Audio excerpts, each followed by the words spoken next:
remembered where we're at now, man. Welcome. How you doing? Happy day of the week. We're gonna pick up where we left off. We're going straight back into the shit. Hope everyone's doing well. Thanks for tuning in. From Gymland, nice. Oh yeah.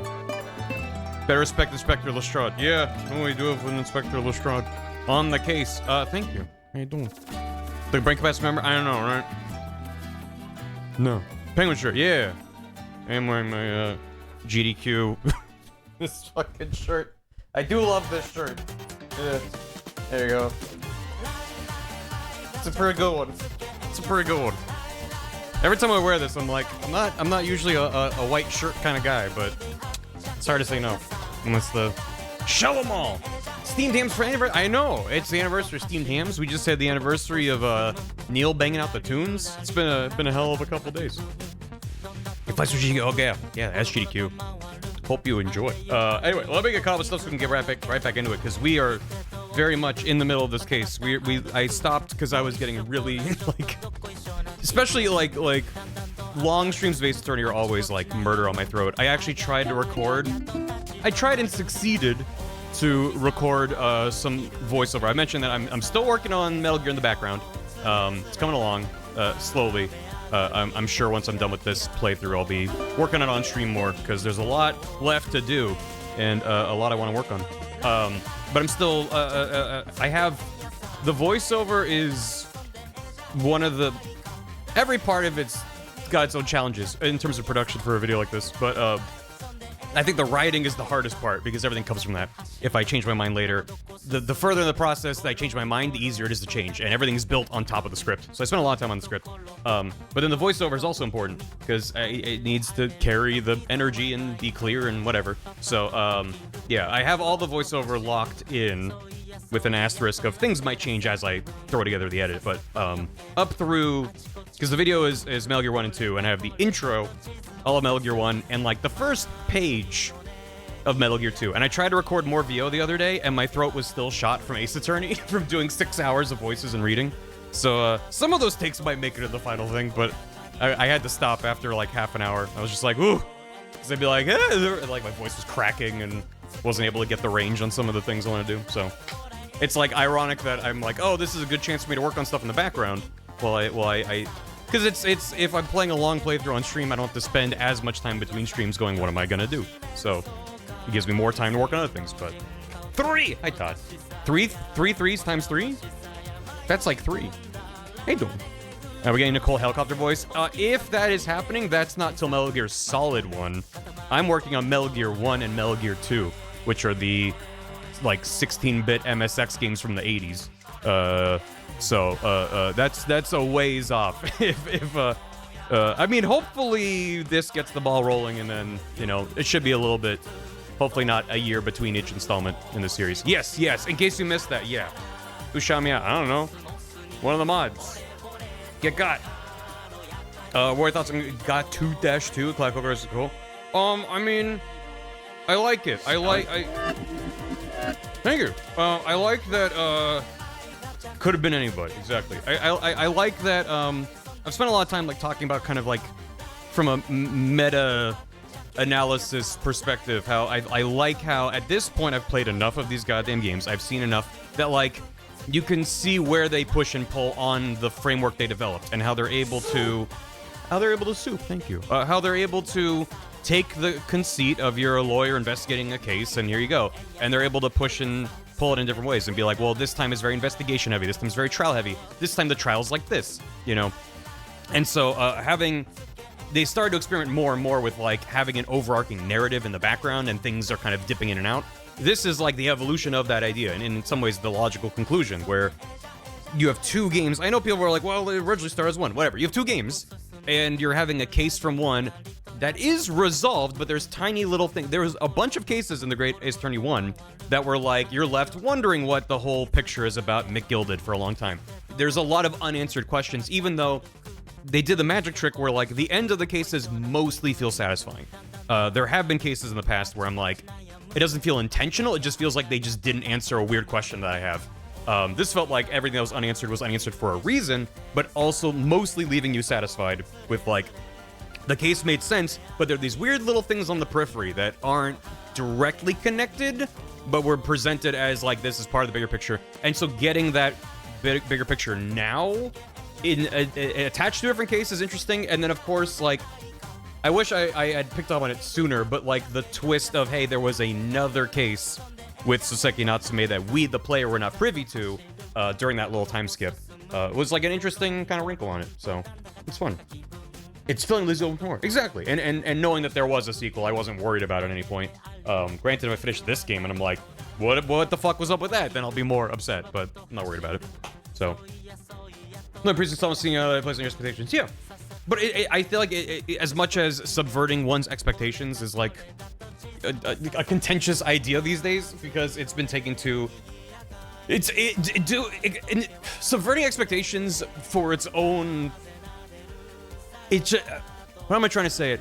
If you subvert expectations just to subvert expectations, that's not interesting. You have to be doing it for a reason. And I think we've seen recent examples where it's like, oh, the trope you thought, haha, it's over here. It's just like, okay, and like tropes aren't inherently bad. It's bad if you adhere too closely to tropes, and it's bad if you subvert every trope for no reason. So the fact that this series has, as I said, managed to have all these different takes on this idea, and to varying degrees of success. It's not always a banger, but I think I just think it's interesting that like this series as a video game and the way that like it is asking you to be an active participant in events and paying attention. You're not just watching a show where if you're check the fuck out, they'll still go, haha, here's who done it, and like that's still good. Like, listen, I love me some Knives Out, but like the fact that there's not necessarily gameplay in as much as you're like moving a guy through a space and clicking on things. It's a little bit more abstract than that, but you are asked to be very active, paying attention. Luke, my name is Luke. My goodness. I am a gentleman. I wrote these puzzles to reference. Am I? So sticky. Number one, ain't quite I'll say the answer's three. Another puzzle solved. Thank you. Every Inosuke defendant guilty defendant on his first trial. Yeah, exactly. Just stuff like that. You know, like the number of times they've had Phoenix be presented with like, you know, you always have to believe in your client, and there's moments where he's tempted to be like, is that the true story? But then it's like, you never spend too long there. Whereas the cases with McGilded are like the entire time is just this slow moving realization of like, this guy sucks. And like, that's putting you in his shoes. And then you, the player, are having to like defend this guy that you're like, this guy sucks though. So like, that's interesting. And it's not purely from a narrative perspective. It's just intertwined with your experience playing the game too. So always subvert tropes.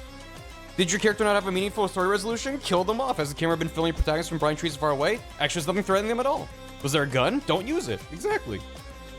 I love when Chekhov's gun is never fired and is not acknowledged. That's my favorite trope. It's great. More like Chekhov's red herring. Boom. In fact, there was a fish on the table, and that was the murder weapon. So, lie. Yeah, it's a good song. Anyway, but I'll have to say, yeah, I'm excited to see where things go. I more than anything, I'm just like, I got my Sham Spear payoff. That left such a strong impression on me, where the moment they were like, just like a panning shot into extremely like suspicious individuals, and they're like, forget that they exist. And I'm like, I can't. Either those were leftover designs that they had made and then abandoned, but they're like, might as well not waste that work that we put in, or it's something for later. I thought it was for later in Ace Attorney, in Taga 1. I didn't realize that was like just planting the seed for Taga 2. In fact, I want to go back and look at like how exactly it was presented, what he said, because I just remember his design, and like the B guy was there too, right? It was the two of them. So that was like the two of them were up to shenanigans together, which also kind of colored my opinion of the case. I thought that the two of them were in cahoots for a long time. I had to kind of break that apart, so. Yeah, people keep saying that there's supposed to be one case, but regardless of how the production went, it still is just like, it's not the most usual thing to be like, here's some very Ace Attorney NPCs. Forget them for now. They show up later. It's just like, what do you want? So, it's pronounced good. Fuck you, wait for next game. It's good. I spear the we shamed this spear. I'm glad that we went from Ham's spear to Assman in a span of one case to one case. There's a theme with the nominative determinism in this game. It's really interesting. I think there's more to be said about that once we learn more. So, let me get cub. Yeah. I love the background detail of they were arguing over who was stronger. between Romeo and Juliet. I think that's a good bit. It's fun. A clip? Yeah. Do you need a permit for it?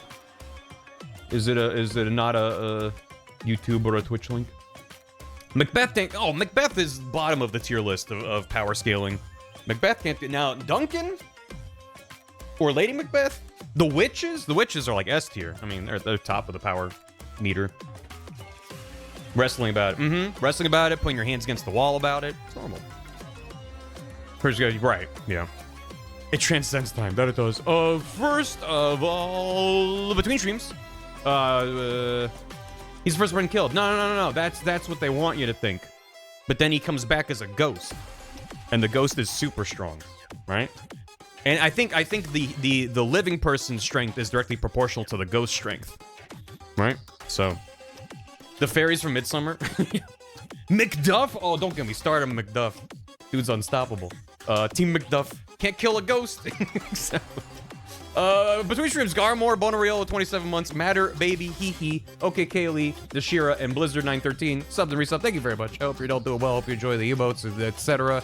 If you're on the Discord and you connect your Discord to your Twitch, you can jump in the subscriber chat channel and you can engage in the very the eloquent high society discussions that take place behind the paywall in there. Retail says this. Give this sub that went to Lameboy109. Fire Cycle, thanks for 40 months. Thanks for the prime. Tina, thanks for soup. Random weird tidbit. I often imagine random game characters singing certain bands I like. Who knows why? In my head, Hairbrain pops up for the band Thank You Scientist. You can kind of see why. You have to explain to me. I don't get it. Yeah, I get it. Smash thanks for 250 bits. That's a lot of bits. Happy 25th. Excuse me. To Animal Crossing, which was released on the N64 Japan today, 25 years ago. Then ported to the GameCube, and then backported back to Japan because they added cool stuff. Series is going from there, hasn't it? Yes. I had a long chat with Bath the other day because we're both still in the Pocopia hell mines. I definitely hope to do another Pocopia stream at some point. Probably gonna be a while.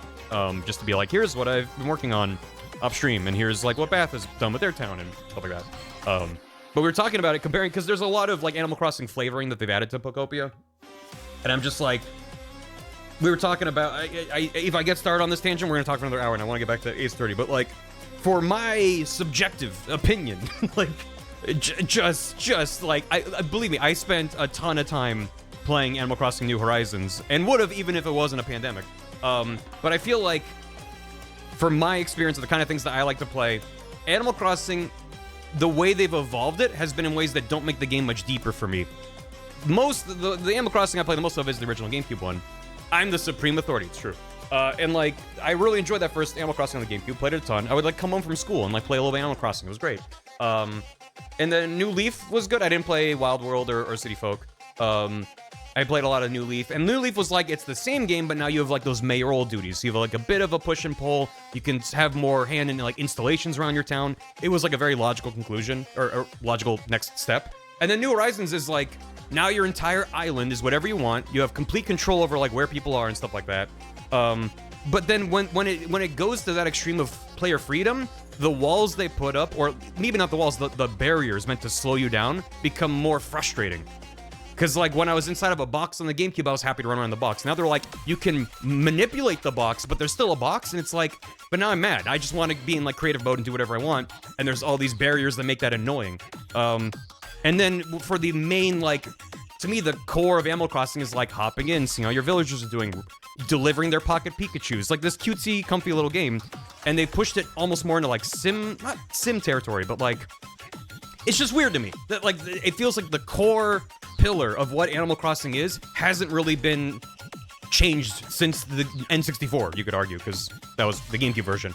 And the ways that they've expanded the premise are in ways that I think dilute the game, rather than make it a more rewarding experience.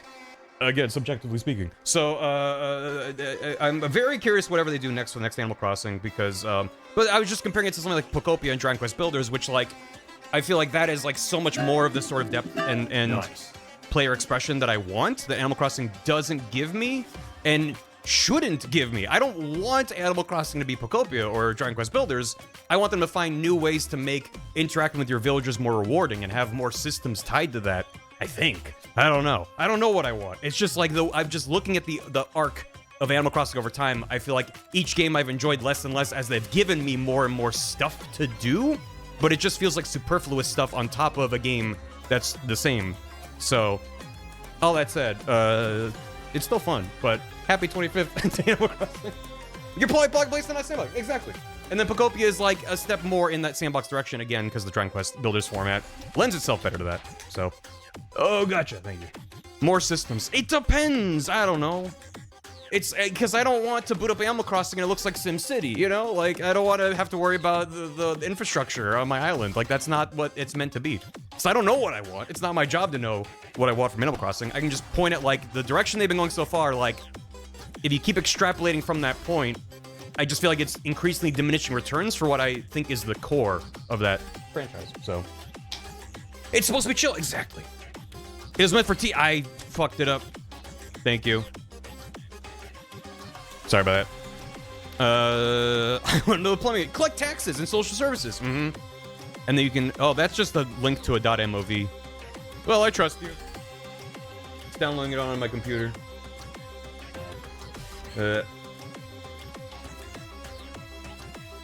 Me when someone tries to share a video through a Discord link and it just downloads it to your computer. It's not your fault. It's just Discord is not a good file sharing site for that reason. He's dancing. Was that... Yeah. I'm aware that he's dancing. I thought there was something else to it. That's fine. It's good. It's a good dance. Want to talk about Silk Song? No, I'm gonna shut the fuck up and get back to Ace Attorney. Jackson Juniper, thanks for 10 months. I recently did my first ever async rando on the Discord with a bunch of folks who were very nice and understanding as I learned the ropes. I encourage anyone curious/nervous to check it out, as it was actually so easy and fun. Less than 3. That warms my heart. I'm assuming you're talking about the Berry Chord, because otherwise, I mean, that's fine. Yeah, there's been a bunch of people running randos and asyncs on the Berry Chord. There's a role you can add to yourself in the rules channel. You can click a thing and get pinged when people are like, hey, we're doing randos. Who needs a permit? Get it out of the way now, because once I get back in the game, I'm locking the fuck in. Smash also thanks for more bits. Mars. Happy 30th to the air date of 22 short films about Springfield, aka Steamed Ham-iversary.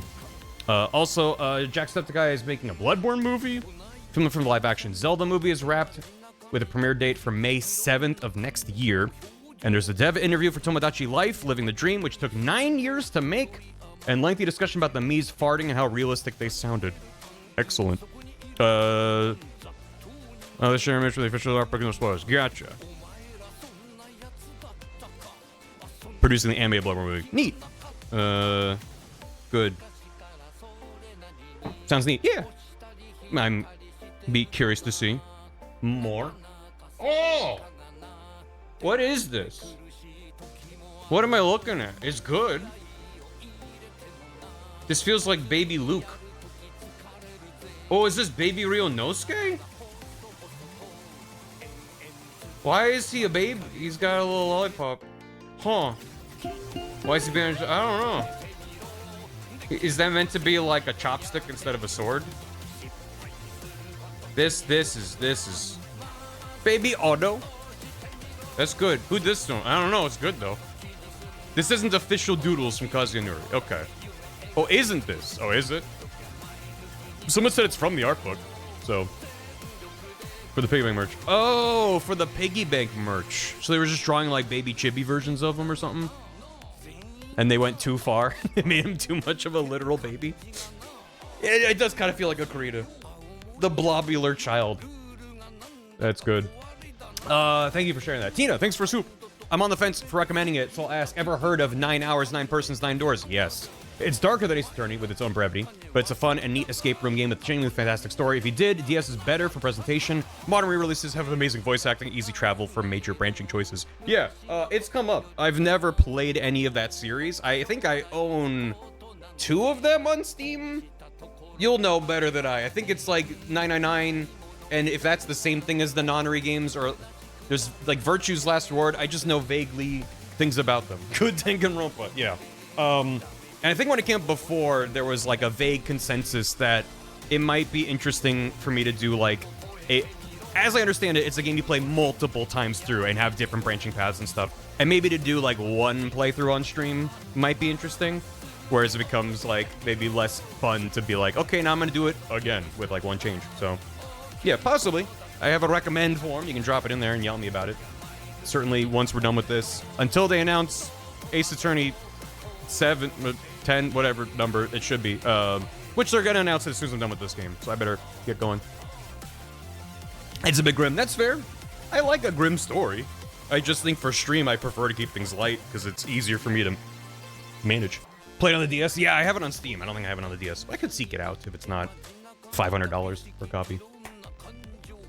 Yeah, also that's what some people are saying is like there is quality of life for the re-releases. This re-release is more interesting than just beat gameplay again. Gotcha. Yeah, that's cool. It's got problems. Yeah, so we'll see. We'll see. I'm not going to promise one way or the other, just that I am aware of the series, and it seems interesting. But, don't know.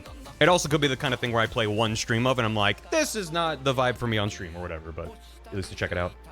Yeah, I'll do Dino Crisis. No, I looked on Shu Takumi's Wikipedia page. It's, on his, like, works section. It's just like, like Resident Evil 2... Dino Crisis, Ace Attorney, Ghost Trick, Marvel vs. Capcom 3, which is funny, more Ace Attorney, and then this was the last Ace Attorney from 2017.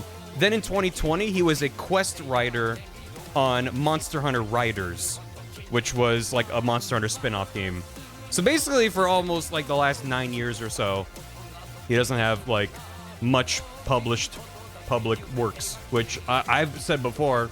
If that means he's just sitting on a beach, sipping a mojito and cackling to himself as he comes up with silly ideas, I'm happy for him. I don't need him to be cooking, but if he is cooking, I hope we see what he's cooking on. So we'll see. Yeah, Phoenix Wright was MVC3, so he was like listed as a supervisor, but it's just funny. Like, he works on all these adventure games and like novels, and then Marvel vs. Capcom 3. It's just very funny, out of context. Even in context. Only Brain Did for the hammy. It's my anniversary today to the guy who first introduced me to your streams and randos. So yeah, he's pretty great. Here's to another year of fun streams, randos, and the best relationship with Neb. Congrats to you two, and thank you for the hammy. Happy to have you. And here's to many more. Thank you. Smashman, thanks for 69 bits. They added the original Animal Crossing OST to Nintendo Music. Hell yeah. That is I mean, it's the metric to which all of Animal Crossing aspires to in my brain. The other ones are good. But there's something about the plunky nature of that GameCube game. It's got a good sass to it. Shino Do Good, thanks for 84 months. Enjoy your monkey. Thanks for 7 years. Right? Yeah. Tina, thanks for 30 bits. The modern versions let you hop directly. Assuming direct control. Congrats to Snake, gay by democracy. I think I missed something. It was supposed to be director of Dino Crisis. One thing's happening is regular game planner. Percussion and Phoenix and She-Hulk in court together? Wait, is that a thing? Is that a thing? Is Phoenix in court with She-Hulk? I need to see that. Anyway, different Snake. Oh, okay, well then, if it's not about Snake being gay, let's go back to the video game. So, as we left things previously, we're literally about to jump into brain rot hell. So, do I know what's happening in this game? No. A guy tried to teleport another guy. The guy, Dr. Hairbrain, is the guy who's like, I'm a mad scientist, so cool son of a bitch, and he tried to teleport a man into a tower and blew him up and killed him, as anyone watching could have seen. The guy who was teleported was Mr. Assman, and he is a financier of dubious origin? I don't remember exactly the details, but just that he has some connections to crime or people imprisoned or something. He was an OD ass man, true. Have a good one, dude. But yeah, that was right. He was on trial and got acquitted. There were some suspicious things with him, though. Yeah, Van Zeeks is like he was a criminal, but we don't know specifics. Oh, there's the show cutscene. I'll watch that later, but thank you. Marvel vs. Capcom 3 character ending for She-Hulk. Oh my god. Okay, I'm not watching this on stream, but this just as a JPEG is a very good JPEG. Edgeworth's there. What do you mean? Okay, great. Good. Thank you. Odie Asman was blasted and exploded, and everyone's like, oh no. and we investigated the scene. There's some new law that was passed, so we're not allowed to directly check out the crime scene and get our grubby little mitts on it. There are a few we found like a crossbow. We found a few things. Ginny is back, and she's an inspector in kind of air quotes with Scotland Yard, so good for her. That's most of it, but then most recently we were then like, hey, let's meet up with Herlock to see if he can help us figure some stuff out. And what seems so far to be completely unrelated to the case, but I'm sure will prove to be connected in some way. We went to a wax museum where he is moonlighting as a wax sculpture to get extra money to help pay for rent, which is funny for many reasons. And we met the proprietor of the Madame Tussaud, but it's like Tussaud something else. And everyone chat was barking, which is fine. But she was like, oh yeah, don't worry about anything that seems unscrupulous here. And now we're trying to be like, wait, there's a mystery afoot. And so Herlock is about to probably point at the dead body. Or at least unconscious. I don't remember if he was dead or not. But very pretty. The Dark Souls NPC. Yeah. Yeah. My scruples. Mm-hmm. She is cute and pretty and she make art. It's true. No mystery, surely. No, yeah, nothing shady at all. We're in the horror exhibit. Right, yeah, that's important to note as well, that we did go to Van Zeek's office, and we had to deal with front-facing Van Zeek's, and he has a very mysterious, masked apprentice who is not speaking and has not been named, and also Van Zeek's, he was attacked, but he's fine. There's stuff about how he's the Reaper, and he's like, there is no Reaper, but it works for me because it keeps crime low, so he's Batman. But, I mean, my gut tells me his apprentice is somehow involved in running off and murdering people who get away with crimes. Because he's mysterious and suspicious as fuck. But who knows? Maybe it's more complicated than that. So we'll see. So there's multiple different things going on. But the main case is just that a guy teleported a guy and he exploded and died. Excuse me. I'm just still waiting for the, hey, by the way, like, the body disappeared or something. Because it seems like for a guy with dubious connections to use this as an excuse to disappear himself. Because also, Assman was a financier of the project from Harebrained. He came to him in Germany, I think, and funded him. But they're also trying to get funding from the British government. There's a whole bunch of shit going on. At the World's Fair. So, yeah. It's a form of the spirit, right, but if he exploded and then they found his body over there, which is what they implied, but we don't have an autopsy report. We didn't see a body. So I'm just waiting for, like, some extra twist there, so. His brother is named Dubiasman? Oh. You should get a job at Capcom as a localizer. That's Doobie. So, yep, no, we're good. Anyway, we're gonna get back to it, and we're literally in the midst of Herlock going, hey, there's bullshit happening in here. Let me show you. So, let's go. Let's fucking go. I'm just already mad. I haven't even, like, normally I have, like, an on-ramp into being mad with these streams. But we're starting here, so I'm just like, already just mad about it. Ugh, in the thick of it. I was hoping to get through the investigation phase last stream, but it was like over 6 hours. I'd started late, my throat was shot, so I appreciate the patience, but I'm energized and ready to go. Anyway, to begin with, we must ask ourselves what exactly is afoot here in this museum.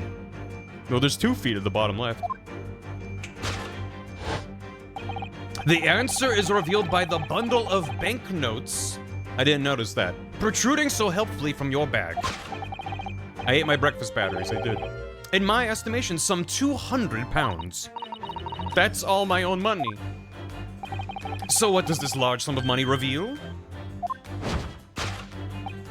I like her very long braid. That's a nice touch, too. Not as much as the involuntary glance you cast, it would seem, Madame Tuspels. Right, Tuspels. Because she's a witch. The answer lies where your eyes now fall. The significance of the 200 pounds is revealed by that public notice. Waxwork for sale? Your business has hit hard times, it would seem. Yeah, no worries about that. She's also French. That's good. In short, she's like the 3rd in the Tuspels line to be making wax sculptures. You sold the infamous killer the centerpiece of your special exhibits for the sum of 200 pounds. No! And now, let us explore the next curiosity with which we are presented. Who is the portly gentleman stretched out so peacefully on the floor? It would appear the man has suffered a severe shock, the cause of which is clearly known to you. Won't have a shitty French accent? No. Waxwork, I sure hope it does. Ugh. Buh. Unfortunately, madame, keeping secrets does not appear to be your forte. If her dialogue was full of, like, French words more frequently and, like, this instead of this, then yeah, I probably would give her a bad French accent, but it's fine. What dealt the man such a shocking blow was, of course, the 200 pounds. It would appear that you twisted this gentleman around your little finger most effectively. What are you suggesting? What did... She had, like, a human hand around her back. Like, dangling. Is that just part of a wax sculpture? He rashly agreed to purchase the waxwork for the sum of 200 pounds. Only when he came to hand the money over did it occur to him what an extortionate amount he was paying. But the money was no longer in his hands. I love having it just snap in one frame. And the result, the scene we see before us, he collapsed in shock. So he's saying he bought it for 200 pounds and went, oh my god, that's a lot of money, and fell over? The killer in the special exhibit fetched the killer price. We can only pray that the gentleman's dreams are not plagued with regret. Huh. Sold for cash. In a surprising amount. Okay, waxwork. Location. Alright. The question that arises, then, is what has become of the waxwork that changed hands? Let us consider that problem for a moment. You cannot possibly... What immediately strikes me about this conundrum is the young man standing over there. Who is this fellow? To find the answer, we need only observe his neckerchief. Oh, he's Fred from Scooby-Doo. Such as it is worn by the policeman is a secret sign to fellow members of the force that a crime is being perpetrated. Yes, this young man is an undercover policeman currently investigating this museum. Love him standing in front of the actual sleeping policeman. I know him well, in fact, it's Sergeant John Clay. What are you talking about? The man's quite a celebrity. He received triple accolades at last year's policing awards. But... next, we turn our attention to the old man sat before him with the particularly unsightly visage. I've been watching closely and he hasn't moved a muscle. Almost, in fact, as if he were a waxwork. But you... Your reaction only confirms my suspicions, madame. I noticed it at once, of course. Observe! 3PO. The telltale sign that instantly proves whether or not this old man is a waxwork is the obvious price tag. Threepence? A tragically low price, you might say. Though perhaps the going rates for aging waxworks riddled with cracks. Rude. And yet you sold it to the portly gentleman for an exorbitant 200 pounds. The sort of plucky behavior that's sure to attract the attention of Scotland Yard. Isn't that so, madame? I do not... Yes, the waxwork you sold has already been seized by the police and remains in their custody as we speak. The old man must be reunited with his grave in the special exhibit, and not a moment too soon. God, he's good. It's already gone. She'll be getting fired? Yeah, out of a cannon into the sun by me? Yeah. Thus concludes Sherlock Sholmes' great deduction of this horrifying puzzle. How does he do it? He's so smart.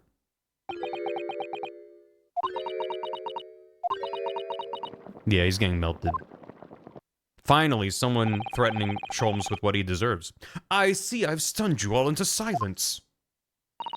You have, Hurley, you have.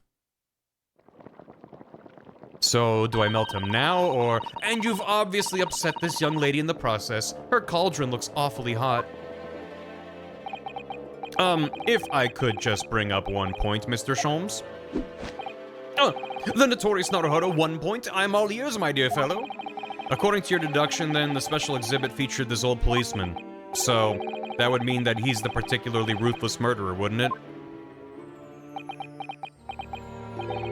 The killer policeman, Ottermole? Otter Mole? Sorry? It was a mysterious series of murders that rattled the capital only last year. The police rushed to the scene every time, only to find the culprit had disappeared into the ether. And it turned out the culprit was a policeman himself, a senior officer by the name of Otter Mole. Oh, I thought he was pronouncing Naruhodo like really, really badly. Okay. Is that a Sherlock reference? Weasel Shrew. Revolver Otter Mole. So you mean that that's who the sinister-looking old man there is supposed to be? Indeed, it is a particularly grim face, is it not? Unforgettable, in fact. Yes, I remember that odious countenance only too well. But is 200 pounds a lot of money for a wax model? It would be enough to afford one of the latest steam carriages, if that puts things in perspective. So, it is quite a lot, then. Is there anything else you wish to add before I melt you down? That bubbling wax is looking more and more ominous. The smell of all that molten wax is starting to worry me. Mr. Sholmes did more or less just accuse her to her face, so I think I might have to call on your assistance here, Iris, if that's all right. To make some minor corrections to the great detective's great deductions. Of course it's all right. We'll soon set things straight. Well, let's get started then, shall we? Before Madame Tusples vents her anger. Just what I was waiting to hear, my dear fellow.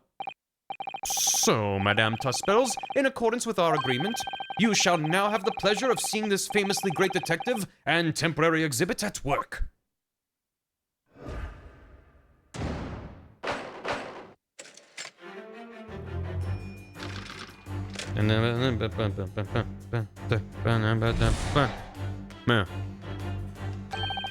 To begin with, we must ask ourselves what exactly is afoot here in this museum. I never get tired of it either. There is the possibility of them overusing it if it was like every 5 minutes, but even then I'd be like, oh boy. The answer is revealed by the bundle of banknotes protruding so helpfully from your bag. Thank you, asshole. Oh my gosh, she's so brilliant. This was like, okay, I'm gonna kill you now. Yeah, in my estimation, some 200 pounds. That is all my own money. So, what does the large sum of money reveal? Not as much as the involuntary glance you cast, it would seem. Yes, the answer lies where your eyes now fall. The significance is revealed by that public notice. She definitely looked in this direction, it's true. But I'm not sure she'd sell any of her waxworks, even for 200 pounds. Oh? She must pour her heart and soul into making them, don't you think? Over and above the wax. If it were me, I wouldn't sell them for anything. For that much money, I would. But it sounds like that makes me a bad person. Well, anyway, I wonder if the 200 pounds could have some other significance. Let's follow that furtive glance again and see if there's anything else that could explain it. Anything else? Anything at... Anything at all? I don't know. Doesn't seem likely. Waxwork for sale. Would anyone really buy models of mass murderers? I think I'd rather have 200 pounds in my pocket. Exactly. You could buy one of those brand new types of steam carriage. That's what I'd spend it on if I had it, no question. I'd buy all the herbs in the world. There must be another explanation for the money. We need to keep looking. Delicious water. It seems this well-dressed gentleman is alive after all, just not alive and kicking. And he's not a waxwork or a model of a mass murderer. I'm not sure I'd pay 200 pounds for him. I don't think the man's up for sale. Well, anyway, it was a silly place to put him. Other museum visitors could easily trip. I don't think the man was put there on purpose either. Yeah, maybe. Drink oiter before you get melted by wax. It's true. You buy a car and she buy drugs. Yep, that's about... seems right. What's that note doing pinned on the wall there? Yeah, let's see. Dear Madame Tuspels, we've taken the prisoner from this room. The price for his safe return is 200 pounds. I think it's unrelated. Have the money ready by noon on 23rd October. What? This is just like the sort of thing that's left behind when someone's kidnapped. Yes, it's a ransom note. Exactly. Yeah, it might be that. Maybe. That can mean anything. Dear Madame Tuspels, we take the prisoner. You can't deny that's a very well-written ransom note, clear and concise. And the ransom amount's 200 pounds. Take that! I'm glad that Iris is like, it's very well written. I'm learning a lot about how to write a ransom note. Why is the child here? The significance of the 200 pounds is revealed by that ransom note. Quite so, and we must congratulate these criminals on their inventiveness, abducting a waxwork. 200 pounds is no small ransom fee, yet you clearly intend to pay it. The model in question has special importance, so I put together all the money I have. In summary then, the 200 pounds you have in your handbag is ransom money. Now, let us explore the next curiosity with which we are presented. God forbid a girl if a hobby is real. Who is the portly gentleman stretched out so peacefully on the floor? It would appear the man has suffered a severe shock, the cause of which is clearly known to you. Unfortunately, madame, keeping secrets does not appear to be your forte. What dealt the man such a shocking blow was the 200 pounds. So if the waxwork was kidnapped, where does that leave us in terms of who this man is? We could just ask him when he comes around. I think the point of this exercise is to understand the beauty of the deduction process, Iris. Yeah, you're right. Hurley's trying so hard, we mustn't let him down. Well, there's little doubt that he suffered a shock, that much seems clear. But in that case, what's Madame Tuspel's trying to hide? Let's have a closer look around. Can I? Yeah. I don't know if that, yeah. Hand of Madame. Is that her other hand? Oh, is it? I don't think it, no, yeah, she's holding an arm. I did notice that, and it was important. Neat. Rotates her. Long hair braid. Madame Tuspel's has very long hair, doesn't she? Well, you couldn't tell looking at her from the front. You know, it looks rather like a whip, don't you think? The sort of whip that could have floored the gentleman with a single crack. That seems a little far-fetched, even for you, Bruno. I don't know. Seems possible.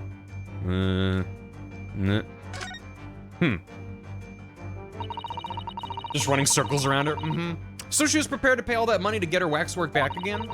It really must have been a very special model. Of a mass murderer? Just how special can a model of a ruthless killer be? Well, anyway, we can be fairly sure the man lying on the floor didn't take it.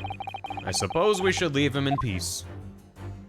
Is there anything else I can look at maybe in the background? Man over there? Man over there? You? I don't think it wants me to look at anything in the background. Nah. Back. Alright. Hand. This is just Madame Tuspel's right hand, isn't it? Yes, it must be. I can clearly see her left hand after all. But wait a minute. This is a left hand as well. Look. Maybe she's got two left hands. Don't say such creepy things, Iris, please. And it seems very stiff, too. In fact, it's really hard. You mean it's made of wax? No way. The man with two left hands. It's a handle. What's the longest day you've grown your hair? The longest my hair has ever been was during the pandemic, when I was able to have a shitty little man bun on top of my head, just to get it out of my fucking face. This is just Madame Tuspel's right hand, isn't it? And then Bath started giving me at-home haircuts, which was very nice. It must be. I can clearly see her left hand after all. But wait a minute. This is a left hand as well, look. Don't say such creepy things. I thought it was gonna be any different. You mean it's made of wax? You still have your quarantine hair, damn. Take that! Must be pretty long by now.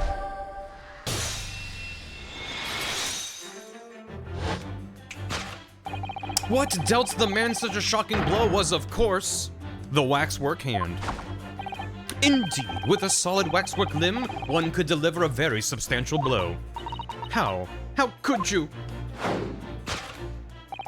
The hand protruding from the bottom of your cape? It ought to be a right hand, but closer inspection reveals, in fact, it's a left hand. You can also just see her hand holding the other hand. And somewhat masculine as well. In other words, it does not belong to you, madame. It is the hand of a waxwork model. Kya! Oh, I didn't notice the detail in her eyeballs. She's got like concentric circles. Ugh. Some of the visitors to my museum can be troublesome. They meddle with the exhibits and cause damage. So you mean that arm? Yes, this gentleman saw fit to try to remove it as a souvenir. No small keepsake. Like taking a whole branch of a cherry tree when you go to view the blossoms. I'm afraid I had to teach the man a lesson. You confronted the man and tried to take the arm back. Spin him around and dropped them. And the result, the scene we see before us. He was knocked unconscious. A point we may need to revisit later, but for the time being, we have our conclusion. Yes, the killer in this special exhibit has been kidnapped. Yeah. I know I've said this basically every time this has shown up as a mechanic. It's already such a fun thing, but I absolutely adore the choice that when Sherlock is corrected, he doesn't even acknowledge it. He just goes, indeed, and then talks about it. There's no, that makes sense. There's no like, not only that, he's just like adding on as if it was a continuation of his own thought. And like, bravo. It's good every time. The question that arises then is what has become of the waxwork that changed hands? Let us consider that problem for a moment. You cannot possibly. What immediately strikes me is the young man standing there. Because the little mouse, that's good. Who is this fellow? We need to observe his neckerchief. According to Mr. Sholmes, the yellow neckerchief is a sign to other policemen that some crime is underway. A way of communicating with his colleagues without revealing his identity, yes. It's a secret that's closely guarded by Scotland Yard. That Mr. Sholmes didn't hesitate to give away. Well, uncovering secrets isn't any true detective's nature, of course. Right. Anyway, judging from Madame Tuspel's reaction to his deduction, I think perhaps we might not have identified the man quite correctly. Well, yeah. Well, yeah, well, the neckerchief. A secret scarf sign to warn other agents of an ongoing crime. I know, it sounds so thrilling, doesn't it? Maybe I'll try to work it into next month's installment. But then the police's secret will be revealed to all of London's 6 million inhabitants. Well, they'll just have to come up with a new sign, I suppose. How does this 10-year-old manage to have such terrifying influence? I don't know. Oh, his cap. I've seen hats like this in Japan as well. They're called flat caps, aren't they? Yep, or hunting caps. Hurley's hat's called a deer stalker, by the way. Hunting, stalking. The British certainly seem keen on catching game. Every time I see a deer stalker, I automatically think of Mr. Sholmes. But a flat cap makes me think of a Japanese country gentleman somehow. In other words, people from all walks of life wear all different types of hats, so it doesn't really help us. Meh. Well, guess that's it. It's gotta be one of those two. Oh. What the? The man has a stub sticking out of his shoulder where his arm should be. Well, that settles that then. Right, this isn't a real person at all. His entire arm's been ripped off from the shoulder down. His arm's been... Of course, that ties in with what we just found out. Take that! Wearing a cowboy hat. Mm-hmm. Irishman. Mm-hmm. Peaky blinders. Who is this fellow? To find the answer, we need only observe his shoulder stub. No such boneless human walks the earth. Of that I can assure you. Are you sure? In other words, the man standing here, the young Sergeant John Clay, is in fact, defying all odds, a waxwork model. I seem to remember it was you who concluded he was a real person in the first place, Mr. Sholmes. He has become quite a celebrity in London, being the winner of no less than 3 policing awards last year. I simply had to make a model of the man. Naturally, what other explanation could there be? Boneless. And it was this detective's arm that was pulled off by the man on the floor in the special exhibit, wasn't it? Next, we turn our attention to the old man sat before him with the particularly unsightly visage. I've been watching closely and he hasn't moved a muscle. Almost, in fact, as if he were waxwork. But you... Your reaction only confirms my suspicions, madame. I noticed it at once, of course. Observe. The telltale sign that instantly proves whether or not this old man is a waxwork is the price tag. I'm still not convinced he's wax. I think he might just be sleeping. A killer policeman called Ottermole. Was he well known? It was all over the papers last year, but I can't say I know what he looks like. It's a very low price, though. Threepence isn't much money. Only enough for a few measly hours of gas and Garadeb's delightful lodgings, in fact. So this is the special killer taken from the special exhibit, is it? The waxwork that somebody stole from the museum and tried to ransom for 200 pounds? Is this crusty old killer policeman Ottermole? Really? Perhaps we should have a good look around again and see if another idea crops up.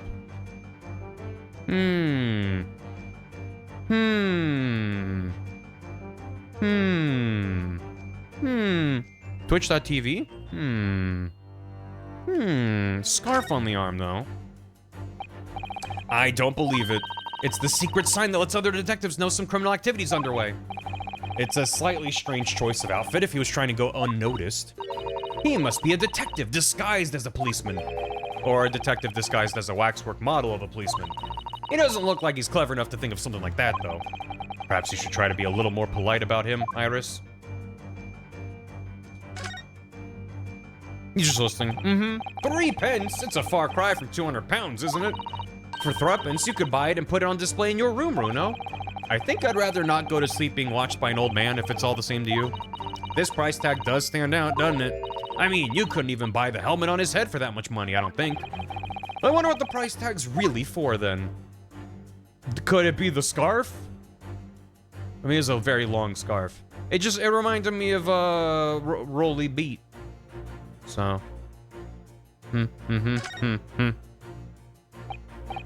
Rage bait. Were you and Iris scamping hours? Yeah, it is a nice contrast to this time with Susato. Look at this! I miss Susato, though. The old man's tapping his foot like crazy. That's a lot of detail for a wax model. He seems to be fast asleep, though. He's not tapping his foot consciously, then? So you mean... It must be a twitch. Never mind that. The point is, waxworks don't tap their feet. Or twitch. And look at his arm, too. We've seen a scarf like that somewhere else around here, haven't we? Around here? Specifically? I don't remember seeing another scarf here. Anyway. Take that! It's motorized. He's got a twith. The telltale sign that instantly proves whether or not this old man's a waxwork is the obvious twitch. He's moving. He's moving. He's alive. And his jacket is clipping through the chair a little bit. Even the most realistic waxworks do not exhibit a twitch. In other words, this splendid old man is in fact a genuine member of Scotland Yard. Slight shift in your choice of adjectives, then. Within extremes. Apex. And there you have it. Well, Madame Tuspels? Well, what? It was me who contacted the police and demanded that someone come in the first place. He is clearly fatigued. He is sound asleep. But then, what's this tag about showing a price of 3 pence? No doubt the price tag of the muffler, which the old Bobby purchased recently at a local market. I don't like when he does his hands up like, wapa, but then doesn't look forward. He's just eyes closed looking to the side. Okay. And I presume you've observed the scarf tied around his arm? Does that not strike you, Mr. Naruhodo? He's just vibing, yeah. The secret sign used by detectives to show that some criminal activity is underway. Currently. Of course, because, as you know, there has been just such criminal activity happening here. As you deduced from the very beginning, detective. So, it would seem that we finally arrive at the truth.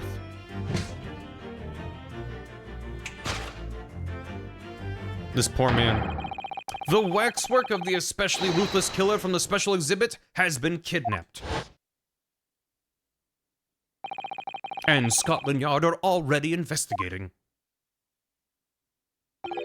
But the model's whereabouts remain a mystery.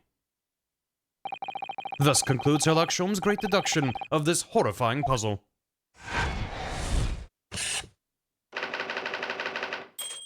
So we've deduced very, very, very little. Great. I'm just... Well, you know, I take it back. I was like, I still have no idea what this has to do with the main case. However, if for some weird reason a wax model was made that happens to match the appearance of someone involved in the case, and if such a wax model was used in order to make it appear as if someone had moved some creatively tremendous distance via beam. Maybe from the original plan from the get-go was to be like, ta-da, we use a wax sculpture, make it look like he teleported. Maybe Hairbrain didn't know, so he's still innocent. But the plan was like, oh yeah, just like he's like, ta-da, I'm over here now with a wax model. But then it actually exploded? Maybe sabotage? I don't know. All sorts of people visit my museum here. Men, women, young and old. Sometimes they drop in just for a short time on their way back from the pub. I welcome them all.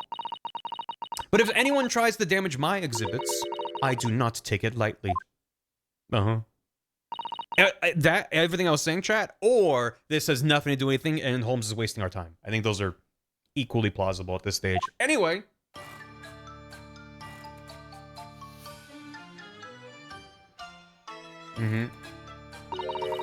Your great deduction was even more enchanting than I had been led to believe. HimSpin. It was a pleasure, my dear madame. I'm gratified that you enjoyed the spectacle. And as for your rough customer, I've no doubt he'll regain consciousness shortly and return home. What concerns me more is the waxwork from the special display, if it was indeed genuinely abducted. Yes, tragically, it was. Then I would ask you to recount to us the events surrounding the stolen waxwork, in as much detail as possible, if you please. Very well. But after I have told you what I know, I must insist that you return to your work. There it is. The talents of a great detective could be put to better use, I feel, but as you wish. Such a stupid bit. Such a stupid, stupid bit. Back to work. Tell us more about the stolen waxwork, please. It was some days ago now, when I came in here one morning. I immediately noticed that a waxwork was missing from the special exhibit here. Why is her theme so villain-coded? Because she's a witch! It's very good. It almost hits me as like a... It feels like Paper Mario Thousand Year Door-ish. It's very good. It is your most prominent display, so that's why the curtains were closed. And I found the ransom note in its place. The Haunted Mansion. The culprit must have broken in during the night and taken it then. So this waxwork that was stolen, it was a model of some horrible criminal, I suppose? Of a particularly horrible criminal, in fact. The killer who left a more profound scar on society than any other, I would say. The Professor. Professor? Not a name I've heard of. So, Mr. Naruhodo, it seems the circle is complete.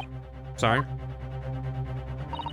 The Professor case happened around the time I was born, didn't it? Indeed it did, Iris. 10 years ago, a series of murders that rocked the capital. 10 years ago? Yes, at exactly the time that Barak Van Zeeks graduated from university, in fact. What? Surely he's not saying... It's all connected. The big event that changed Mr. Reaper's life? As you've surmised, it was the Professor case. Did Sholmes know from the get-go that this was all gonna lead us to... Because we asked him earlier about Barak Van Zeeks, and he was like, oops, gotta go. And then he came here, and now this is... He's not that smart. Who was this professor, then? Professor Moriarty? I mean, that would make sense. We have been missing anyone named Moriarty. It was a series of gruesome murders that had all of London gripped in terror a decade ago. Nobody knows. Maybe it's Professor Layton. I've been thinking that since the first Greatest Eternities, if we'll get a Moriarty at any point. Or just an analog. As just this Machiavellian background schemer. After 5 victims were killed, the man was arrested and put to death. And now he's immortalized here in wax for all Londoners to admire and enjoy. More like Snoriarty. Artie Mori? Yeah, his Ace Attorney name wouldn't be so straightforward. Though, of course, he happens to be absent at present on account of the abduction. I don't understand. How is all this related to Lord Van Zeeks? You must first understand, my dear fellow. Why is it that the Professor earned such infamy? It was due to the victims he chose, some of Whitehall's finest. What do you mean, Hurley? Those murdered by the professor were some of the highest members of the British aristocracy. Members of the nobility, even royalty. It sent shockwaves through the country's administration. Members of the... wait, of course. What Professor Harebrained said. Lord Van Zeek's from a family with noble blood. Oh gosh. It was the 5th victim that led to the professor's arrest. The last of the killer's prey was a young noble by the name of... ... Pausing for dramatic effect. Clint Van Zeeks. No! I don't believe it. Van Zeeks?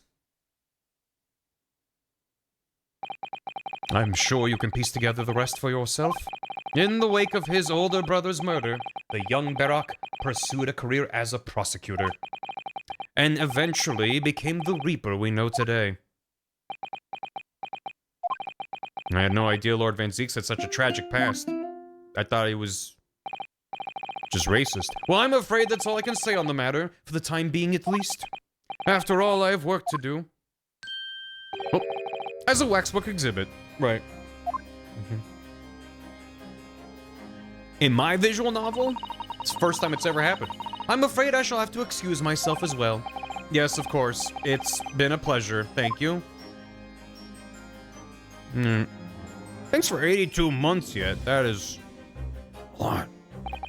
I still have to stand. I have to stand here. Well, none of the predicated scenarios I've been analyzing involved you coming to visit me here. No. It's been too long. It really has. I'm delighted to see you, Barak. It's been 10 years, and here we are, meeting in a prison of all places. I can't forgive myself for what happened to Mr. Assman. I just can't. I still can't believe it could happen. We very, very, very rarely get a scene like this, where none of our protagonists are present. This is interesting. Tomorrow the court will decide. Yes, I have a young Eastern man acting for my defense. He seems reliable enough, though. It was an accident, a terrible accident. He assures me he can prove it. I must warn you. Oh, I know. I've heard already. You're gonna be prosecuting, aren't you? Yes. Since I returned to England, I've heard lots of stories. Barak, are you really? What? Never mind. I know that you have my best interests at heart. Even though you're prosecuting against me. My friend is on trial. I wouldn't entrust it to anybody else. Oh. You were a racist? Yeah. Of course, I finally understand. Oh, there's a pole. I'll get, if there's a mod to grab the pole. If not, I can grab it in a bit. Thank you, Barak. Until tomorrow, then. I'll see you in court. Goodbye.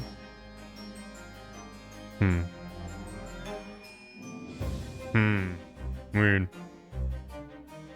Neither of them individually put them next to each other. Not for seeing event. I know what you mean.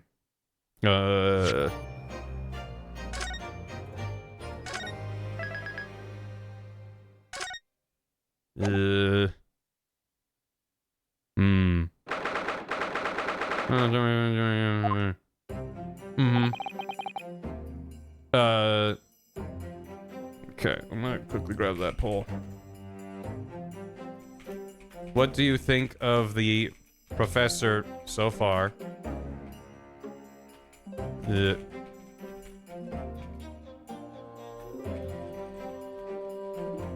Sure, why not? I can't believe it's been 6 months since I was last allowed to work in court. And now here I am back at the Old Bailey. The cast is unique. Oh yeah, I mean that's half the fun of any new case, is seeing what absurd NPCs show up. You get a new cast of characters. Mr. Naruhodo. Good morning, Professor Harebrained. I don't understand. It doesn't make any sense. The atmospheric pressure in here is off the charts. I've never felt anything like it. It's crushing me. I feel it every time I'm here. That's gravity. The professor that killed members of the nobility and the royalty and killed Barak Van Zeeks' older brother. So, I don't know. Well, this is Britain's highest court. But are you telling me it's fitted with some kind of device that can actually control air pressure? I think it's probably all in the mind. Ah, yes, well, you won't let me down, will you, Mr. Naruhodo? I'm counting on you in today's trial to save my life, to save the secrets of my super high voltage instantaneous kinesis machine from being made public. Yes, I understand. I know what I have to do. I have to establish the explosion 2 days ago was nothing more than an unfortunate accident. Well, I'm sure there's nothing to worry about, really. Justice will prevail. My commiserations, Mr. Naruhodo. You appear to have been lumbered with the most tiresome case here. Mr. Sholmes! Didn't expect to see you here. I thought he'd be asleep. That was very mean, Runo, leaving me alone at home with Hurley. It took me at least an hour to wake him. Are you... Herlock Sholmes? Indeed, sir, I am he. Herlock Sholmes. Oh, I've heard all about your exploits, even whilst living in Germany. Ah, yes, Rant's magazine's on sale in Germany, too. This month's installment was sublime. Your deduction in the adventure of Silver Blaze was wonderful. Ah, yes, a memorable case indeed. It concerned a snake, I seem to recall. No, that was the speckled band. Well, thank you for coming. I do appreciate your support. I'm sorry to disappoint you, my dear fellow, but I'm afraid I can't stay. Oh, I have urgent business at Madame Tuspel's. You mean your waxwork job? No, the waxwork abduction, of course. Madame has engaged my services. So you're trying to get to the bottom of that ransom note, are you? The week's wages depend on it, as does the safe return of the waxwork, naturally. As such, I intend to give it my undivided attention. Oh, well, never mind then. I understand. Of course, with my skills of observation and reasoning, resolving the matter will be as easy as proverbial pie. Careful, she's paying candles. Or boiling wax. I shall return forthwith. For until I solve the case, I shall have no money to afford a pie of any description. Oh, then you must absolutely give it your full attention, Hurley. Quite, Iris, quite. But life is riddled with irony, you know. Whenever I give something my full attention, I have a quite insatiable desire for a pie. One of the universe's intractable mysteries, you might say. Oh yes, quite, definitely, absolutely, I totally understand. Is someone a little starstruck? I wish you the very best of luck, Professor Hairbrain. Oh, why, thank you. Before I depart, Mr. Naruhodo, a word in your ear, if you please. What's this about? As you have remarkably little grounding in science, I feel I ought to inform you. As compelling as this super high voltage instantaneous kinesis hypothesis may be, a practical implementation such as was attempted by the professor at the Great Exhibition is quite impossible. But the professor said the demonstration was a success. Yes, it would appear that he fervently believes it was. I've read Professor Bunnybrain's paper about it too, Runo, and I have to say, I'm sure it can't be done. It could barely be done theoretically, let alone practically. So he's completely barking up the wrong tree? But how could an experiment that had no possibility of succeeding in fact succeed? That's contradictory. Ryunosuke, he did that shit. For real. And it's that contradiction that will be at the heart of the trial, I've no doubt. What's that supposed to mean? Now, I must hurry along. I wish you the best of luck, my dear fellow. See you later, Hurley. Oh my god, he's gone. Through kinesis. Well, looks like you're on your own today, Runo, but chin up, you can do it. What about you, Iris? No, I'm afraid I can't help. I have something I need to do. I see. Hee, it's going to be a big surprise for you when you find out what it is. That sounds ominous. Counsel for the defense and the defendant. Court is about to be in session. Make your way into the courtroom at once. We're on our way. That's what they sound like. He's harebrained. What? Oh, I just got the pun. An experiment that the laws of science say can't possibly succeed. And a scientist who's convinced that it did. First time flying solo. Like there's no one standing next to him? Yeah. That's pretty rare. That's the riddle you have to unlock here, Rionosuke. That's the key to this case. We can do it. I know we can. We gotta do it. Ain't no way it's gonna have twists and turns. 9:10 a.m. Once again, not starting on the hour.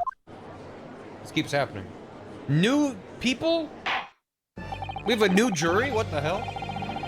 They found 6 more people in the entirety of London? That's crazy. I'm convinced Art's making a bomb. She probably is.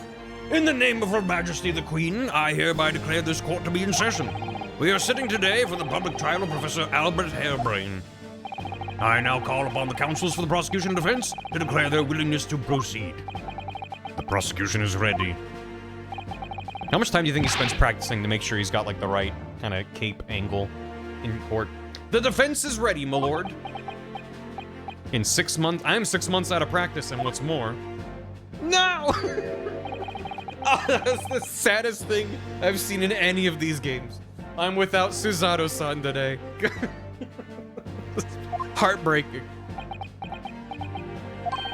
Ugh. Is it just my imagination, or does the air in here feel even more oppressive than usual? So, I must say I recollect the victim of this case all too well, Mr. Odie Assman. Mr. Assman was well known as a financier, though that was merely a front for his diverse criminal activities. Alleged. He was acquitted. Van Zeeks. In the name of Her Majesty, Missy Elliott, I declare this court should be put their thing down, flip it, and reverse it. So, no, it's good. Alternatively, Batman. Yeah, true. It was only a month ago the man appeared in court, prosecuted by you, Lord Van Zeeks. More of a legman. Odie Legman. But the jury unanimously found him not guilty. Good joke, Todd. Because every member of the jury had been bribed by the sound of it. I just like the phrase, Her Majesty Missy Elliott. Got a good ring to it. These powerful London criminals are prepared to go to extreme lengths to keep their freedom. But 2 days ago, on 21st October, Mr. Assman met his end. The work of the Reaper, was it? I'm not telling. I am telling, if that is how your lordship would describe divine retribution. But the fact remains that Mr. Assman's death was a direct result of the actions of the accused, Professor Harebrain. Very well, then. Now, ladies and gentlemen of the jury, you have been selected at random to represent the will of the people. Are the 6 of you ready to fulfill your societal duty? I'm most gratified to have been selected to carry out this important civic duty, my lord. I feel like that should be grounds for dismissal. If you show up for jury duty and you're like, I'm gratified to have been selected to carry out this important civic duty. It's like, what the hell? Get the fuck out of here. To have a man's fate in the palm of one's hand. Oh gosh, oh golly, it sends shivers down my spine. Which takes a long time on account of my very long neck. Science experiments, magic, conjuring tricks, courtroom trials, all are nothing more than performances. Any spurious scholar that defiles the reputation of science deserves to hang. Oh, okay. We have to listen to what's said on both sides of the fence, and then settle on one. That's it, isn't it? Is there no age minimum for jury duty? The sounds are still playing. Nope. Wasn't like this in my day, wasn't like this at all. Looks like a Psychonauts character. That's the police killer Ottermole lookalike again. And he's as exhausted as ever, it seems. Huh. Why is Juror 6 always asleep? Same reason Juror 2's always a woman? It's like poetry. Now, as I'm sure you're all aware, the incident we are here to judge today tragically took place at the Great Exhibition shortly after its opening. They're infinite foods. Though the death toll could have been far worse, with the exception of the victim, no one was killed. Nevertheless, the dream of the signs being exhibited rapidly turned into a nightmare for the spectators. A tragic turn of events, and as such, the eyes of all London, no, of the whole world will be on this trial. It is our duty to reach a swift and just conclusion, I feel. So, your opening statement, please, Lord Van Zeeks. At the heart of this incident, is technology never before demonstrated anywhere in the world. One of science's latest developments, I take it. The government is keen to capitalize on the Great Exhibition to improve Britain's technological advantage. The technology being demonstrated by the accused was described as super high voltage instantaneous kinesis. Good lord. It's designed to disassemble human subjects using extremely high voltage electricity and beam them instantly to another location where they are subsequently reassembled. Is such a thing even within the realms of possibility? Well, I don't believe it, that's for sure. Disassembling people with electricity? My goodness, how shocking. Ha! The whole idea is absurd. The hypothesis would never stand up to scrutiny. Sir, I believe you are a fellow of the Royal Society, are you not? An expert in your field? I am, and my word on the matter can be considered final. Instantaneous kinesis is poppycock. So this expert and Mr. Sholmes are in agreement. It's impossible. What is the prosecution's view on the matter? The prosecution would assert that the accused's instantaneous kinesis demonstration was a success. What? What rot? Yeah, cocky pop, which is a less popular form of pop music.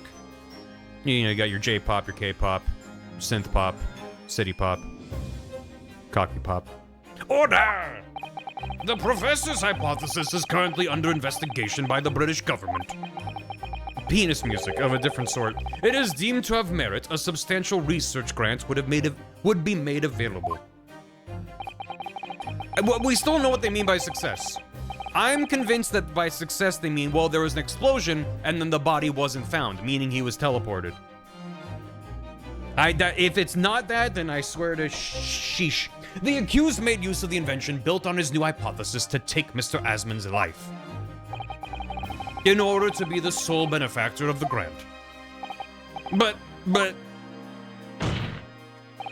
this disastrous demonstration was no accident. It was carefully designed from the outset to end the life of the victim. That's his angle. That this was planned from the beginning to do this, and therefore it was a success. Okay. Alright. Dong step? Dong step? Shit. Thank you, Lord Van Zeeks. The prosecution's stance is clear. But you will now bring forth witnesses to substantiate your claims. Gladly, my lord. Bit early in the trial to throw the cloak off. Bailiff, show the first witness to the stand. Okay. Okay, well, sure. Witnesses, state your names and occupations for the court. Yes, sir. Tobias Gregson, Detective Inspector at Scotland Yard's Homicide Division. I was on duty at the demonstration on the day in question and in charge of the Fulton investigation.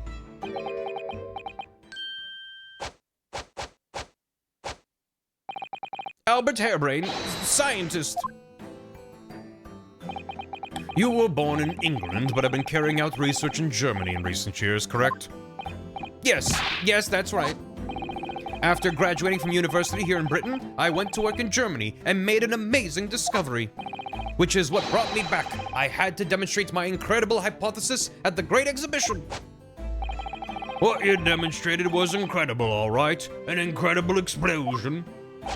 But the science was a success. The instantaneous kinesis worked.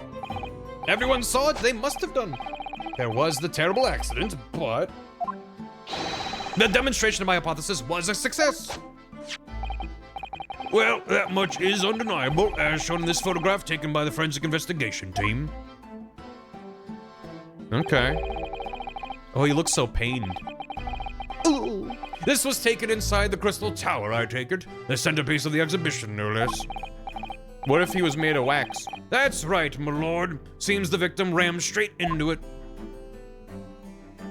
So you invented a high-powered trebuchet, it seems. I see. Well, very well. Submit the photograph as evidence. Those cheekbones, though. It's looking good. So there's the body. First we've actually heard or seen of it. Some kind of a puncture wound. Broken glass. He's going, ooh. Apparent stab wound. As the court heard, the victim of the incident was Mr. Odie Assman. There has been a number of allegations made against the man, but putting them aside for the time being. He was the man who financed the research for the experiment and the demonstration itself. I see. So to summarize the situation, the defendant is accused of taking the life of the man who funded his work. Would that be correct? Exactly. But couldn't it be that the explosion was caused by some malfunction in the apparatus used for the demonstration? That's right, that must be it. My splendid machine. My poor splendid machine. You saw it yesterday, didn't you? We can't even examine the wreckage thanks to the Special Dispensation for Scientific Equipment Act. What? The wreckage? The wreckage? But that being the case, how can the facts be established? How can it possibly be determined whether this was an accident or a deliberate and malicious act? Extremely simply, my lord. I beg your pardon? Thank you, last space cadet. 53. Isn't that right, witness? What? Sorry? Me? No, your neighbor. Yes, sir, it was murder, plain and simple. Anyone could state that with complete certainty. What? How can he possibly think that? Thank you, Inspector. I think we had better proceed to formal testimony. You will explain to the court on what grounds you claim this experiment to have been a front for murder. Murder. A front for murder. The corpse that went crashing through the Crystal Tower had a broken neck. Made a minor miscalculation in the angle of the beam projection, that's all. That was my mistake. Uh-huh. That would still make it murder, even if unintentional. But the post-mortem examination revealed another injury, a fatal wound. There was a lesion in his chest where he had clearly been stabbed by something sharp, right in the heart. So the victim was killed before he went anywhere, and this fellow's the only one who could have done it.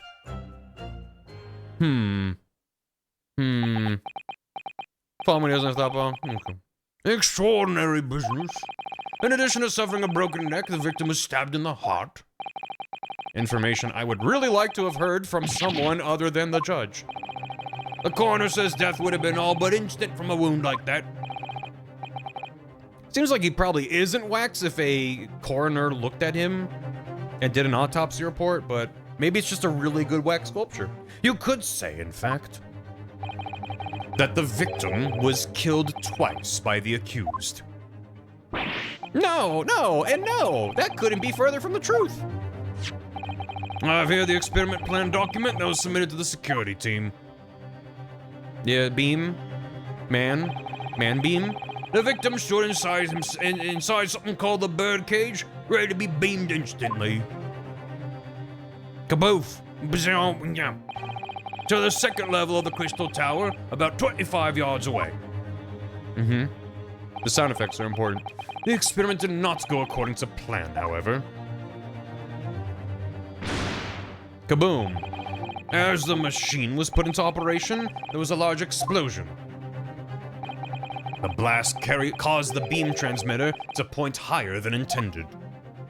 Shouldn't that not matter if the point is that this didn't work? And that the science doesn't work, so the angle of the beam doesn't matter because the beam didn't move a man? Accordingly, the kinesis resulted in the birdcage materializing in midair, from where it subsequently fell, crashing through the glass of the Crystal Tower's large round window. More. My word, one assumes the victim's neck was broken upon impact with the tower then. I'm so sorry, I didn't mean for this to happen. The machine was just too powerful. But honestly, really, I swear, it was just an accident, a terrible accident. Unfortunately, that excuse can't save you. No, not considering the sharp murder weapon that pierced the victim's heart. Murder weapon? What are you saying? This is the autopsy report submitted by the coroner. The prosecution would like it entered into the court record. Your request is granted, counsel. Yeah. My brain's too big, Your Honor. I was there in person, you know. I saw the whole ludicrous performance. And the only other person on the stage with Mr. Assman was that disgraced excuse for a scientist. Then really, by all accounts, it must have been him. Hard to think otherwise, really. Very well, counsel for the defense. Proceed with the cross-examination, please. Yes, my lord. I need to focus here. It's been a while.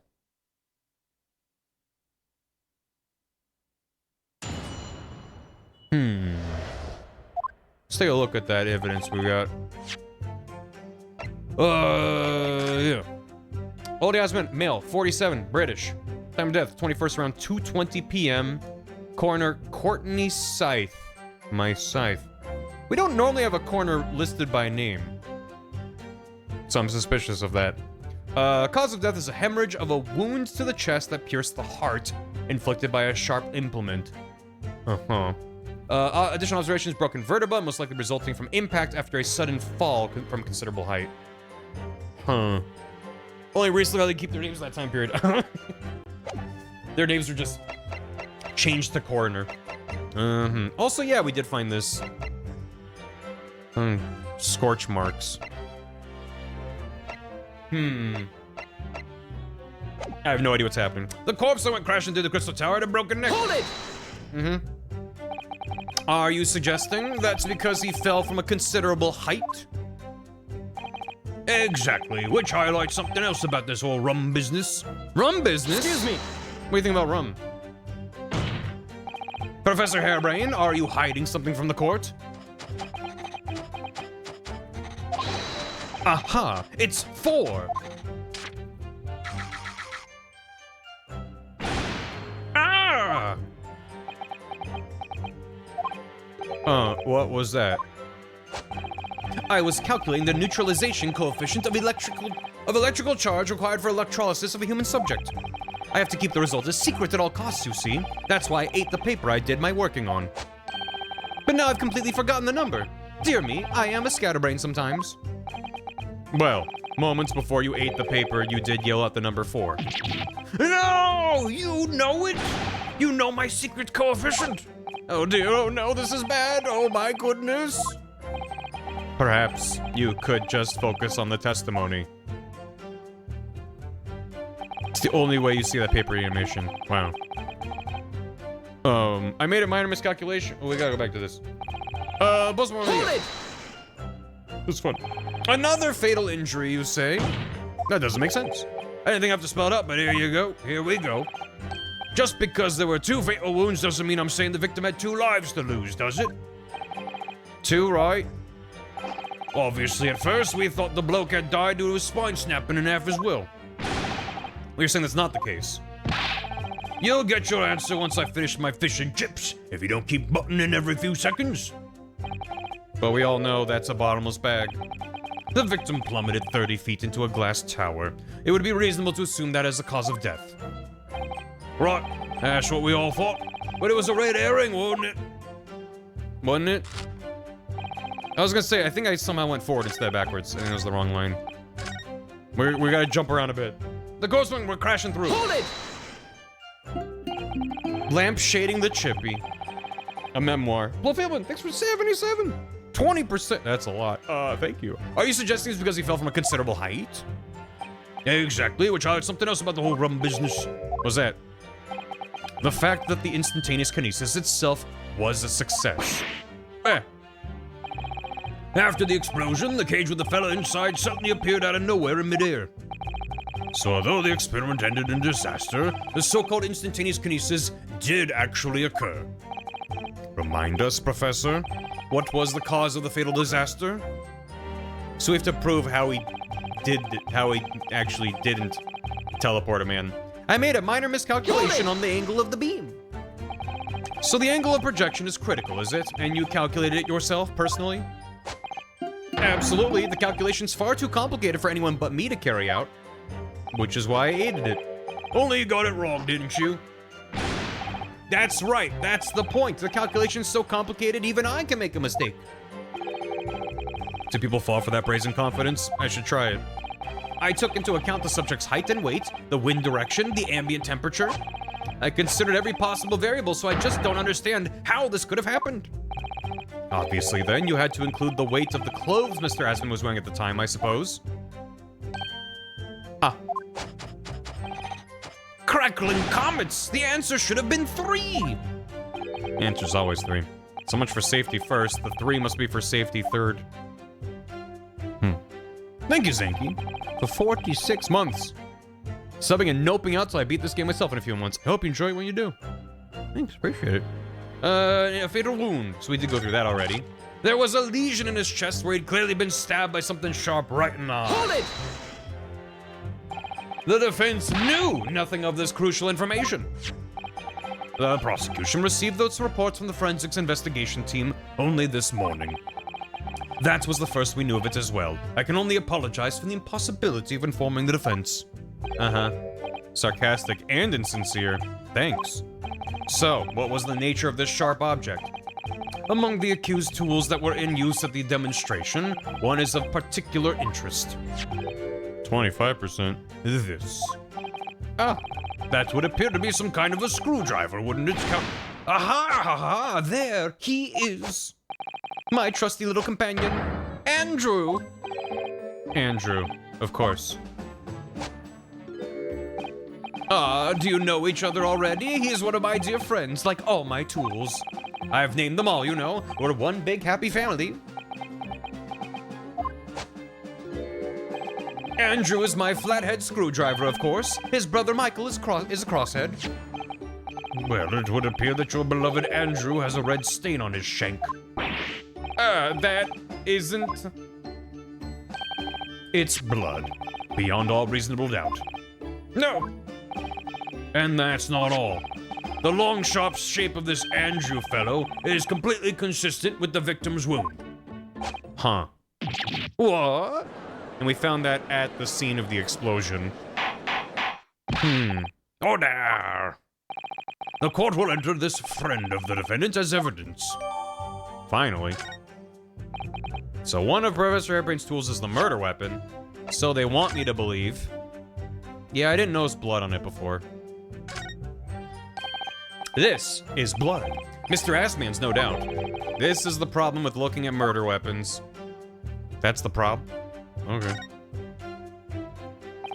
And I've seen this unusually shaped handle before.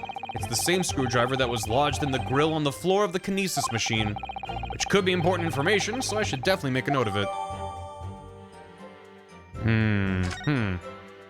Yeah, only having one portrait pop up. He's all alone.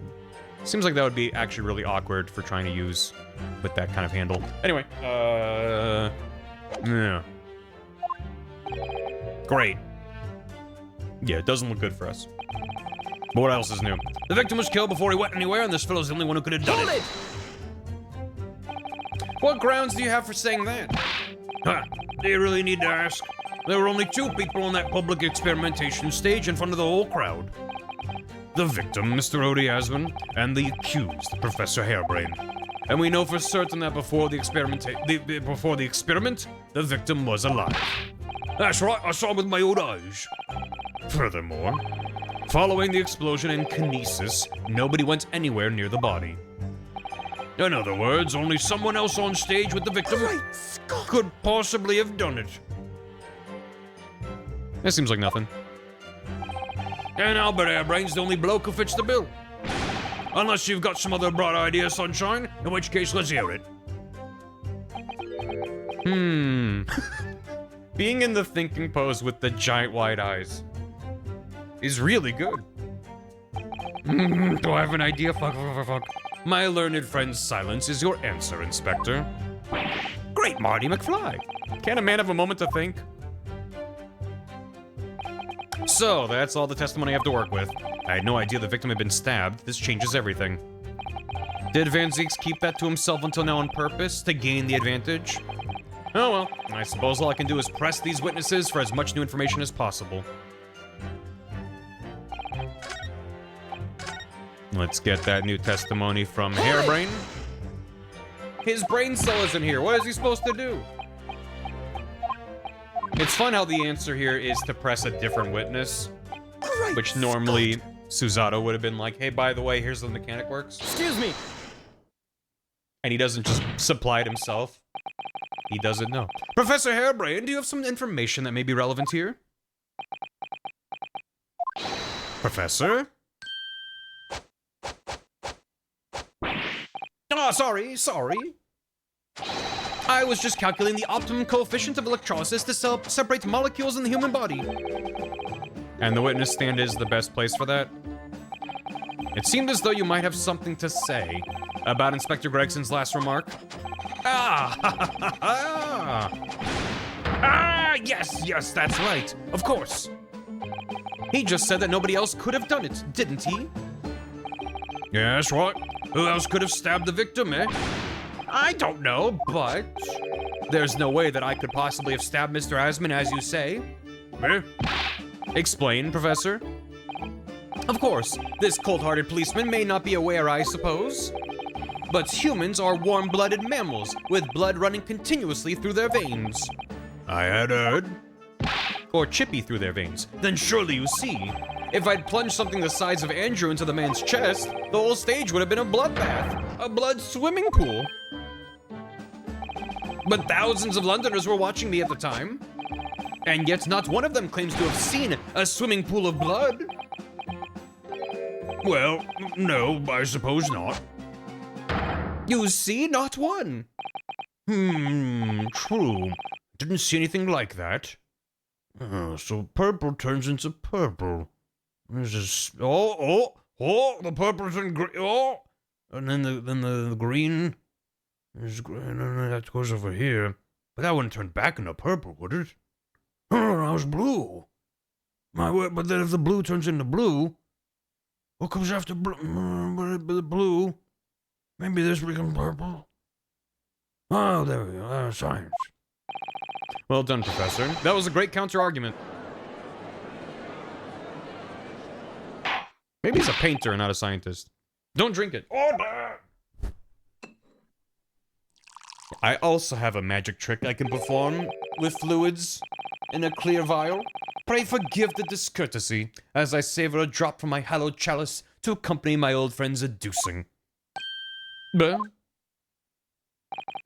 here's to you, Albert. Oh, you're too kind, Barrock, but I'm really not a patch on you.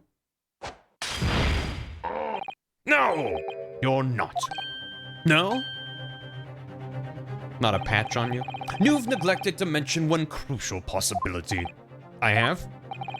A particular situation in which very little bleeding would result from a stab wound. Ah, of course. Inspector, enlighten the court, please. Yes, sir. Where are they going with this? Just a game of Mario Party. You will amend your formal testimony now, Inspector Gregson. The weapon the victim was stabbed with must have been left in his body whilst he was beamed through the air. Hold it! Why would you think that, Inspector? With any wound, it's only when you pull the weapon out that profuse bleeding occurs. Whilst it's still lodged in the body, it acts as a stopper of sorts, for want of a better word. I see. You don't need a medical degree to be aware of this fact. It's common knowledge for any investigator. Where's Suzato-san when you need her? If you ask me, this bloke masked what he was doing from view with his body before stabbing Asman in the chest. Still seems like anyone would be like, hey, he seems to be in pain and has a screwdriver sticking out of his chest. Like, there were a lot of witnesses. Then he beamed the victim off the stage with his fancy device, screwdriver still where he planted it. Oh, but this is fine because we found the screwdriver at the seat, so okay, he didn't beam with him. I would never do such a thing, not to my precious tools. I would never use them for such dirty work. You only use tools for their intended purpose. That's common knowledge for any scientist. The fact remains, the lack of blood at the scene can easily be explained, as the prosecution has demonstrated. Suzato also didn't know. No, but Suzato could have been like, you know, think about it more. And he'd be like, wait, what if I thought about it more? That's all the testimony I have to work with. I had no idea the victim had been stabbed. That changes everything. The event's excusing for himself. Oh, well. I wouldn't stab a guy, just not with... I would have, but I would have used a knife. That's what knives are for. Objection! Andrew was found at the scene of the explosion. You say that while the weapon remains in the body. There's very little bleeding. Is that unequivocal? Look, there was no blood on the experimentation stage, even though that's where the fellow was stabbed. The only explanation for that is if the screwdriver was still in his body, stopping any heavy bleeding. It's common medical knowledge, my learned friend, even on your side of the world. I was gonna point out how he hasn't said Nipponese in a while, but then he had to be like, oh, from your side. Okay, so, sure. Yes, but about this screwdriver. Is that progress? I don't know. The thing is, we actually saw it at the scene ourselves, on the experimentation stage. What? It was on the floor by the wreckage of the machine, poking through a metal grill. I went to pick it up, but the detective here stopped me.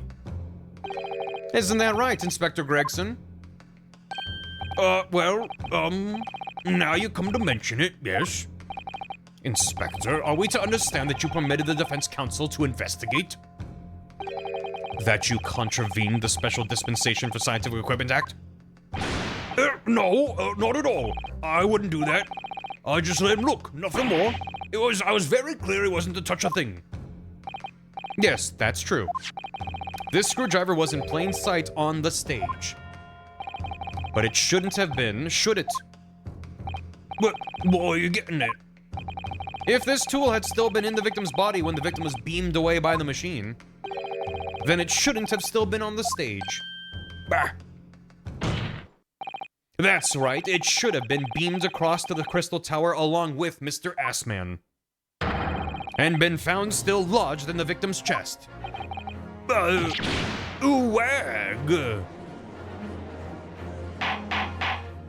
Hold on. How do you explain this, Inspector? I do. It looks as though everything that the victim had on his person moved with him when he was beamed. If the screwdriver was still in his chest when the instantaneous kinesis occurred, obviously that should have been beamed to the destination as well. This is a strange situation. Even though people are saying that this instantaneous kinesis is a scientific impossibility, we're still basing arguments on the assumption that it did actually take place. All right, time to tighten the screws here. My lord, if the prosecution's unable to explain this inconsistency in its argument, we can only conclude the testimony given in support cannot be relied upon. I fucking love it whenever Ryunosuke's like, the prosecution has to prove this or else it's moot. And he's like, fuck you. He's stumped. Ugh. Holy shit. Because it's usually the prosecution being like, the defense has to prove this or they explode. And you're like, ah, shit, ah, fuck. It's nice when it's the other way around. Do you have something to say, witness? Yes, I knew it. It bears out. The equations hold. Mr. Naruhodo, don't worry. About what? Is he gonna say what I think he's gonna say? Like, it wasn't part of the calculation, so it got left behind when he was teleported? Which is bad news for him. Without delving into the details, there is no inconsistency. What? Even if Andrew had been lodged in Asman's chest, my trusty tool wouldn't have moved. Andrew remaining on the stage is consistent with my calculations. God damn it.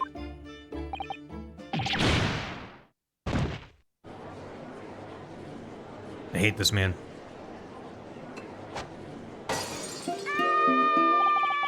It would seem your illusions have been shattered. Clearly, we should hear the accused's explanation. Thanks for 34 months, Mr. Maxim. Young Professor Farnsworth. To shreds, you say? Or should I say this brilliant scientist's explanation? What if something happened way ahead of you, bruv? Yep. Just when I found an inconsistency in the prosecution's argument. Scientists. Very well, the defendant will testify again. Provide us with a scientific explanation as to why the inconsistency asserted by the defense fails to hold. In the name of Apollo, I will, my lord. Apollo? Apollo? To you in the future. Yeah, I'm born yet. Leave me out of this. To be clear, I'm still at the stage of gathering data in my research. God of enlightenment. Gift of foresight. Yeah, he's perceiving. Good old Polly. My hypothesis states that kinesis cannot transport metal, though. Hence, the metal weapon would have stayed put. If it can't transport metal, explain... Is this metal? Could that maybe... But maybe the... well... I mean, he's giving us blue steel here. So... His expression shouldn't have transported.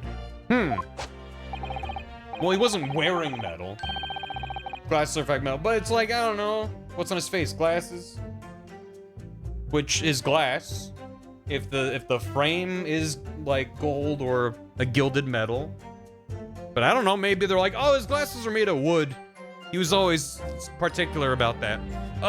The point just raised by Mr. Naruhodo isn't an inconsistency at all. No, it wouldn't be plastic, but it could be a non-metal, theoretically. Mr. Asman was the patron of my research. Without him, my work wouldn't have been possible. We'll give you splinters. That's what you sand them down for. Naturally. We've overlooked bigger details. Yeah, but sometimes it's the little detail that gets you. I have a duty to protect the incredible machine that we built together. The screws be metal. You can have wooden screws and wood. Chat, clearly every indication points to the glasses being made of wood. So... So, the thrust of your testimony, Professor, is that based upon his hypothesis, metal objects cannot be moved by this method of instantaneous kinesis. In other words, since the screwdriver is made of metal, even if it remained lodged in the victim's chest, its subsequent discovery on the stage, despite the victim being found elsewhere, is not an inconsistency. And therefore... I feel like Judge is getting pissed off by the science. And therefore, Professor Albert Hairbrain could still have been the killer. My great hypothesis holds, you see. We had to make the cage used to contain the subject from wood for that very reason, chat. I was not addressing you, witness. Professor Hairbrain? Yes? Whose side are you on here? I don't take sides, Mr. Naruhodo. No. My only interest lies in upholding my hypothesis. I'm a scientist, after all. Is he working for us or against us? It's very hard to tell. Let's see how you cross-examine this testimony, my Nipponese friend. There it is. Yes, fire away, Mr. Naruhodo.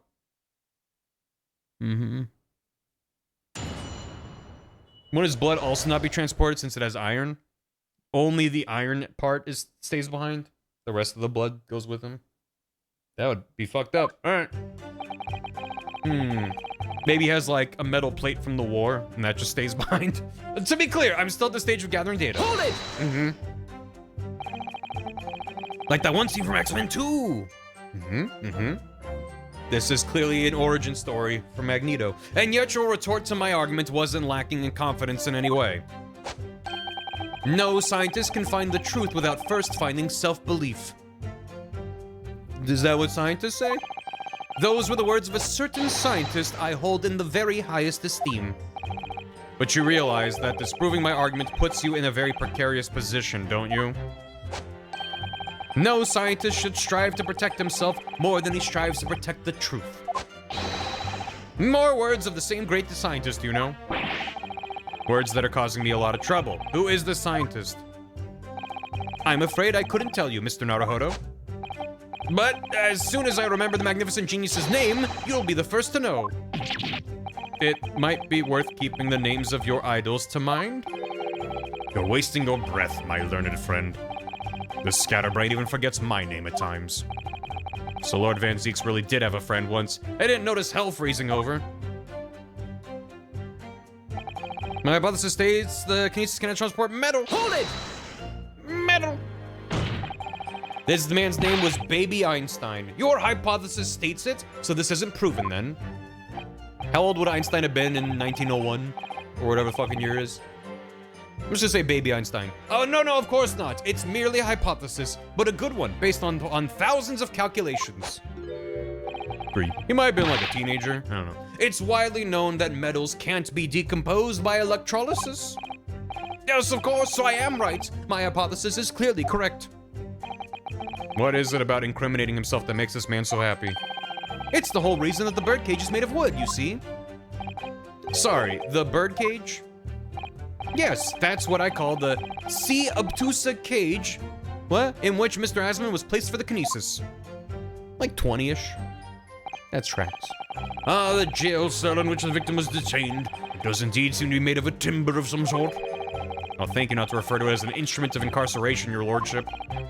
In short, any weapon lodged in the victim when he was beamed away by instantaneous kinesis would have been left behind on the stage if it was made of metal, correct?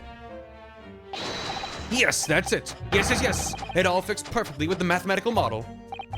But the ultimate conclusion, then, is that the defendant alone had the opportunity to inflict this fatal injury on the victim, is it not? Indeed, sir. Someone beam me out of this nightmare. Early 20s by turn of century. It's born in 1879. Okay, yeah, so about 20s. Baby Einstein. The point just raised isn't an inconsistency at all. Hold it! You seem to be pleased by that. Yes, another example of my hypothesis holding true. But I sense some sarcasm, Mr. Naruhodo. Are you not pleased? No. I knew it. At the end of the day, I am the one responsible for Mr. Asman losing his life. The advancement of science is no excuse, I know that. No, you're quite right. Tell the court, did you have a close relationship with Mr. Asman? Oh, well, no, not really. I mean, I'd only met him 2 or 3 times. And we only ever discussed my hypothesis and the project. And the research grant, of course. Mr. Asman was the patron of my research. Without him, my work wouldn't have been possible. Hold it! How did you come to know Mr. Asman in the first place? A year ago now, a small provincial science journal published a little paper about my work. When he says a small paper, when he says a small journal and a little paper, he means it literally? Okay. Okay, good. That's a scientific journal? Good gracious. I should need new spectacles.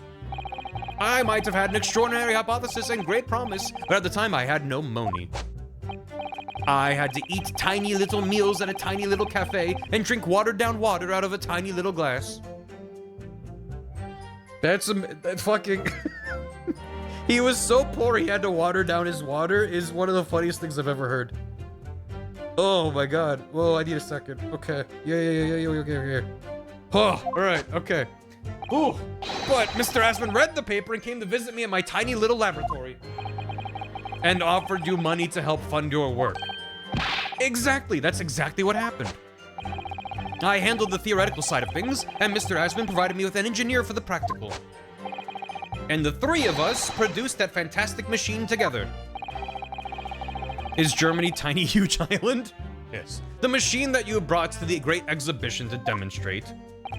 We had to apply to the government for some sort of inspection to be allowed to exhibit, I think. I didn't understand all that side of things. Mr. Asman took care of all of it. He was a wonderful man. Really, I owe him everything. Mm-hmm. Now I have a duty to protect the incredible machine that we built together. Hold it! When you say that you built the machine together, does that mean you were involved in its construction? No ice in my water, it just waters it down. Could barely afford any lead in his water. Good. Well, not exactly. I'm not good with the practical side of machines myself, so the physical construction was done by an engineer. Who is yet unnamed. Little remains of your creation now, though. Following the explosion, repair will no doubt be impossible. Yes, I realize that, but still. If someone were to gather all the broken parts, they could discover the secrets of my hypothesis. But Mr. Asman and I toiled over that machine for so long, we put our hearts and souls into it. I have to protect our work. So what's left of the machine must be kept safe. That's only fair because what happened was an accident.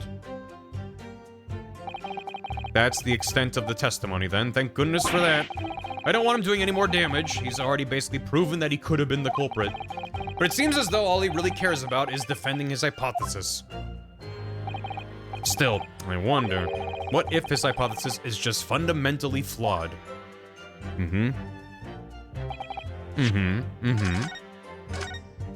Time to break this man.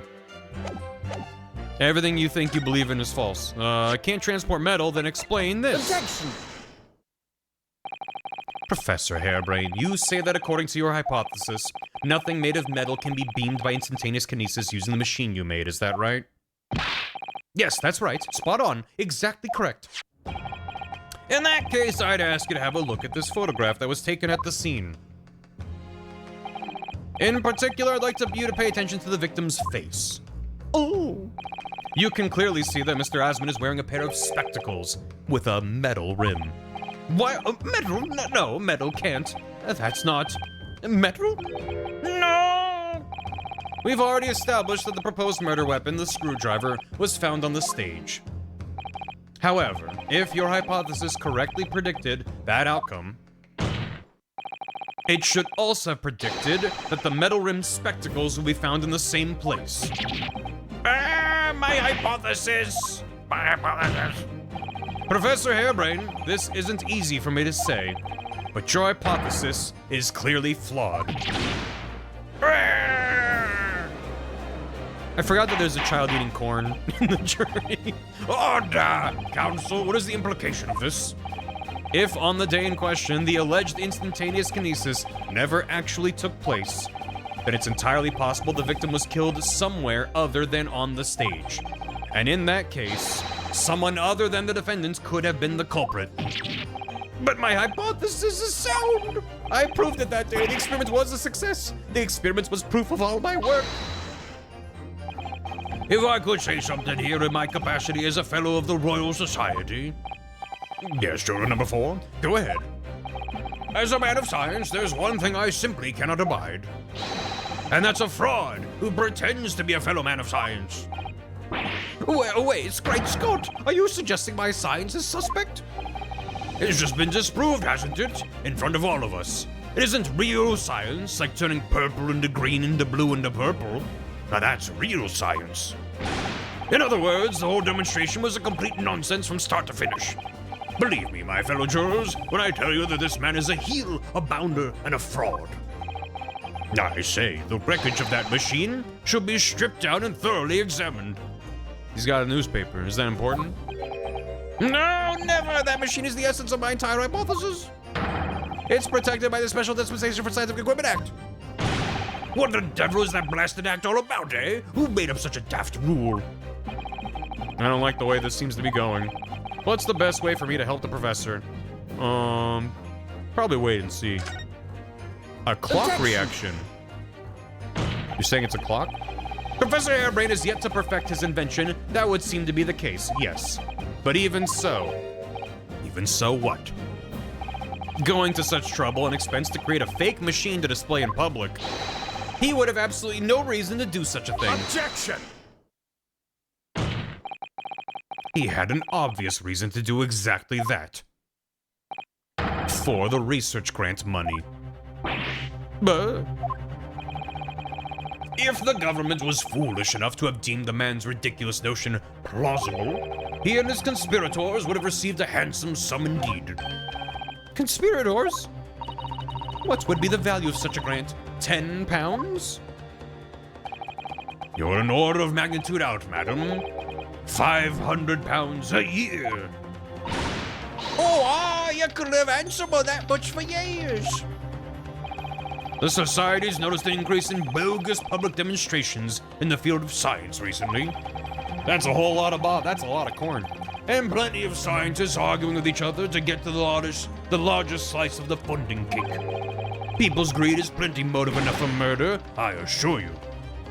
You assure me, speaking from experience? Perchance. That's one corn. Think about how big that corn would be. I haven't deceived anyone, least of all the government. My hypothesis is sound, the science is sound, you must believe me! No matter how unbelievable this hypothesis may seem to you, ladies and gentlemen, the fact remains the victim was transported instantly to the Crystal Tower. Which means that the experiment was a success. Barak. And therefore, the only person who could possibly have committed this murder is the accused. Barak. Where is this heading? I have no idea. My lord, if I may. Yes, Lord Van Zieks? The prosecution would like to summon new witnesses to the stand. New witnesses? What would be the nature of their involvement? They were spectators of the demonstration at the exhibition who were occupying special seats. Eyewitnesses. Very well. The court grants the prosecution's request. I should very much like to hear from eyewitnesses to the incident. The prosecution's stance is clear. This experiment was no pastiche. The accused killed the financier victim there on the public stage before the very eyes of the spectators. Now, my learned friend. Oh, yeah? It's time for you to make your own stance clear. There's clearly a flaw in the professor's hypothesis, I can definitely see that. But where does that leave me? We shall take a short recess now, during which time the prosecution will prepare its new witnesses to take the stand. As you wish, my lord. Good. In that case, court is adjourned for 20 minutes. I have to do my dailies. Yeesh. What a case, am I right? Next witnesses are good? I hope so. Each trial in Unesco has time for John Shimon, she's being worried about. Yeah, it's good. It's good, isn't it? Real life Uma. Yeah, he needs to go to the horse races. Mr. Naruto. What on earth were you playing at just now? Or rather, what on earth were you playing at all along? My hypothesis! My amazing hypothesis! You've been picking holes in it from the start! Sorry about that. But you promised me! You said you'd prove that dreaded explosion was an accident, not murder. You said you'd keep my precious invention from falling into anyone's hands. But all you've done so far is try to undermine me. He has a point. I did make you a promise, you're right. I said that I'd believe in you and fight for your freedom to the very end. But I also told you I was no scientist. I don't understand your hypothesis. The fact is, there's an undeniable flaw in your logic, isn't there? But if I just run through some equations... Yes, you see, it's because my work is incomplete. Perhaps it is. Nevertheless, a man died as a consequence, didn't he? Uh-oh. Oh, no! You're right. You're so right. It's all my fault. And I have no right to blame you for my failures. I'm a disaster, not just as a scientist, but as a human being. Well, that might be a little over the top. And while we're on the subject, what about Barak? He's being awful. Claiming his old university friend to be a murderer, you mean? He's a disaster, not just as a prosecutor, but as a human being. Oh, but no, wait. He's the Reaper, isn't he? Perhaps he's not classified as Homo sapiens anymore. Glad that's cleared up. Rebeam yourself, good man. Has long since been debeamed. That man has no bean within him, I assure you. Can I double check something with you? Yes, what? What's Santa's name tag? It says, Albert Hairbrain. Or maybe... Hagney. The machine and demonstration you prepared, they were based entirely on your hypothesis, I presume. Not his name tag? What about? Hey Lane, thanks for the raid. Oh. How you doing? Welcome. There was no trickery involved. I drew the plans from the machine with my very own hands. Every line was painstakingly drawn with the firm belief that science is the only future. So yes, it's true that my hypothesis hasn't reached maturity yet, but please, Mr. Naruhodo, you must believe in it. All right, Professor, I understand. Counsel, defendant. The prosecutor's witnesses are ready to take the stand. Court is about to be in session again. Make your way to the courtroom, please. It's very eloquent, that bailiff. It all hinges on that demonstration. If the professor's hypothesis is sound, as he claims, it leaves him as the only person who could possibly have killed the victim. But on the other hand, Mr. Sholmes was adamant.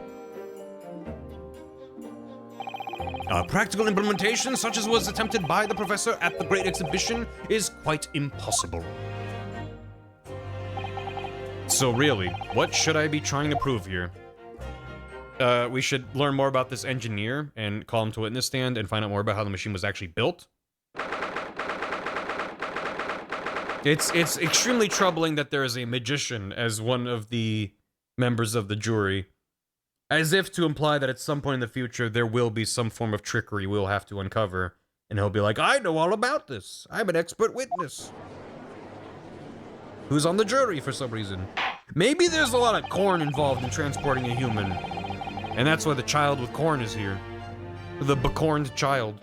In the name of Her Majesty the Queen, Missy Elliott, I hereby reconvene the proceedings of this court. Counsels for the defense and prosecution, are you ready for the new witnesses to testify? The prosecution is ready, my lord. As is the defense, my lord. Callback! So, Lord Van Zieks, I believe these next witnesses saw the demonstration on the day in question with their own eyes. You can use corn as fuel. Corn is no place for a mighty warrior, as we will no doubt receive testimony. Indeed they did. And as luck would have it, one of them is a police detective. Is it Jenny? So the testimony we're about to hear can be considered highly reliable. Perfect. A detective of all people. The prosecution's stance remains unchanged. Though it ended in tragedy, the demonstration on the day in question was scientifically sound. And consequently, the sole person with the opportunity to have committed this act of murder is the only other individual to have been present on the stage at the time, the accused. Thank you, counsel. The prosecution's position is clear.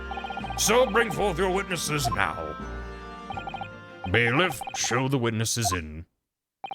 The witnesses whose proximity to the incident on the day in question will clarify the truth unequivocally. She said she was in a balloon, wasn't she? And maybe someone else. Oh, never. Oh, no, I was right. I was okay. Wow. Witnesses, state your names and occupations for the court to hear. My name is Balthazar Roon.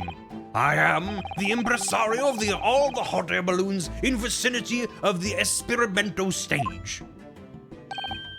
My name is Wilhelm Gosreich Sigismund Ormstein. I have come to see the great exhibition all the way from my home in Bohemia.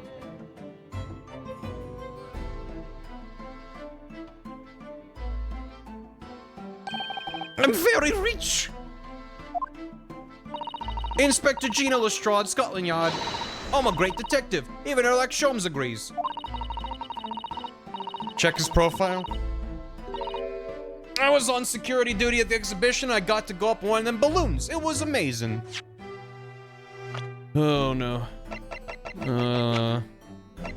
Yeah. Balthazar Luna 42, impresario of short pleasure voyages and flying balloons. I get it, but I just don't like the phrase pleasure voyage. The balloons above the experimentation stage all belonged to this man. Bohemian boy. It doesn't even have his name. 11. A young boy came to London to visit the Great Exhibition. His real name is Wilhelm Gottsreich Sigismund Ormstein. Ormstein in smell. Alright. He got that balloon money. No, little German boy. Cut Gina again. But she did mention that she had seen the disaster from up in a balloon, actually, didn't she? And she clearly loved every minute of it. Never seen her so happy. There were 3 balloons flying near the public experimentation stage when the incident occurred. Don't go to that. 2 of these witnesses were in one such balloon at the time and saw events unfold from the skies above. You make it sound like they were in the clouds. It was only an altitude of circa 60 feet. Very low. He's playing with his mustache. Well, you can't see nothing if you fly too high, can you? 60 feet. About 18 meters, then. He's good. Thank you for your introductions. Now, you will give your formal testimony for the court. Kindly describe exactly what you witnessed, especially those of you who had a vantage point above the stage. Got a little German boy. Yeah. It was an incident terribly. I'm only grateful that my balloons were not damaged. There is this huge bang from the stage, and then the next second, another bang in the sky beside us. And from amidst the smoke, a cage appeared out of nowhere. The cage, it fell from the sky like a stone and crashed into the crystal tower. Oh, I didn't get a good look inside the cage, but no one went near it after it crashed into the tower.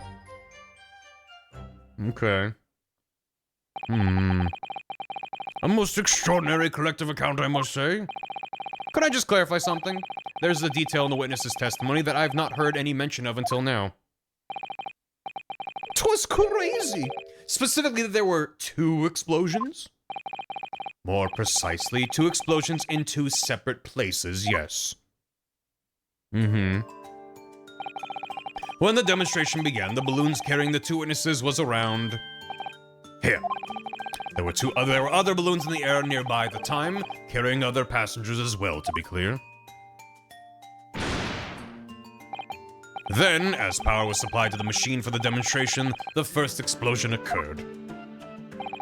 The so-called bird cage that contained the victim disappeared from the stage, and a moment later, Bizorp, the second explosion occurred directly adjacent to the balloon carrying the witnesses. Uh-huh. Yep, The birdcage appeared at the site of the explosion, subsequently to plummet down into the crystal tower. I was very surprised. Suddenly, a cage appeared before my eyes with the person inside. The place was so hot, but I didn't want to miss a scene, so I kept my eyes wide. Here you go, little boy. I still have lots of money. Precisely, who is this curious infant? I'm told he is a young noble of Bohemian royalty. Apparently, he disguised himself in order to steal unnoticed into the Great Exhibition. Yeah, I am here in London on a sightseeing trip with my elementary school. We will have the benefit of a child's point of view in the testimony. Fucking benefit? How unreliable can a witness be? Do we really need that? When I remove my mask, this is what I look like. Oh yes, I see. A delightful face, I'm sure. Yeah, everybody says so. Great disguise, then. The point is, the testimony of these witnesses further substantiates the facts for the court. Thanks for 76 months, Jolly Rogers. Appreciate the prime. Check his profile again. Bohemian boy. Okay, now he's been updated with an excessively long name. That's fun that it updates. Mask off. You'll never see it coming, Joker. Namely, that despite ending an explosion in state's cases was successfully demonstrated. And furthermore, that until the arrival of the police, no one approached the crystal tower where the victim fell. Yeah, I can imagine it's easy to miss that. Therefore, only the accused, who was with Mr. Asman on the stage, could possibly have committed the murder. Can I talk to the engineer who built the machine, please? Yes, thank you, counsel. The prosecution's views on the matter are quite clear. So, the defense's cross-examination now, please. Yes, Lord. Little German boy. View from 60 feet up. It was an incident terrible. Terrible. I'm only grateful my balloons were not damaged. Hold it! There were 3 balloons flying above the experimentation stage at the time, I understand? See. All 3 of them, my bellissimi bambini. What do you think about that? Excuse me. Master Gods, do you have something to say? Something that struck you about what you just heard, perhaps? What I just heard was you failing to remember my full name. Sorry? Which is Wilhelm Gottschalk Sigismund Ormstein. My learned friend's powers of recollection are clearly abysmal. Perhaps he has forgotten where he is. My teacher at elementary school said that if you are rude enough to forget someone's name, you will have the most awful life imaginable. Your balloon! No!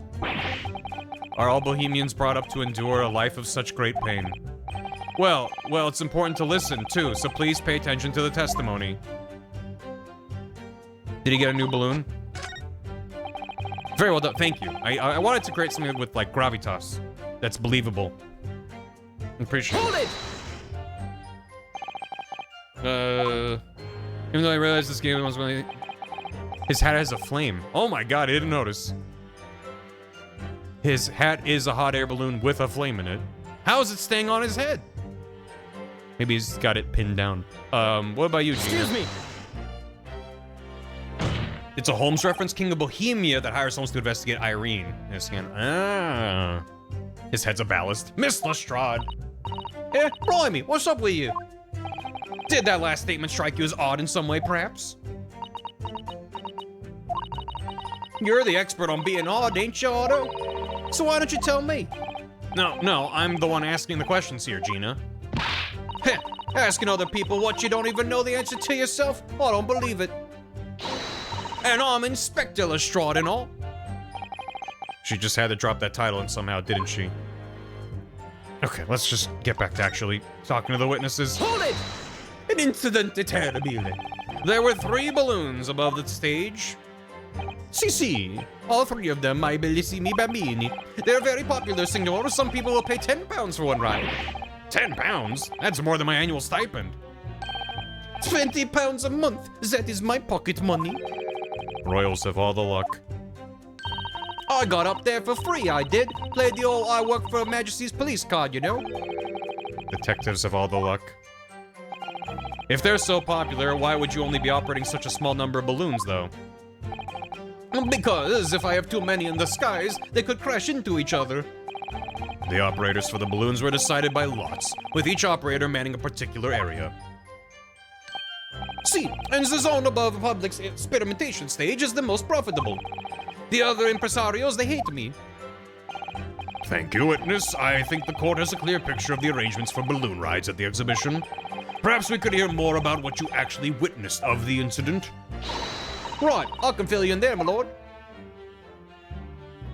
I do need to press him, though. There's this huge bang from the stage, and then another bang. Mario German Boy Street Urchin. Inspector Street Urchin, I think you'll find. You actually saw the accident happen from up in the air? Yep. Ain't it amazing what a detective gets to do, eh? Excuse me. What do you think of that? If I may, Mr. Lune. Oh, wait, is it Loon as in balloon? What's his first name again? His name is Balloon. Okay. You're like one of a one of a balloons, eh? Prego, 10 shillings for one. No, I was going to ask you if that last statement bothered you for some reason. Balloon. People say things to me all the time. Sorry? They say avaricious, they say money grabbing, they say cheat, full of hot air, stripy swindler. If I let what the people say bother me, how can I fly my balloons, huh? Well, I think you just need to fill them up and the gas does most of the work, really. Allora, that's why I refuse to listen to what the people say. Oh, why should I? It is nothing good. Well, if he doesn't listen, that explains a lot. It's a me. Balloon. A balloon with arms and legs, but no faculties with which to hear. There's no need to get carried away. In a balloon. No, not you, little German boy. We'll get to you. Yeah. Okay. You saw the accident happen. Yep, isn't it amazing? I'm telling you, Otto, being a lawyer's a mug's game. You should join the force and we can go flying together. You know me so well. Yes, well, anyway. Could you tell us exactly what you saw, do you think? Everything. We saw everything, because we were up above it all. That dodgy cove climbing into that cage, and that dodgy professor pulling all them levers. Levers? And that's when it happened. That's when there was that massive bang, and the cage disappeared, just like that. You are describing the moment the subject's body was decomposed by the electricity, I believe. I didn't know what to make of it. But then there was another bang, right in my ear. I looked round, and there was a huge great fireball right next to us in the sky. And there was nothing there before. What did you... we're speaking, little German boy. And what appears out of the flames? The cage, that's what. And that description sounds like the moment after the man was beamed instantaneously through space. It's mind-blowing, isn't it? But that's the 20th century for you, I reckon. So the people who actually saw the demonstration with their own eyes really believe they saw something miraculous taking place. And from amidst the smoke, a cage appeared out of nowhere. So you're saying that you witnessed the actual moment that the instantaneous kinesis took place? During this stay in London, I have seen many extraordinary things. The Great Exhibition itself, this instantaneous kinesis, big explosions, the British courtrooms, and strange creatures. Sorry, strange creatures. Yeah, you, a most unusual creature from the East. Oh, yes, but I see princes wearing masks every day of the week. Did you also see the moment that the cage materialized, Mr. Loon? No, little German boy, no. No, +1 for little German boy. No, I did not see the explosione myself. However... Son. Thank you, Raymans. Profligoski shares a strikingly similar design to Christoph Gavin. Is it coincidence? Probably. Does it tickle me? Absolutely. Oh, no. Don't learn from Van Zeeks. It's a cage. It fell from the sky like a stone. Hold it! Uh-huh. Did you see that actually happen? No, in reality, I did not. I saw after it hit the tower. There was a grande confusione around the stage. I ran to see what had happened. I was terrorized by the idea that one of my balloons had crashed. I suppose they are his livelihood. But when I looked up to the sky, all my precious balloons were still there. I saw it, though. I saw it slam into the tower. After all, I am a detective now. If one of them exploded, how are they... Okay. Then tell us what you saw, Inspector Lestrade. That's what I like to hear. Wait, hold on, let me... The cage was... Okay. I don't get a good look inside the cage, but no one went near it after it crashed into the tower. Hold it! I'm saying where it's like 1900, give or take. Was it you who gave the order to keep people away? Use your head, Otto. How could it have been me? I was up in a balloon, weren't I? You could just yell from the balloon, stay the fuck away. Right. So cause I wasn't available, it was the boss who had to leg it over there. He was getting shoved and kicked all over by the panicking spectators as he tried to seal off the scene. It was a real sight to behold, I can tell you. Amazing. Poor Inspector Gregson. So anyway, I couldn't see the cage that well cause of all the smoke. And I didn't really want to see, to be honest. Yeah, I was scared out of me wits. Keep it together, Inspector. The prosecution really is asserting that the demonstration was genuine. But what if it was actually some kind of a switch-around trick instead? A switcheroo. That would mean the victim was never actually on the stage in the first place. The two explosions would have thrown everyone watching into a panic for sure. I think I need to find out more about what exactly people saw at the time. Person swap. Wax model swap. It was this one, right?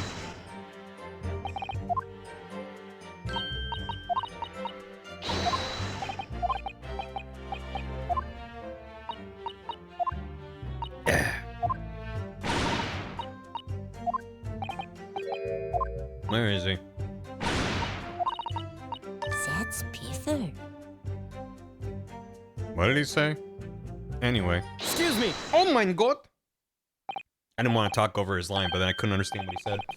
Master Gotts, does your memory of the day differ?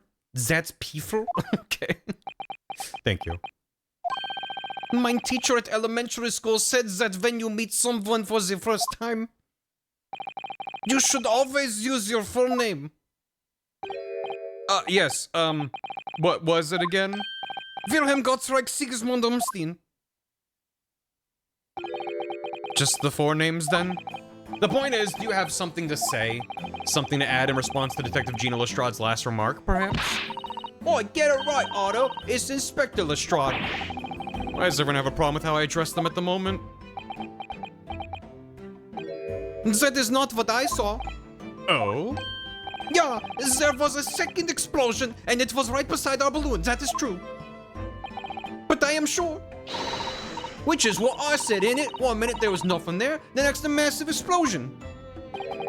My teacher at elementary school said that when someone else is speaking, if you are rude enough to interrupt, You will have the most awful life imaginable. Are all Bohemians brought up to be so full of joy? I want another balloon. Here you go. Thank you. Just before the second explosion happened next to our balloon, I clearly witnessed a green balloon flying in the sky. Green balloon. You what? I never saw nothing like that. When I did, I saw it, and you can't say I didn't. I will complain to the council. I will cry and scream. My testimony is the truth. I'm Bohemian Prince. You cannot say it's a lie. That is not allowed. Playing the bleeding royalty card, are you? Typical. Says the orphan who likes to remind people she works for Her Majesty's police. In that case, young man, I must ask you to amend your formal testimony in the interest of cordial national relations between Great Britain and Bohemia. 99 green balloons. It was not the sky that exploded, it was a green balloon that was next to us at the time. Hold it! A green balloon, you say? Are you sure about that? Of course I'm sure. I'm a proud Bohemian Prince. All these questions are making me boring. I think you mean bored. Ugh, English is very annoying. The language of my countrymen is far superior. Ragazzo is very long to lie. Lie? Flying balloons never explode for the same reason the planets never explode. It is logical. Please tell me that doesn't mean logical. If you insult me, you insult all of Bohemia. Madai. I will have the army come and shoot all of your stupid balloons out of the sky. All of them. I would like another balloon, please. Here you go. Here you are, Your Highness. If only all international incidents were so easily resolved. Just buy them a balloon. Now that peaceful relations have been restored here in the courtroom, perhaps we could return to the testimony. Did you also see the moment that the cage materialized, Mr. Loon? Oh, no, I did not see the esplosione myself. However, it's kind of, yeah, it's mostly just balloons. That would be the best payoff, Squeaks. Just 20 balloons just stuck to the ceiling. So what about green balloon?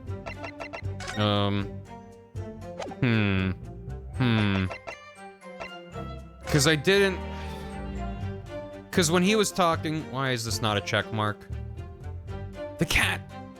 We'll do this in a sec. I'm just like, but I don't have testimony like, I don't have anything to point to that's like, hey, there were 3 balloons, but he said there's a green balloon, not that there was a 4th, just that, I'm assuming it's I don't know. The Reaper attacked. It's the kingpins of the criminal underworld generally managing to escape conviction in the Reaper's trials. This isn't the first time their henchmen have tried to attack Lorne Bensix as a result by the sound of it. Makes you think, if that's how justice works in London, there must be dark forces at work. But what could, green. Oh, but green, though. It looks like layers of thick canvas with a thick rubber lining of sorts. I didn't know what this was from the entire time until just now. Okay. Never seen anything like it before, but applying Sholmes' methods, you might deduce it was part of a raincoat worn by someone who really, really didn't want to get wet. And the charring must have occurred when the person was struck by lightning. Or maybe not. No, I think he's onto something. Case closed. I'm gonna save. But I'm gonna try that. I was thinking of trying the diagram, because that's where they were showing the balloons and stuff, but maybe I just go green. This is green. Objection. Or maybe not. would you care to mull over precisely what you find odd about it on your return journey to Japan? I wouldn't be back to give the court an answer for about 4 months, though. Rest assured, we should be happy to carry proceedings forward in your absence, counsel. He sounds serious. I have to prove my worth before he really does send me back home. Oof, ouch. Do the same thing. Like contradiction. Right, that's not contradiction. It's just like, but this is also green. But what do I have about the number of? I don't have anything that says this is the number of balloons or this is the type of balloons. That's what I'm worried about. Yeah. Yeah. I mean, I can try that. Objection! Yeah. That's at odds with the evidence. It's your task to explain the somehows. It just seems to jar, don't you think? What I think is that this whole exchange has been extremely jarring, yes. Is it not? Is it not? I mean, it's almost always, here's the new line that you have. He's been beamed, sure.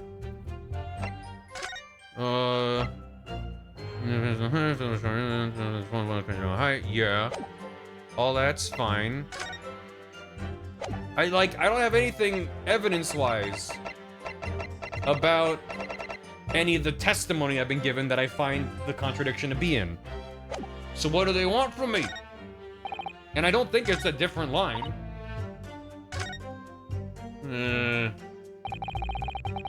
That's sus. It's all sus.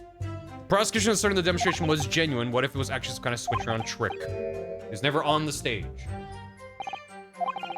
So am I trying to somehow prove he was on the balloon the whole time? How could I do that? What do I have to prove that? Next to us.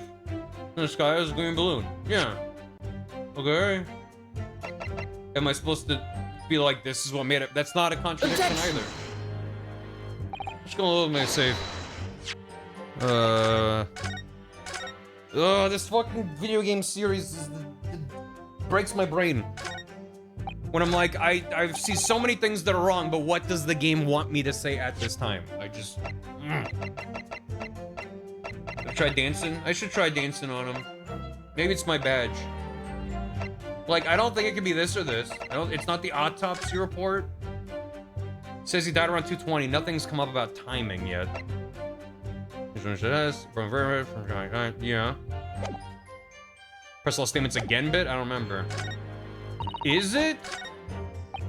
Sounds like manner. Yeah. Does anybody who happens to know the game know if there's something I'm missing? Do I need to press something else again, or is it just... Objection! If in doubt, press again. God! I have all the pieces.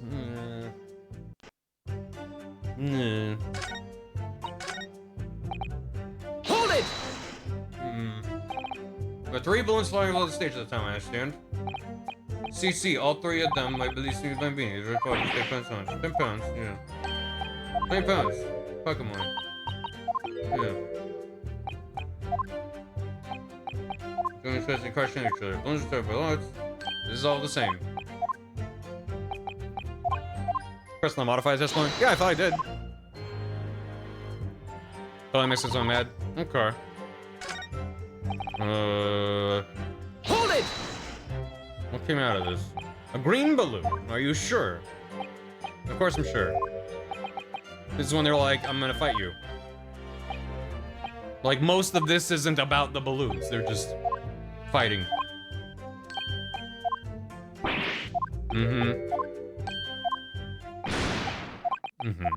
Have a balloon.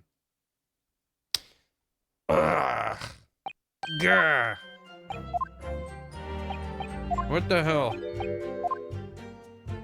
I'm understanding this was myself. He got mad? Sure. Hold it! I mean, if I'm not meant to say something about the green balloon, then it's just like... That's just annoying, because that's basically how the game works, is you press until you find the new bit of information, and then you are able to use that. So if it's not that, I'm always mad about it. Because then what's the point? You know me so well. I saw everything because you're above it all. Okay, bang, cage disappeared. And the cage appeared out of the flames. Very puzzle thing. Yeah, I guess so. There's a lot of balloons out there. Hold it! The balloon or instead of the child? I have not. I could try that. But again, I'd be annoyed if that was what I needed to do. because that's not how the game usually works. So after the tower's journey, grande confusione. Charles made one of his friends on my precious room were there.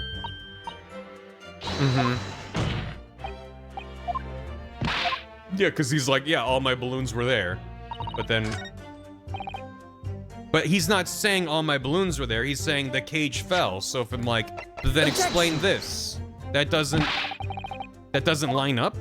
So that's also why I was like, I don't think that's it.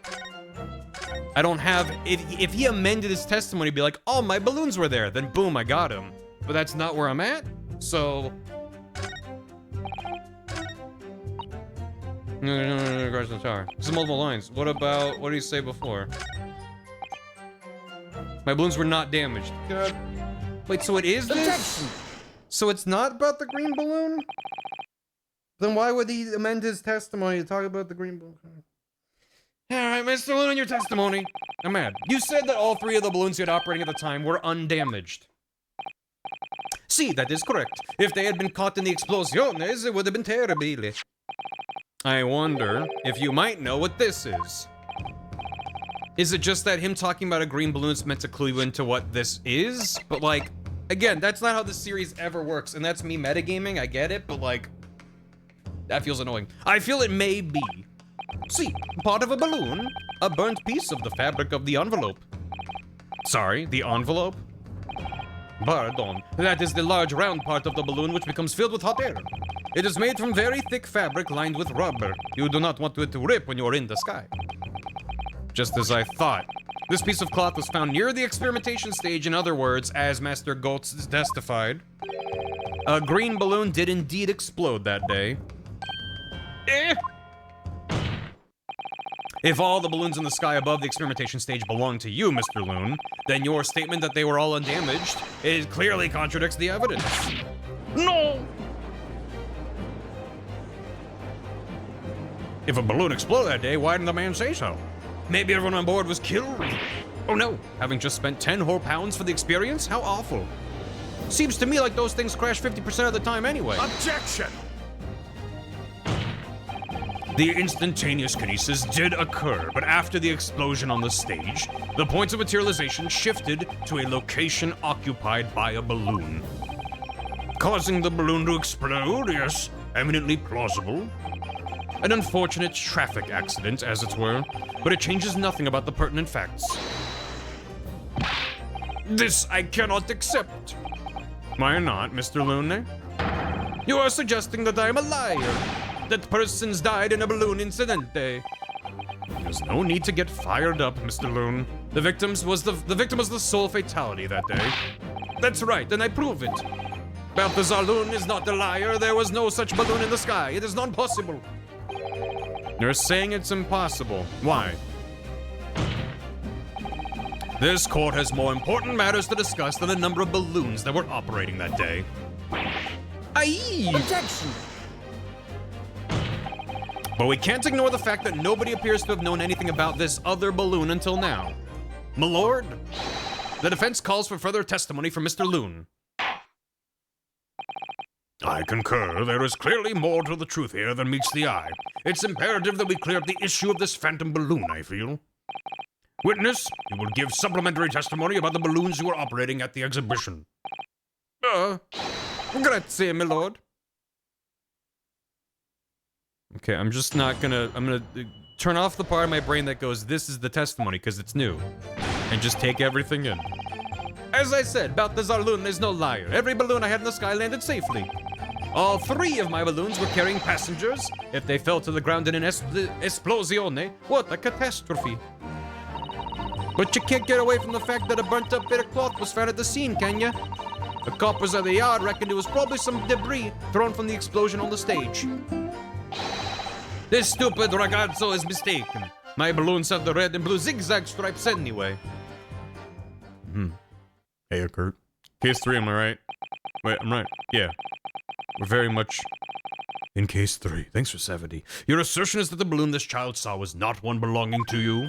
Si, exactamente. If he even saw a balloon in the first place. I do not like the sound of it. It is very bad for business. I have a good mind to sue the land of Bohemia. If you attack us, we will fight back. It will be war or at war. Unless you give me a balloon. Here you go. Grazie.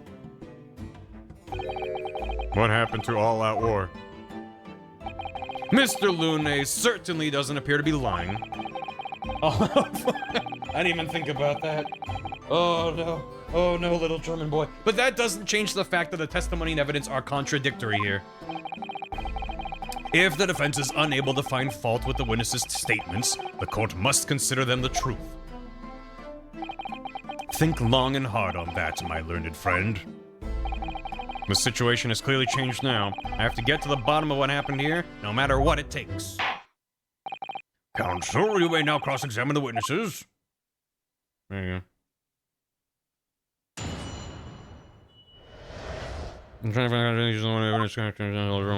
It's true. As I said, Balthazar Lune's no liar.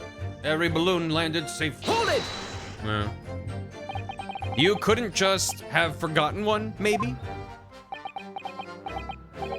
Signor.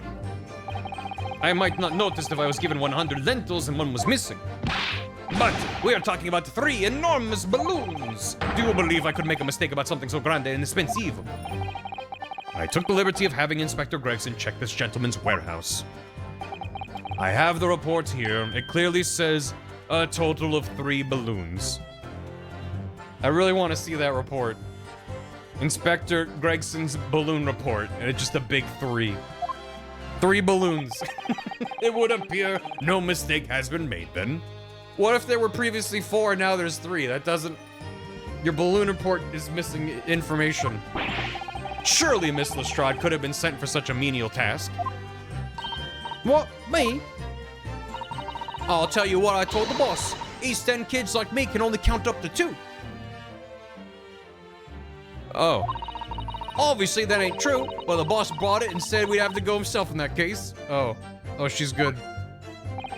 Damn it. Inspector Lestrade, I need you to go right away to make sure there's only 3 of them. Oh, but I can only count to 2. I'll have to do it myself. It's fucking got him. All 3 balloons were carrying passengers. Hold it! Mm-hmm. It would be quite a catastrophe if they fell to the ground for any reason, I think. On that note, Mr. Lune, tell me, what is it that keeps these balloons in the sky? Are you an idiota? Sorry. That is like asking, why does a candle burn bright? It burns bright because it burns bright. And a balloon flies because it flies. What else? That must be Italian for I don't know. There are 2 types of flying balloons, hot air balloons and gas balloons.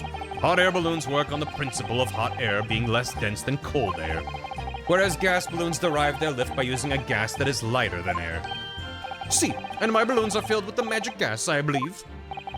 Hydrogen, lighter than air, but highly explosive. Good lord! I do not permit smoking of the cigarettes in any of my balloons. The magic gas does not like fire. Even a small spark of static electricity could cause the entire balloon to explode. What is the matter with you, signor? All that comes out of your mouth is esplosione, esplosione. I tell you, my balloons are perfectly safe. They have to be, or I cannot eat. None of my balloons exploded that day, I'm completely sure. But if you still say that is what happened, you must show me the proof. Alright, so Mr. Lune had 3 balloons in the air that day. If none of them were damaged, then what was that one that exploded? Oh? Josh Ward, thanks for 50 months. I'm the British guy, I'm back to explain all the slave fantasy stuff is actually real and even sillier. Is it true that kids from the East End can only count to 2? Even though she immediately said it was a joke. But you can't get away from the fact that a burnt up bit of cloth was found at the scene, can you? Hold it! He's asking the audience. Why is this had a hot air balloon then? He's just adding fire to the gas to make it exciting. I was surprised to find a piece of fabric still at the scene, actually. Didn't you search the area surrounding the stage for clues? Nah, I'm not into picking stuff up off the ground, me. I always works out way better. Diving into people's pockets instead. So much for the new career path. Mind you, the boss was on his hands and knees picking up all kinds of rubbish from the floor. Thing is, though, the cage went crashing into the Crystal Tower, didn't it? So that's where most of the investigating was going on.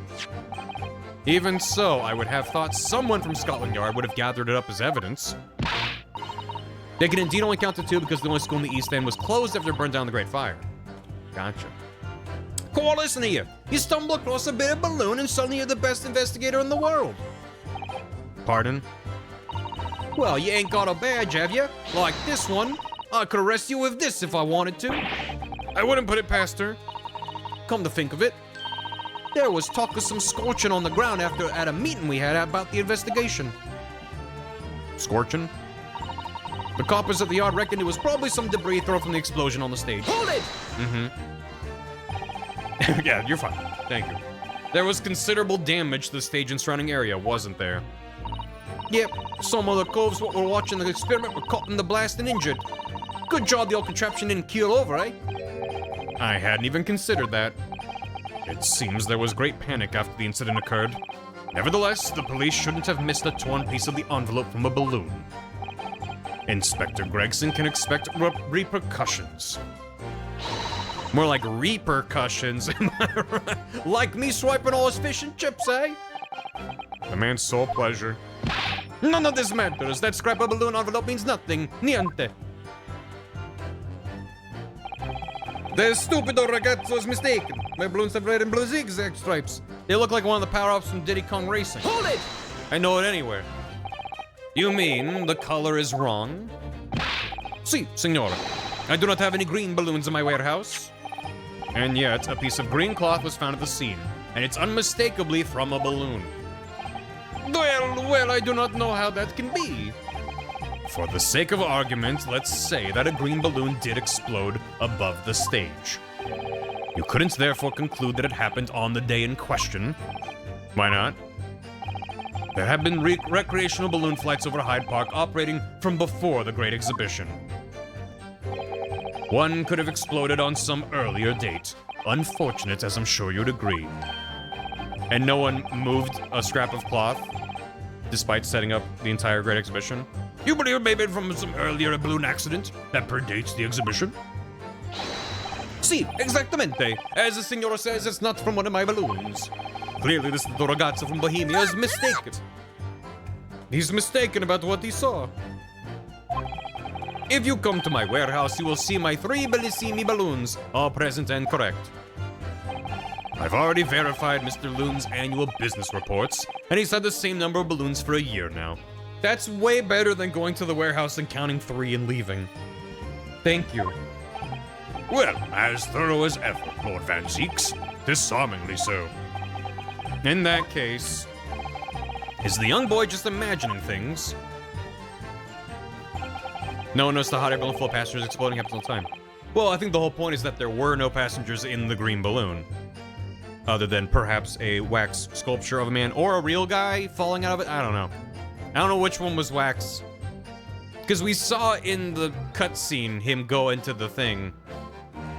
I guess. I don't know. Who knows? Maybe he was wax the whole... Maybe both are wax. Maybe there was no Mr. Assman. As I thought, his testimony doesn't quite add up. The young Bohemian boy claims to have seen another 4th balloon. But Mr. Lune vehemently denies the possibility, and it's hard to imagine the man in charge would be mistaken about the number that were in the air. Still, this inconsistency must tell us something, I'm sure. Where's the fuel being stored? In the other balloons. Hold it! Don't pop it! Whatever you do. When it vaporized, there's only one body, the green balloon wouldn't. Oh yeah, they would just have probably fallen to the ground in the basket, so. He can't walk 20 paces in this town without seeing a hot air balloon explode. True to this day.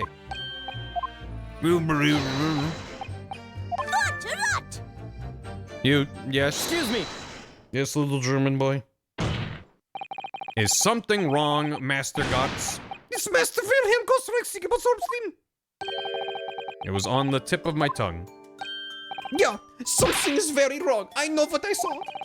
There was a green balloon there. I swear it. I swear all over Bohemia. You can speak as much bad language as you like, but it changes nothing. Oh, if you do not have evidence, ragazzo, then I must tell your parents to punish you, eh? Perhaps we'll let the judge decide when it comes to punishments. Evidence? What is this evidence? To give a simple example, young man. A photograph, for instance, some tangible proof of what you claim. Then why didn't you say so sooner? I have the photograph here. Good gracious. What? I had not been up in a balloon for a little while, so I was very excited. I took lots and lots of photographs. Of the Crystal Tower, of the Bohemian exhibit, of the Street of London, of the hot eel cellar. Hot eel cellar? The balloon. And the instantaneous kinesis experiment. Did you take a picture of that? Yeah, one picture. Really? You did take one? But all I wanted was a ride in the balloon. I was not interested in boring experiments. Never mind that. Can you show us that photograph? He means hot dogs. Oh, okay. Of course, and then you will see. When will you wear wigs? You will see that I am not lying, that I really did see a green balloon. Is it a color photograph? It's not a color photograph, but, you know, it's fine.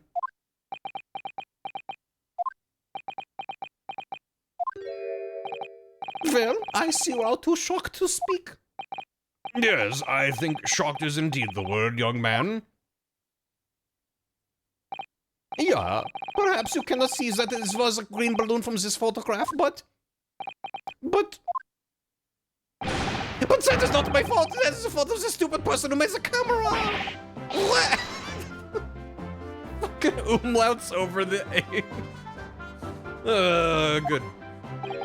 He cries in German. That's one very bohemian sounding cry. Very well, the court will accept this photograph as evidence. You know, it's like a look at that. Is it? Oh, it's not my fault. It's the fault of the person who made the camera. Well, never mind. I'm sure you have plenty of wonderful sepia memories to take home with you. In any case, when exactly did you take that photograph? Well, it was on the day of the big explosion. You don't say. When I pressed the shutter release, there was this very loud bang, and a hot wind rushed over my face. That means this photograph was taken a split second before the explosion occurred. You're quick on the umlauts, chat. Well, if you ask me, this black and white photograph means changes nothing. I could not give the flying fig. Lovely language you picked up. As I thought, his testimony doesn't add up. Alright. Photo. What am I looking at? Exactly. There's some kind of light. There's a little German boy running right there. So he's there. He's there. And it hasn't exploded and tilted up yet. Am I to assume that this is whatever was fired from the crossbow to blow up the balloon? Where's Waldo? Somewhere. Maybe that's his foot. It doesn't add up. Young Bohemian boy claims to have seen another fourth balloon. He denies the possibility. So how can I use this photo? If I use... Listen, maybe the newest thing I got isn't what I use. All three are carrying passengers. Oh, they're carrying passengers. But there's no passengers in this balloon. There you go. There you go. Alright. Yeah, that photo. Objection. Alright, there you go. Good. Unfortunately, the photograph Master Gotts took can't tell us the color of the balloon, but it can tell us something else, something crucially important. What? It shows that the pictured balloon wasn't carrying any passengers. My goodness, you're right. But surely all the balloons would have been carrying passengers. There would be no sense in it otherwise. See, they are for pleasure, for seeing the view. My balloons only fly with passengers. Which tells us that the pictured balloon isn't one of them. So when the incident occurred that day, there was a fourth balloon in the skies above the experimentation stage. The mysterious green balloon. I know nothing. Niente. I can only tell you one thing. If this balloon was not carrying passengers, then it was not one of mine. Oh, look at him. Objection! There are illegal tradesmen everywhere you care to look. Clearly, one such entrepreneur decided to capitalize on the opportunity presented by the Great Exhibition, and managed to operate balloon flights on Mr. Loon's patch without him realizing. See, the competizione trying to steal my profits. I did not notice because of the esperimento that went wrong on the stage. This fourth balloon exploded at the very same moment Mr. Assman was beamed from the stage below. Right, so them scraps that fell to the ground after and left them scorch marks, they didn't come from the stage at all. It was bits of the balloon raining down. Because no one was in it, it didn't get no attention. A mysterious fourth balloon carrying no passengers, silently floating over the experimentation stage. Objection! This photograph shows us nothing more. It's really crazy too, because the photo shows that from the balloon's perspective, there was a giant balloon in the field of view. It wasn't off to the side, it wasn't behind them, it was in front of them, where they were looking. So, it's hard to believe, but okay. This photograph shows nothing more. A stray balloon carrying no one and operated by some rogue trader. Clearly, it has nothing to do with the case. Its relevance does elude me, I must say. The court has been seen sufficient evidence and heard ample testimony already. The prosecution calls for this trial to be concluded.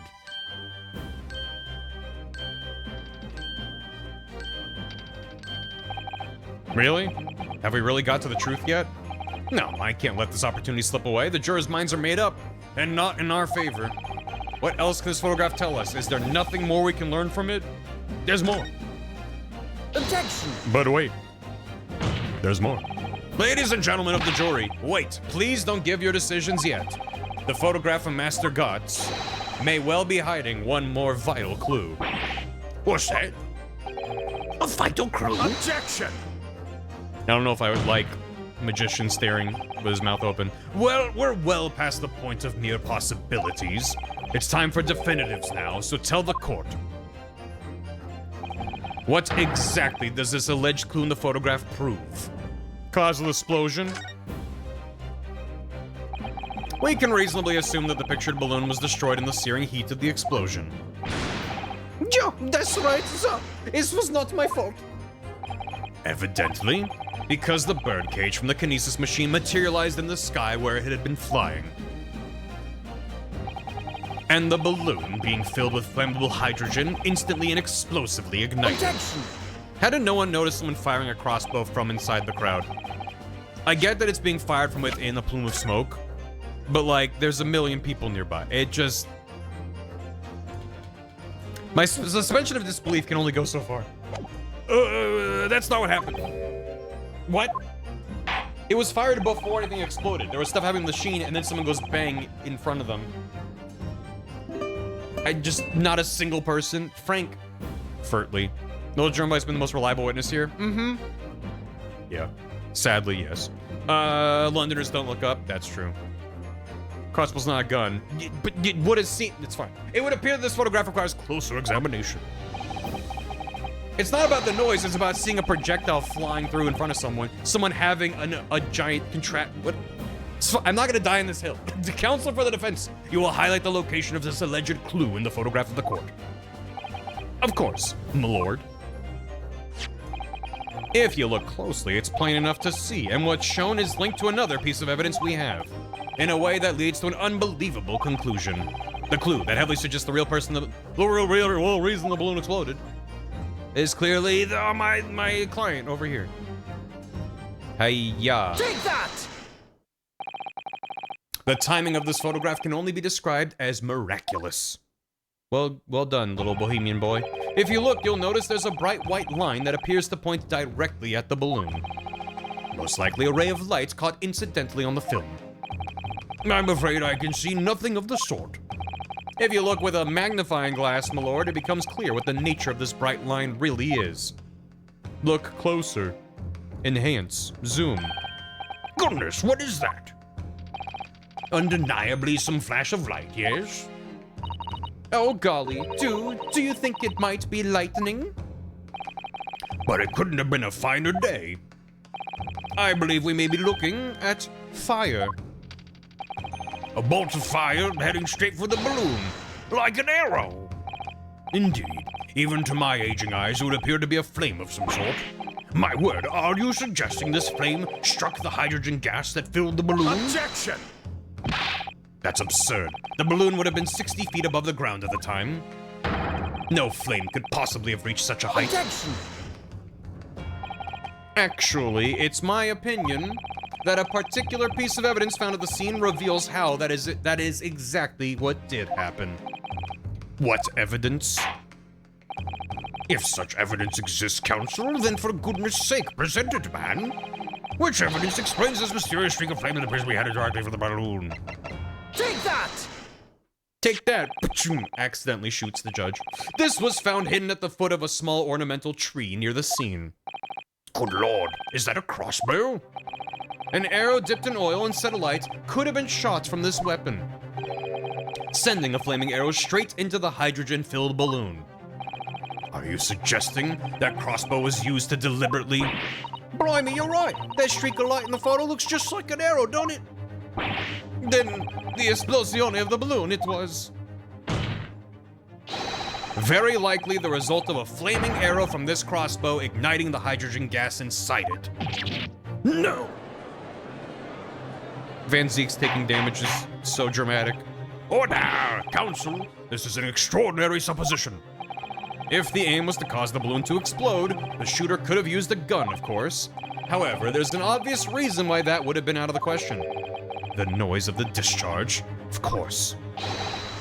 Again, a giant flaming arrow flying through the sky is also invisible, but that's right. By using a crossbow, the projectile could be fired at the balloon silently. Well, yeah, if someone had shot the gun off in the exhibition grounds, it would have caused a real panic. But with the big esplosione, there was a very big panic anyway, no? I don't like this. I should be pleased to have found a plausible new explanation for all this, but something feels wrong. Objection! Do you understand the implications of what you're saying, my Nipponese friend? If a flaming arrow did indeed hit the balloon, then obviously it would have exploded. And if the birdcage appeared from the cloud of smoke that ensued... Well, wait a minute, what are you really saying here? I don't get it. Was the birdcage beamed up into the sky after all? Or what? My goodness me! Now I understand. That's what that sinking feeling's about. I think there's a good chance that the birdcage was actually concealed inside the balloon all along. What? Did I just hear that correctly, Counsel? There's no going back now. The horse has bolted. The Uma has musumed. Let's assume, as I said, that the birdcage was hidden inside the green balloon from the start. On stage, when the experiment was started, the birdcage and the instantaneous kinesis machine disappeared in a cloud of smoke. At that moment, the flaming arrow was fired from the ground. It looked like it was being fired from within the crowd. But I guess if that line is meant to be continuing further down, that's more plausible than within the crowd. No one was seeing that. Anyway. Francis guy, my bigger concern was someone with a giant crossbow, even a collapsible one, in the middle of a crowd, firing a crossbow at the sky. Someone would be like, what the hell are you doing? Anyway, causing the green balloon to explode and drawing the attention of the spectators to the sky above their heads. From amid the smoke, the hidden birdcage then appeared to fall down and crash into the crystal tower. Seems like a hell of a difficult thing to set up, like the timing of it, only having one shot at it, the balloons to be in the right position. A lot of things need to line up for that to work. I think you'll all agree it's entirely plausible that what I've just described is the real truth behind the miraculous experiment carried out that day. And the explosion has to propel it out of the wreckage and not just fall down with the wreckage. Yeah, maybe. Objection! Was last thing to smoke those generic right. Good grief. This is ludicrous. What you've described is no science experiment. It's child's play. It's a contemptible display of stage magic. Both Sholmes and Iris said the experiment was a scientific impossibility, In which case, this is the only way to explain what happened that day. And in any case, the victim's body was found inside the birdcage in the Crystal Tower. If the instantaneous kinesis didn't take place, how do you explain that? If I may put in a word, I was waiting for this, yep. As a man of magic myself, you don't say. In case you weren't aware, by profession, I am indeed a magician. No, really. You might be surprised to learn. I know a thing or two about magic. Such apparent discrepancies can easily be explained by some simple deception. Juror number 3. All that would be needed is a doppelganger, someone who looks very similar to the victim, Mr. Asman, and having this other man appear on stage to front the show as a body double. Yes, of course. So in fact, Mr. Asman must have been inside the birdcage that was concealed inside the balloon right from the start. Objection! A doppeled this ganger? I thought it was a lumberjack. That's on the side. That balloon would have been filled with hydrogen. Anything hidden inside it would have been scattered to the 4 winds when it exploded. No one would ever have embarked on such a risky venture. Not necessarily. The explosive force of the balloon gas would very much depend upon the mixture ratio. Juror number 4. Flying balloons are rarely filled with pure hydrogen, but a mixture of other gases, such as helium as well. Helium on its own doesn't explode, but by controlling the gas mixture ratio, the explosive force can be altered. The mixture ratio? Obviously, the victim's body would have suffered some burns. That would be unavoidable. But not to such an extent as to render this whole obscene charade impossible. Were there any burn marks whatsoever?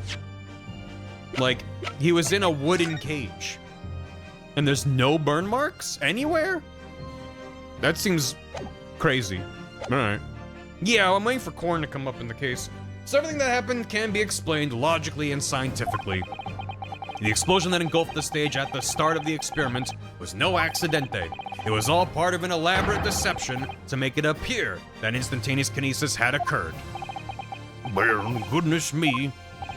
And if we accept that this is what happened, it means that the victim, Mr. Asman, was never present on the public experimentation stage to begin with. In short, he couldn't have been killed by the defendant, who was on stage in full view the entire time.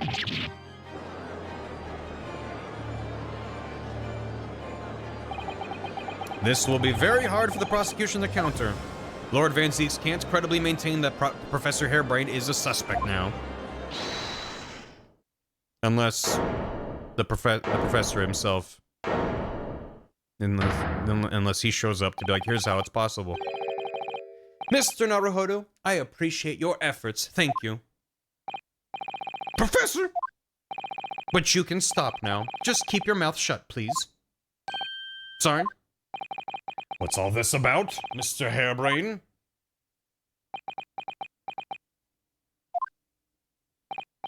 I, Albert Hairbrain, hereby confess that it was me who stabbed Mr. Odie Asman.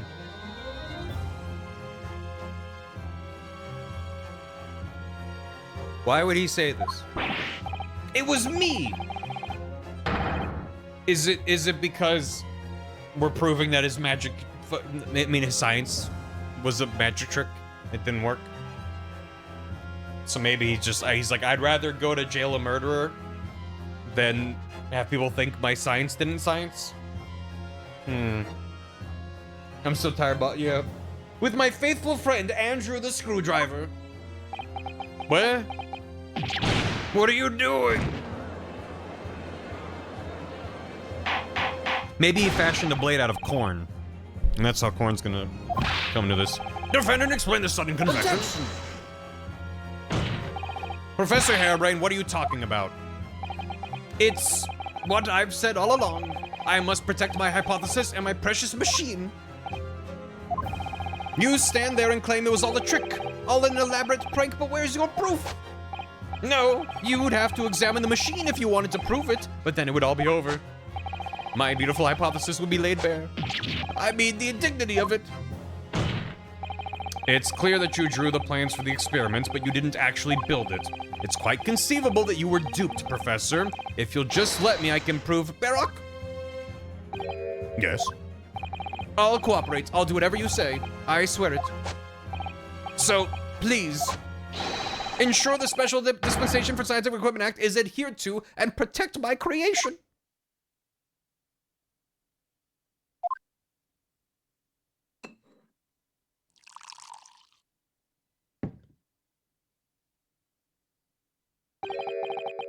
Pray forgive the discourtesy of filling my hallowed chalice at this critical juncture. Here's to my learned Nipponese friend. Okay? And his upcoming attempt to clarify the defense's position in the light of the accused's confession. Do you intend to formally assert that the experiment was nothing more than a conjuring trick? He might be a conjurer of cheap tricks, because the moment you do, the Special Dispensation for Scientific Equipment Act that protects the professor's invention will cease to apply. The prosecution will then demand a rigorous examination of the machinery involved in order to establish the truth. However, if you acknowledge that the machine is genuine and instrumental in the victim's murder, any chance of investigating will be crushed, and the confidentiality of the professor's hypothesis preserved. Is that why he's prosecuting? In a weird way of being like, yeah, I want to help you out, Hairbrain, with your machine? He's got breakaway glass, he's fine. Well, counsel, what is the defense's official position on this matter? I think it's the working hypothesis. It's like the sum of his work. What Professor Hairbrain, my client, actually asked of me was to prove that the explosion on stage was an accident and protect the secrecy of his hypothesis. But there's no way to do that without implying the professor's guilt. Do I protect my client's life by asserting his innocence, or do I uphold my client's request but see him condemned? Either way, I can't avoid betraying his trust. Neat. You've been silent long enough. Isn't talking your trade, my learned friend? Or has all knowledge of English escaped your confused Nipponese mind? Mr. Naruhodo! There's no escape here. I have to make a choice. But it's an impossible one. I have to give up on something. But what? The defense asserts that the defendant's instantaneous kinesis machine was, in fact... Hold on, let me save my game. What? Hold on, I gotta save. I kind of want to see what happens if I say scientific invention. It does, and I don't like saying it. I forgot that we had the Ryunosuke version of that. I wanna. Well, the thing is, I want to say it's a conjuring trick.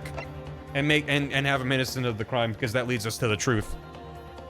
Which means it feels like this is the wrong answer, but I want to see what it says if I pick that. So, unless it's just like, whatever you pick, the game just goes, yeah, sure.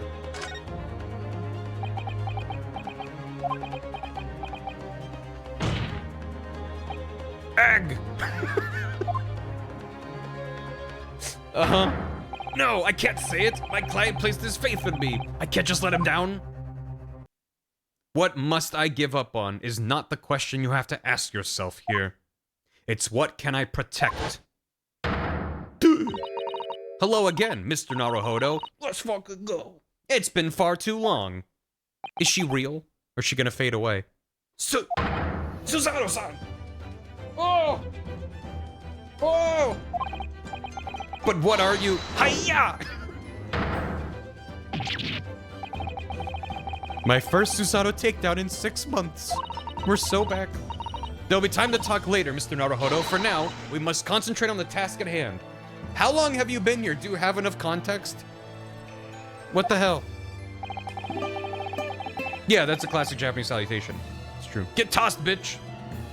From a term about this, because you get in conflict, there's not easy. Yeah, true. It's true. Which is working out not what I have to give up on, but what I can protect. Professor Hairbrain, Yes. Yesterday, you told me that science is the pursuit of truth. Well, my job is to pursue the truth too. Yes, of course. And personally, I believe that you didn't stab Mr. Asman. I think you've come to realize something yourself too, haven't you? That your experiment and the machine you built with the victim are questionable. The truth behind that is what we must both pursue now.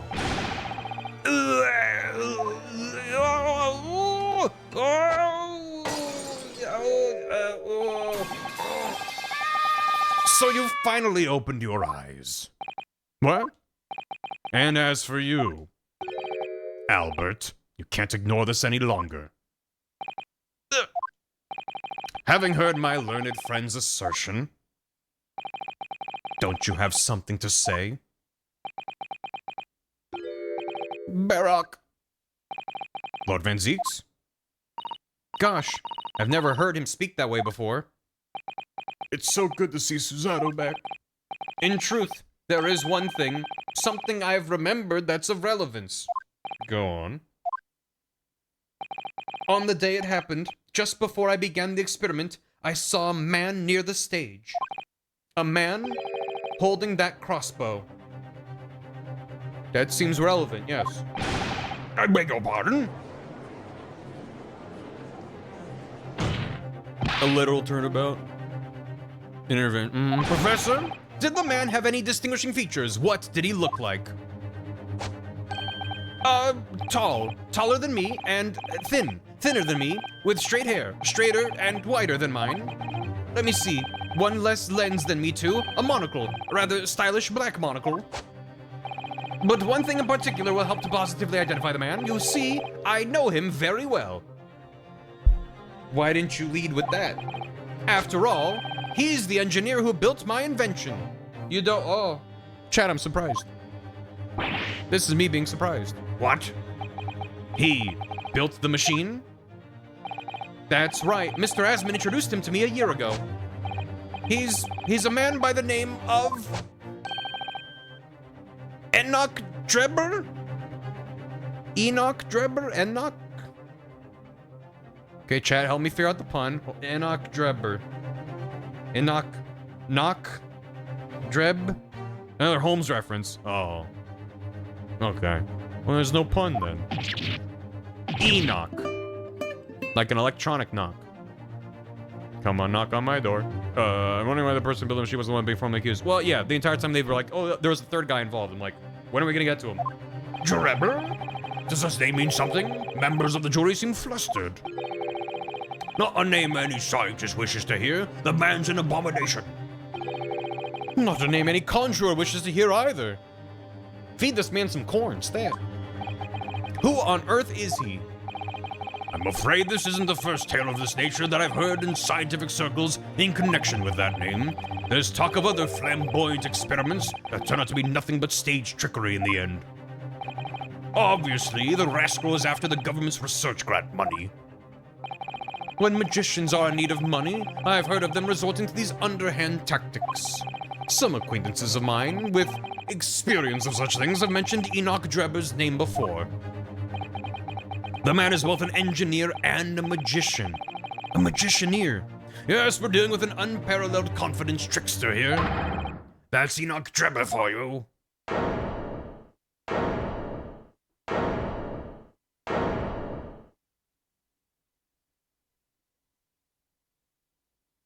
Magician just shuffling in the back there. He's an Imagineer. He knows Michael Mouse. Personally. So it's true then. My invention, my great machine, it was just a grand illusion.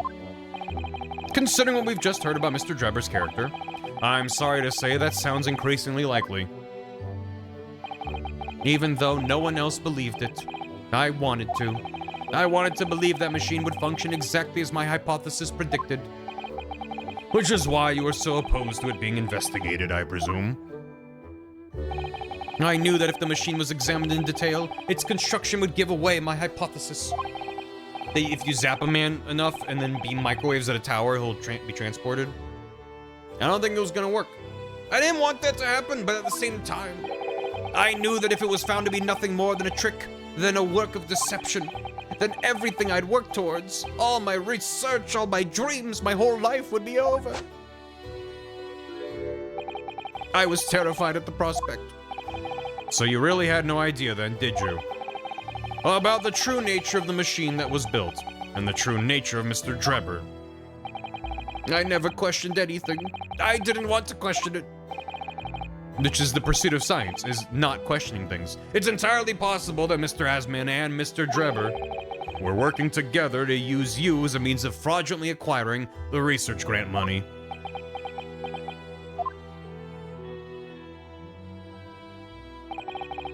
When I announced my invention to the crowds that day, it was the finest moment of my career.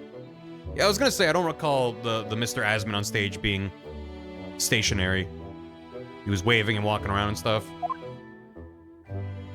It could have been a body double. I'm just like, where does the wax museum come into play? I pulled all the levers and turned all the dials in exactly the way Drebber had described. When the smoke suddenly started billowing out, I panicked. I didn't know what was happening.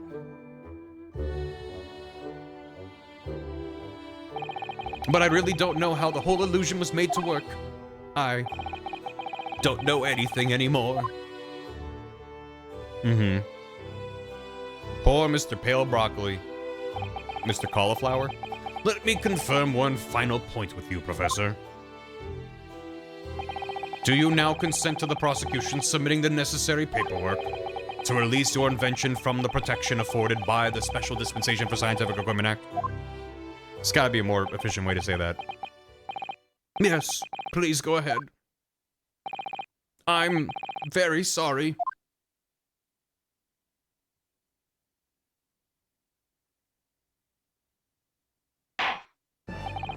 It would appear that we shall have to suspend proceedings for the remainder of the day now. Lord Van Zeeks, my lord, the court has newly been made aware of another party whose involvement in this matter is critical. Yes, Mr. Drebber.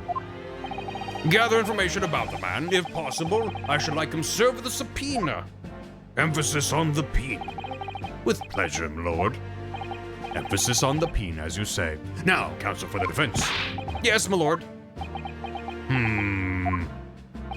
When we reconvene, I shall be looking for one thing and one thing alone from you. Evidence that the defendant is innocent of the crime for which he presently stands accused. Bailiff, sub his peen. I understand. Good. In that case, this court is adjourned until tomorrow morning. Yeah, that's my job. I think he specifically means, like, if we learn that this was a trick, that doesn't mean that Professor Hairbrain is innocent. He could have been in on it.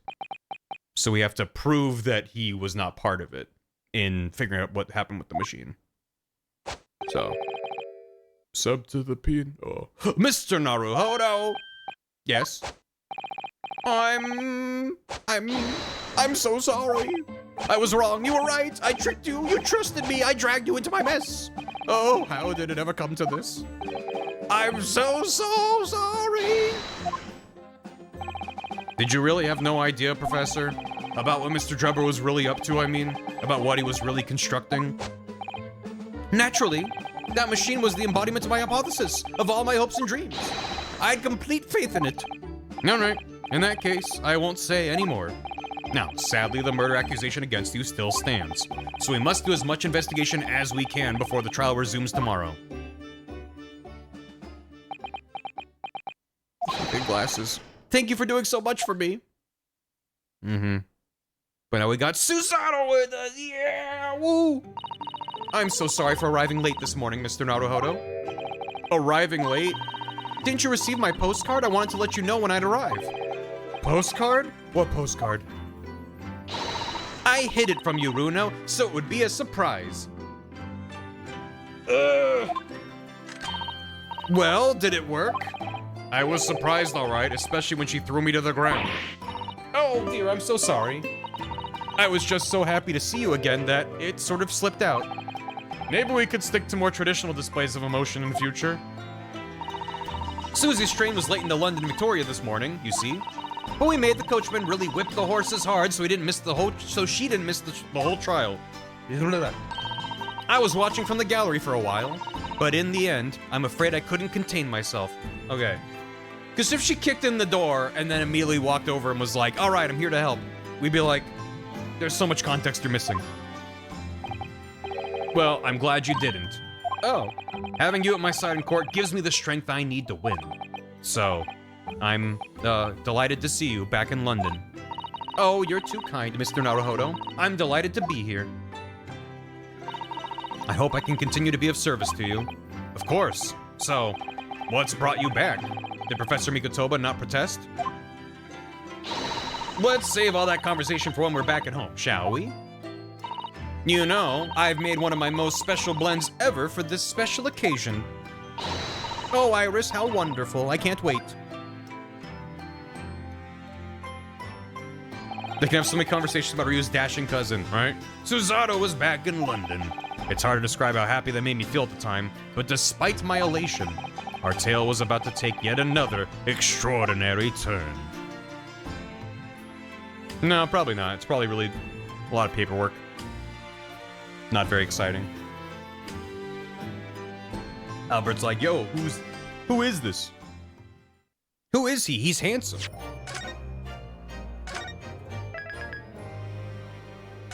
Investigation part 2. Go back. Oh, this room. It's been too long. It hasn't changed in the slightest, though. And it's been some 6 months, hasn't it? That's a long time for things to stay so familiar. I didn't know when you might return, and I wanted everything to be as you left it. But it has been some 6 months. It's true. So is your father all right, Susie? What happened? My father. Yeah, Professor Mikotoba. I mean, it was half a year ago, but that's why you went back to Japan. Because of the telegram you received saying he'd fallen ill with a very high fever for some unknown reason. That's right. So I was surprised to learn you'd be coming back so soon. Surprised, but happy. I think I wrote about it in my letter to you, that it was all a trick.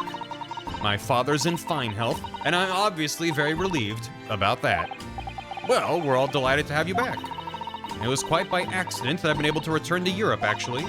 It's because of a very grand conference called the International Forensic Science Symposium. The International Forensic Science Symposium? That's the same symposium Lord Strongheart mentioned.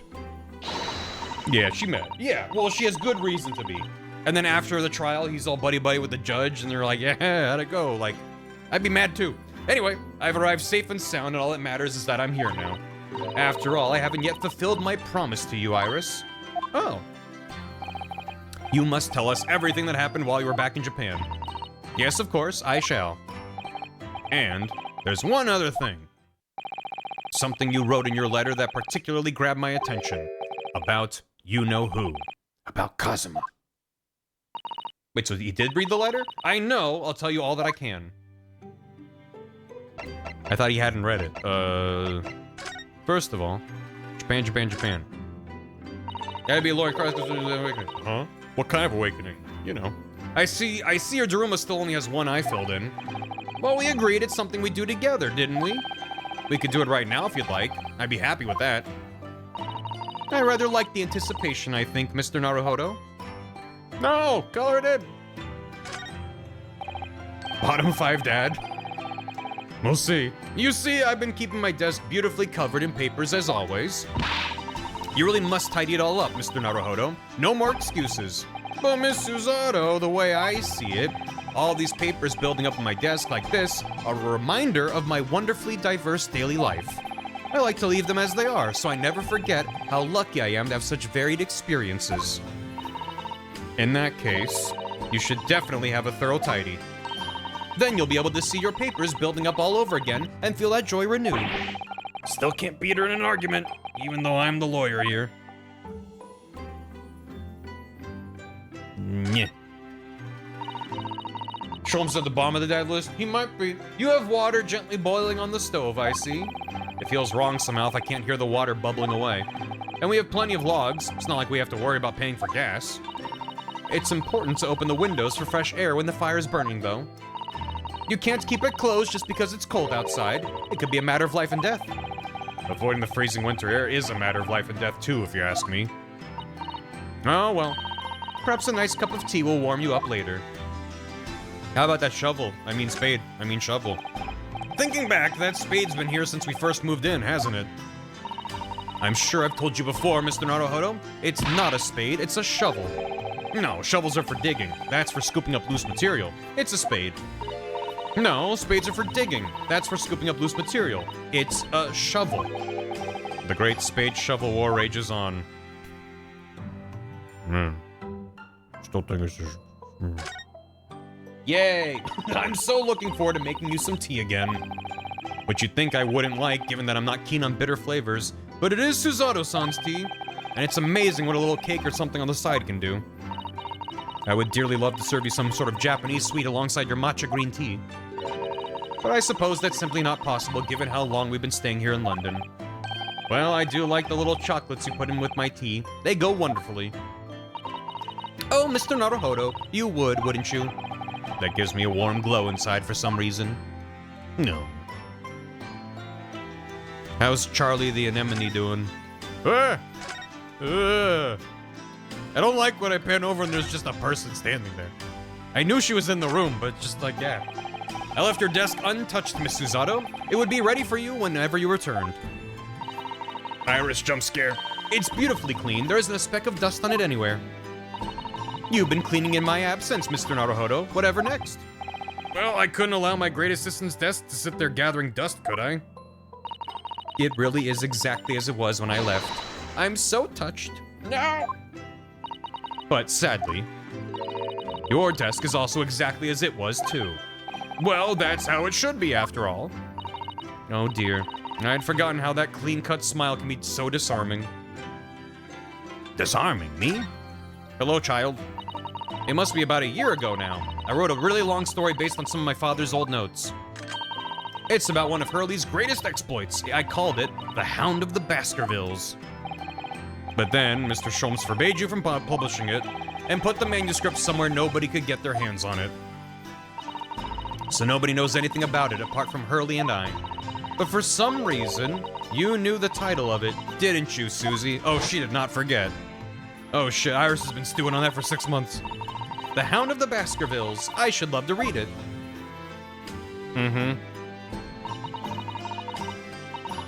Sue 16 points still stands.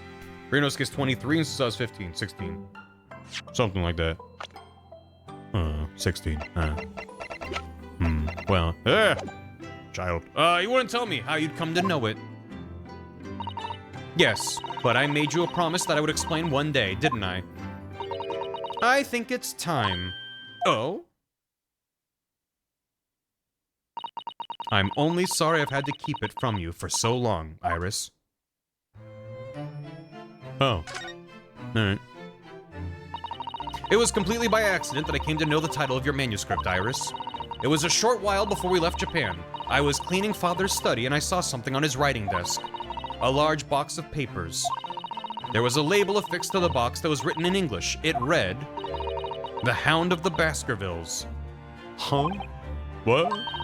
My Baskerville story? What?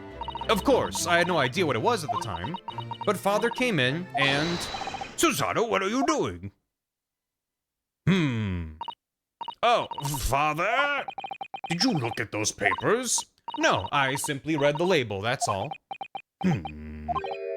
Well, put it out of your mind. Sorry? Forget that you ever saw it, and certainly don't tell anybody else about this. Do you understand? Did you read those papers? He asked calmly. But what was Iris's manuscript doing in Japan? I have no idea. But when I heard Iris mention the word Baskerville that day, the title just slipped out.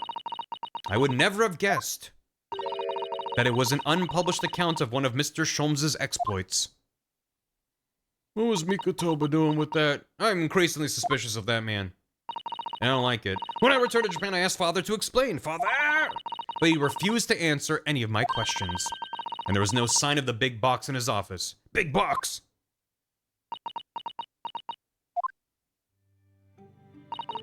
That's really all I know about it. I have no doubt that Father has a very good reason for being so secretive about it, but still. I made up my mind to explain myself to both of you. Kept your package, though.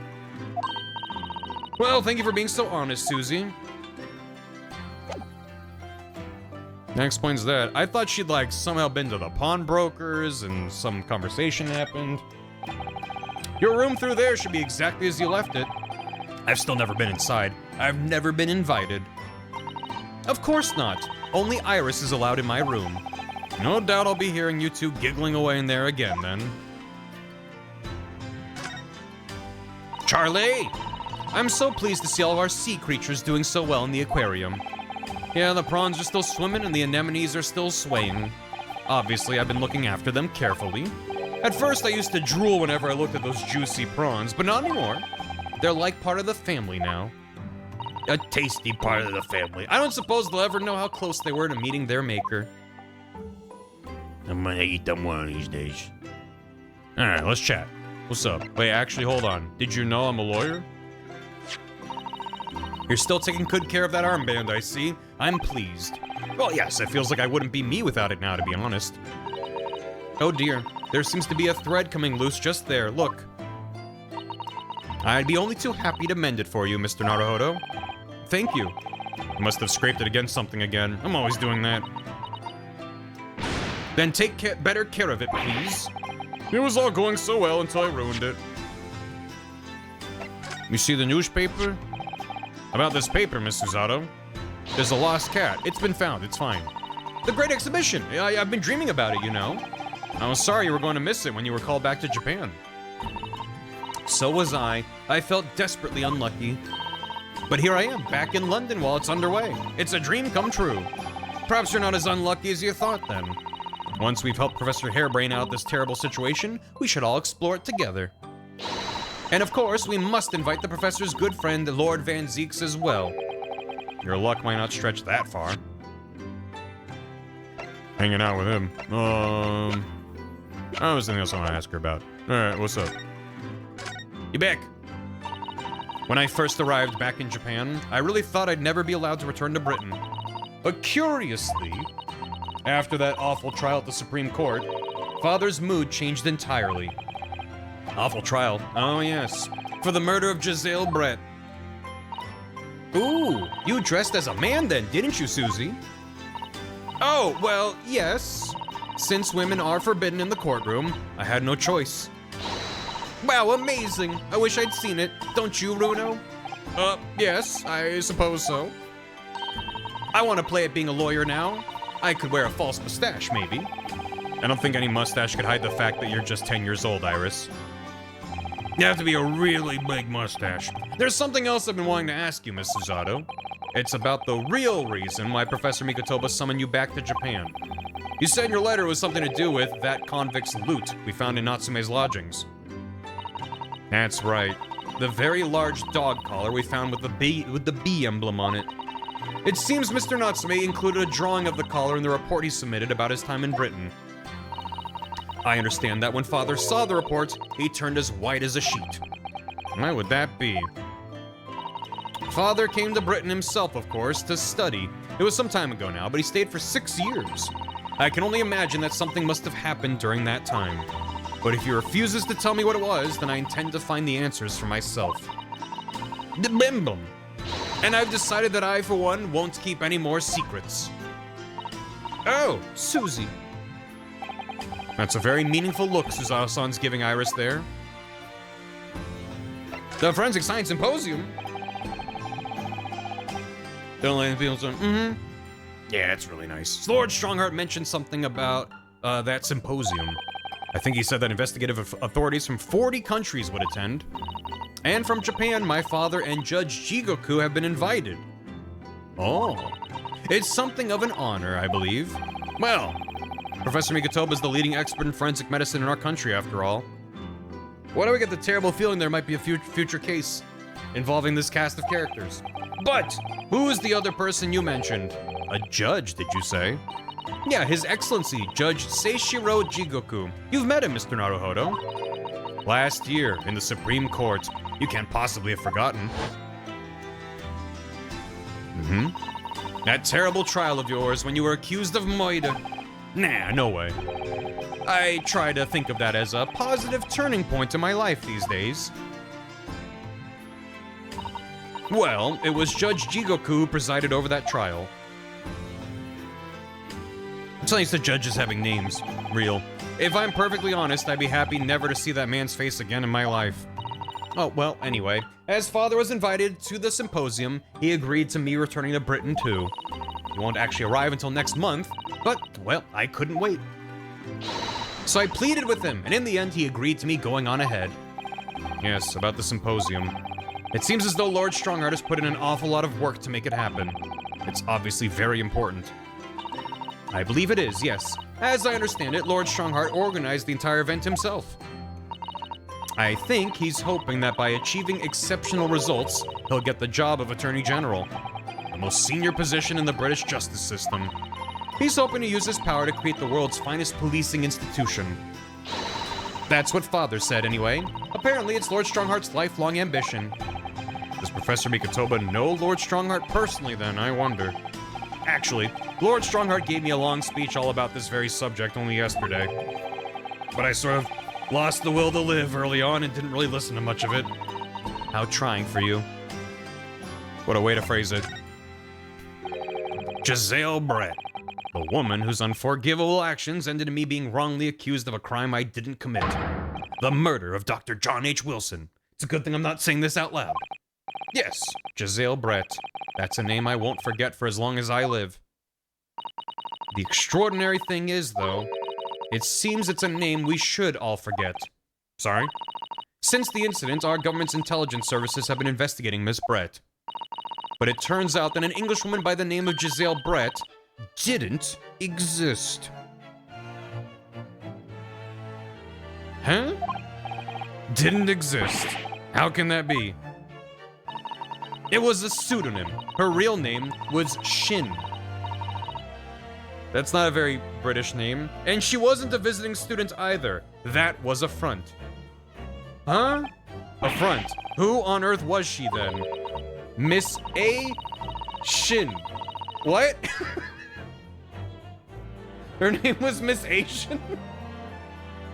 Was she not white? What? Huh? What? Huh? Huh? What? Her name is literally a pun? All our intelligence services have been able to ascertain about her. What do you... Nobody knows why or how she came to be in Japan. What do you... It's a complete mystery. I'm really upset right now. Actually. I think you'll find, if you check the court record, it's a picture of me being mad. That makes no sense. It's no easy test to be accepted as a foreign student anywhere. She was secretly Uncle... God. Maybe. His actual show home's Jeremy Brett. What could the woman have been up to? I'm afraid I really don't know. The only thing we can be sure of is that she had some business in our country that we don't yet understand. And now she's been killed, while all the questions surrounding her existence remain unanswered. What do you mean? I'm afraid so. Shin. So... Ugh, who on earth was she? And why do I feel as though I've heard that name somewhere? Wait, really? Have we? Has he, but not me? Have I? I think I would remember. Granted, if it was just Shin without the letter A, I don't know. After my friend Ray's trial, the reporter who actually killed Miss Brett said something very strange. Yeah, this guy. I know the truth. I know you had a hand in what went on, in that visiting student's fate. Nobody here in Japan knows anything about it. They don't know that the guy never made it to England, that he died on that steamship, and that he'll never... Obviously, I couldn't ask him to elaborate at the time. But later, I visited the man in his prison cell and asked him what he was going to say about Kazuma-sama. And what did you learn? After he died on the voyage to Great Britain, his body should have been unladen at the port of Hong Kong and passed into the care of the consulate staff there. Should have been? It turns out his body never arrived. It just disappeared. Kazuma's body vanished? Our government tried to cover the fact up, it seems. They erected a grave on the cliffs by our hometown. Except Kazuma-sama isn't there. Did Professor Mikotoba know about this? Yes, it would seem that he did. But he didn't tell me. They're still investigating what happened to Kazuma-sama's body as we speak. Maybe he didn't die. Or maybe they're turning him into like a robot. Secret government project to create the 6 million yen lawyer. God, what the fuck? I just don't believe it. I'm not over Asian. And what is this acute feeling of apprehension I have all of a sudden? The Kazuma mystery. The million yen man. Cyber Kazuma! He's gonna have like a Godot eyepiece. Fire laser beams of subpoenas that fire directly at the peen. So, thinking back now, some of the things that happened on the SS Burrito were definitely strange. Yeah? I mean, after he died, we never saw his body again, did we? But that would seem standard. If they move the body to like an on-ship morgue. Could it be? Or like the freezer. Could it be that he's actually still alive? Stop it, Mr. Naruhodo. It's too much to bear. I'm sorry, I didn't mean to. Just thinking about the possibility pains me so very much. Cast your mind back for a moment, Mr. Naruhodo. A permit for cats? Not right now. You can post them in the Discord, though. When Kazuma-sama was discovered, Mr. Sholmes was there, wasn't he? What a great image. And he definitely examined the body. I remember it clearly. You're right. So if Kazuma hadn't actually been dead at all, it would mean that Mr. Sholmes had lied to us. But there's no reason why he would possibly have done such a thing. I suppose that's true, yes. We don't know why Sholmes was on that boat, though. So there could be a situation. The idea that he might still be alive somewhere. It wants to fill me with hope, but I can't let it. Because if it turned out not to be true, then I'd be back at the bottom of that awful pit of despair again. No. I'm terrified of what that might do to me. Oh, Miss Susato. I know she's given the idea the thought it deserves. It's Susato-san we're talking about, after all. So I probably shouldn't push it now. Triple Cat lived to tell a tale. Mr. Naruhodo, I'm ready to start investigating if you are. I've committed every detail about the case to memory. And Iris has told me about the disturbing happenings at the Waxwork Museum as well. So, you're fully abreast of the situation already, Miss Susato. I'd expected nothing less, to be honest. I would think our first port of call should be to investigate this Mr. Drebber, the engineer responsible for building the elaborate machine that was used to effect this extraordinary trick. A conjurer of cheap tricks, by the sound of it, well known in the fields of science and magic. Then we need to go and arrest him. Well, yes, he must know the truth behind this case, so I agree we really do need to find the man. It sounds like it's a case of tracking someone down. Which is a job for the police, or A great detective. are we supposed to guess who she might be thinking of? We don't have much time, so we need to get started straight away, I think. Good idea. Well, best of luck then. You're not coming today? I'm going to Brixton Road shortly for the herb market. But let me know later how you got on, won't you? Yeah, right. That was a little abrupt. The pull of the herb market must be strong. Shall we? Oh my god. We have so many places. We haven't been here, We're about here. How about here? Can't go there. Is this where Sholmes is? Some of Sholmes's herbs. He needs those for thinking. Oh my. No wonder it's called the House of Horrors. I'd like to turn on my heels and go straight home via the confectionery. Being scared makes you crave sweets? I can understand that. I was looking forward to a reunion after 6 months away, but there's no sign of Mr. Sholmes anywhere. That's strange. He should be here investigating the abduction of the waxwork. Oh well, I suppose we'll just have to come back again later. Is he really not here? I am half expecting him to just be in character posed somewhere. Look at the stepladder. No. Ah, there's a stepladder there. Look. Oh, yes, a stepladder. I think perhaps we should let the proprietress know that someone's left it out. The stepladder, I mean. Is something wrong? Why do I feel as though I just managed to sidestep an argument? Got an achievement for that. Thank you. I don't want to look at everything right now. Somewhere through space and time. A sidestep ladder. He's not here. That would make too much sense. Okay. Nope. How about... Strongheart? Side the oh. Hey, who's that? Oh, who's that standing beside Lord Strongheart? I wonder. I've never seen her before. Hello. Ah, the young champion of the court. You had some success this morning, I understand. And you've thrown the entire government into disarray as a result. Oh. You mean because of Professor Harebrain's experiment? Sham science being demonstrated at London's great exhibition? The country's been made to look foolish, and now politicians are scrabbling to respond. My bad. Lord Van Zeeks is in Whitehall as we speak, giving an emergency briefing. Oh dear, I, didn't mean to cause any trouble. None of this is your responsibility. The government is entirely to blame for having been taken in. That's a relief. And surprising. The special dispensation that prevents investigation at the scene will be annulled later today. Once that happens, my forensic investigation team will move in and deal with that scrap metal in no time. It's scrap metal now, isn't it? Until later then, Lord Strongheart. What in the anime villain? Even her badge is ominous. Thank you. Goodbye.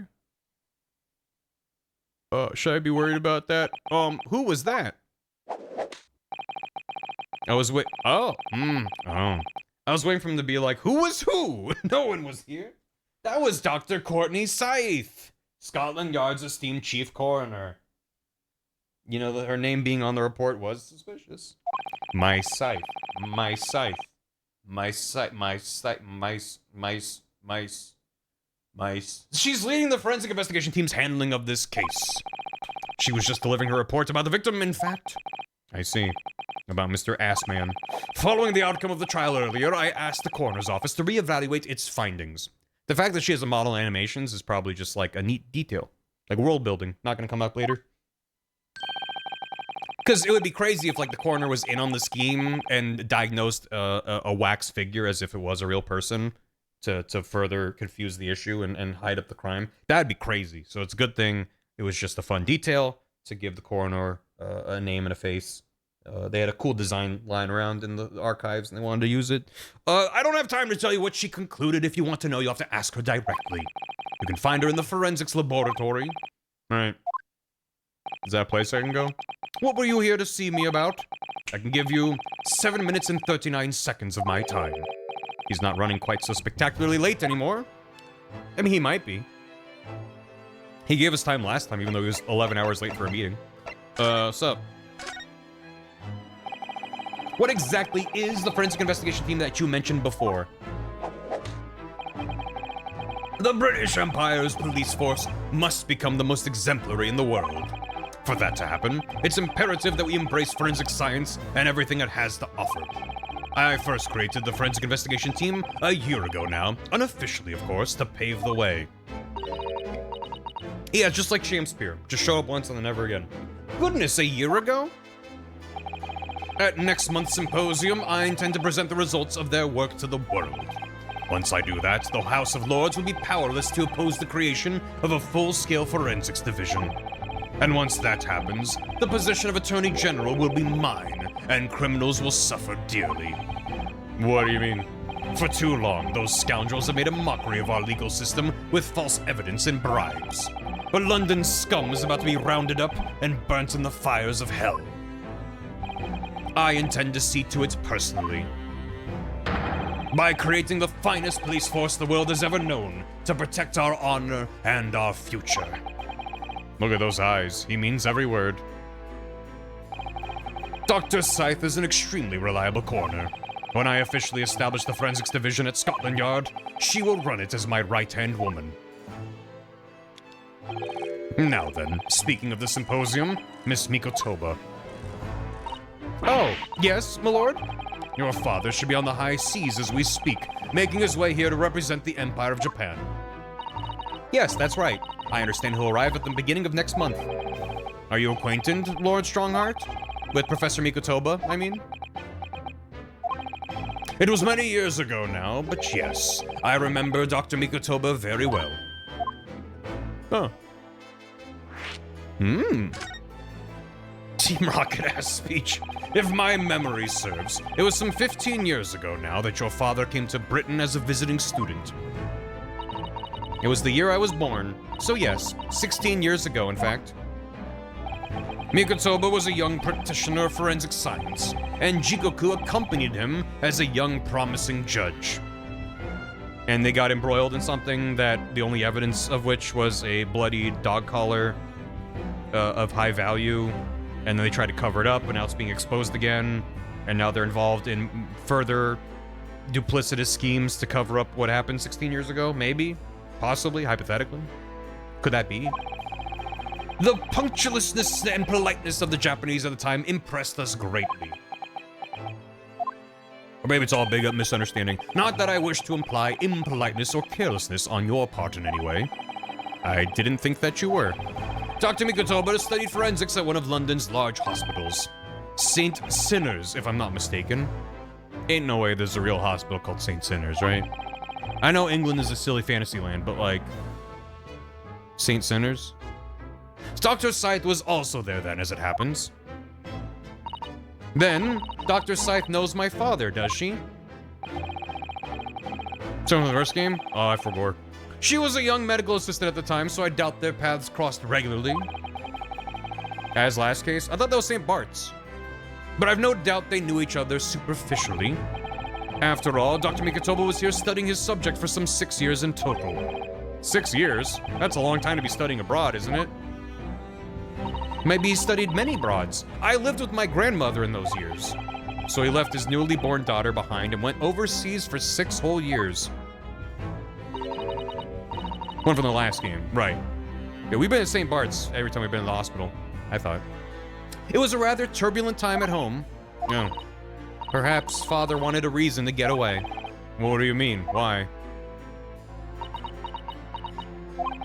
Well, clearly something was going on at the time. Maybe now's not the time. This is the same background for what else? Oh, maybe that was why I forgot. Major, minor, public, private, public, general, specific. I wanted to ask you about Lord Van Zeeks, actually. I heard that his older brother was killed some years ago by a mass murderer known as the Professor, who targeted nobles and royalty. Is that right? Thanks, Flamingo. 57. 1 to Miles Edgeworth. How gay are these lawyers? It's about a Miles Edgeworth. You Japanese are a thorough lot. You've done your research well. Yes. And you could say it was that very incident that gave rise to the Reaper. What? Why? When his brother, Clint, was murdered, it was just after young Barak had graduated from the University of London and become a prosecutor. When obvious criminals who managed to evade conviction in court started disappearing, rumors quickly spread throughout the capital. Londoners started to say that wherever Barak Van Zeeks went, the ghost of his dead brother wasn't far behind. Oh my word. So Lord Van Zeeks isn't the Reaper, it's the ghost of his brother? Ever since that time, he became a very aloof figure in London's legal circles. I see. Oh yes, Lord Strongheart. Go ahead. It's about Professor Harebrain's experimental machine. We'd like your permission to examine the remains, if possible. Are you well versed in science, then? Not in the slightest. In fact, you could say I was barely aware of the subject at all until recently.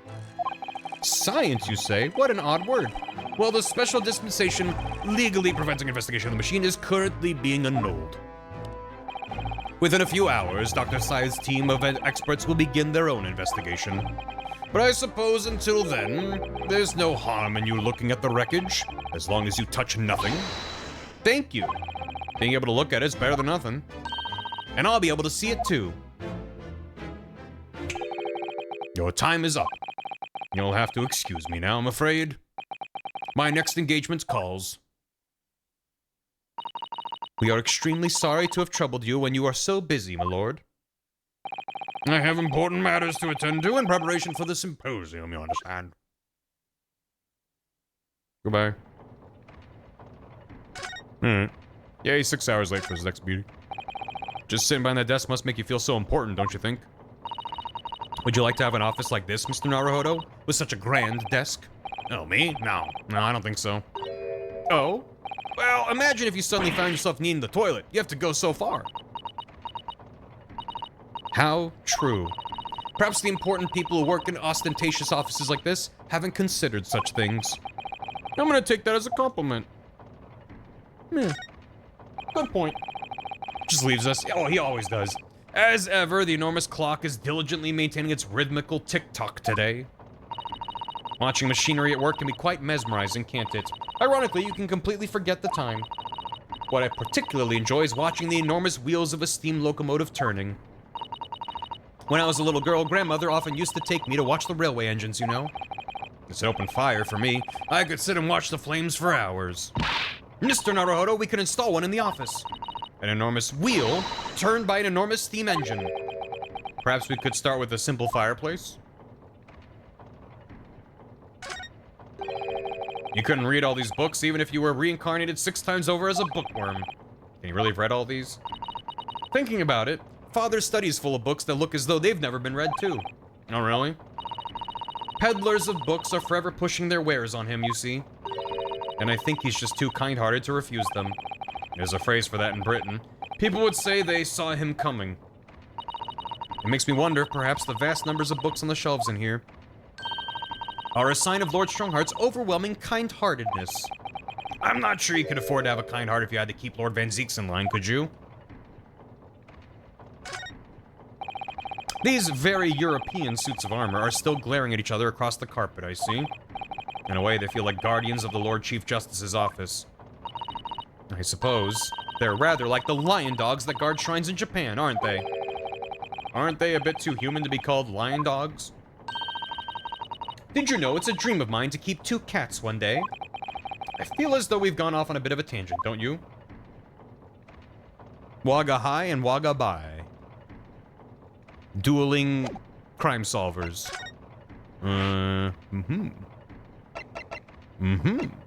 Back to the... Oh, we go... Yeah, let's go to the lab. Let's go to the lab and then we can check out the scene. Cool. Yeah. Rad. Cool. Neat. I believe this is it. Dr. Scythe's laboratory. That chemical smell really assaults the nose, and there's plenty to assault the eyes in here, too. Skeleton! It looks as though the doctor isn't here. But we're here now, so we may as well do some sightseeing, don't you think? What a seasoned tourist you become, Miss Susato.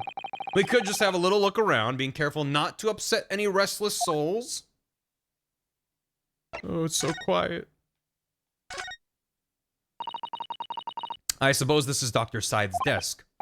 I would not like to work in a place like this. It's very tidy, though, isn't it, Mr. Naruhodo? Imagine how efficiently she must work. The lighting is poor, which is bad for the eyes, and the chemical smell can't be good for you. Not to mention the skeleton watching over you as you work, which is definitely bad for the nerves. Well, yes, those are valid concerns, I suppose. I can just about cope with a one-eyed Daruma doll watching over me, but that's all. That looks like an owl and a crow up there. I know, and they haven't even twitched since we came in here. Well, no, they wouldn't have. They're taxidermy mounts, Mr. Naruhodo. I was afraid you were gonna say that. I've been trying very hard to tell myself they're just sleeping with their eyes open. Yes, I think perhaps you were wise to put something like your Daruma doll on display in the office instead. Observe the book last. Well, look at this! What a magnificent display case! The cherry wood has been polished to a high sheen, and the intricate carving is a joy to behold. Western cabinet makers are really skilled, aren't they? Do you have nothing to say about the skeleton inside, Mr. Naruhodo? Miss Susato, can't you tell that I'm trying very hard to avoid talking about the terrifying contents of the case? It's how I cope! I'll be sure to remember that from now on.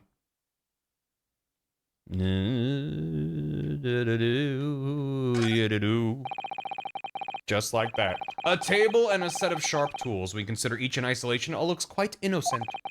So why is it that when you put them side by side, they seem so horribly disturbing? It might be best not to ponder it too deeply. Seeing the large tome that's open on the desk does make me wonder, though. How can anybody concentrate on bookwork with this acrid odor of chemicals in the air? You'd either have to have a cast iron constitution or a really terrible sense of smell. Quite so. Look at all the bottles on the shelves in these cabinets. What an assortment of chemicals. These ones here are labeled highly toxic. Yeah, that's worrying, because there are also things that look like salt and pepper shakers in there. Oh yes, and they actually say salt and pepper on them. The doctor probably spends a lot of time in this room, I suppose. Perhaps she has meals here sometimes. Life goes on, even when you're surrounded by death.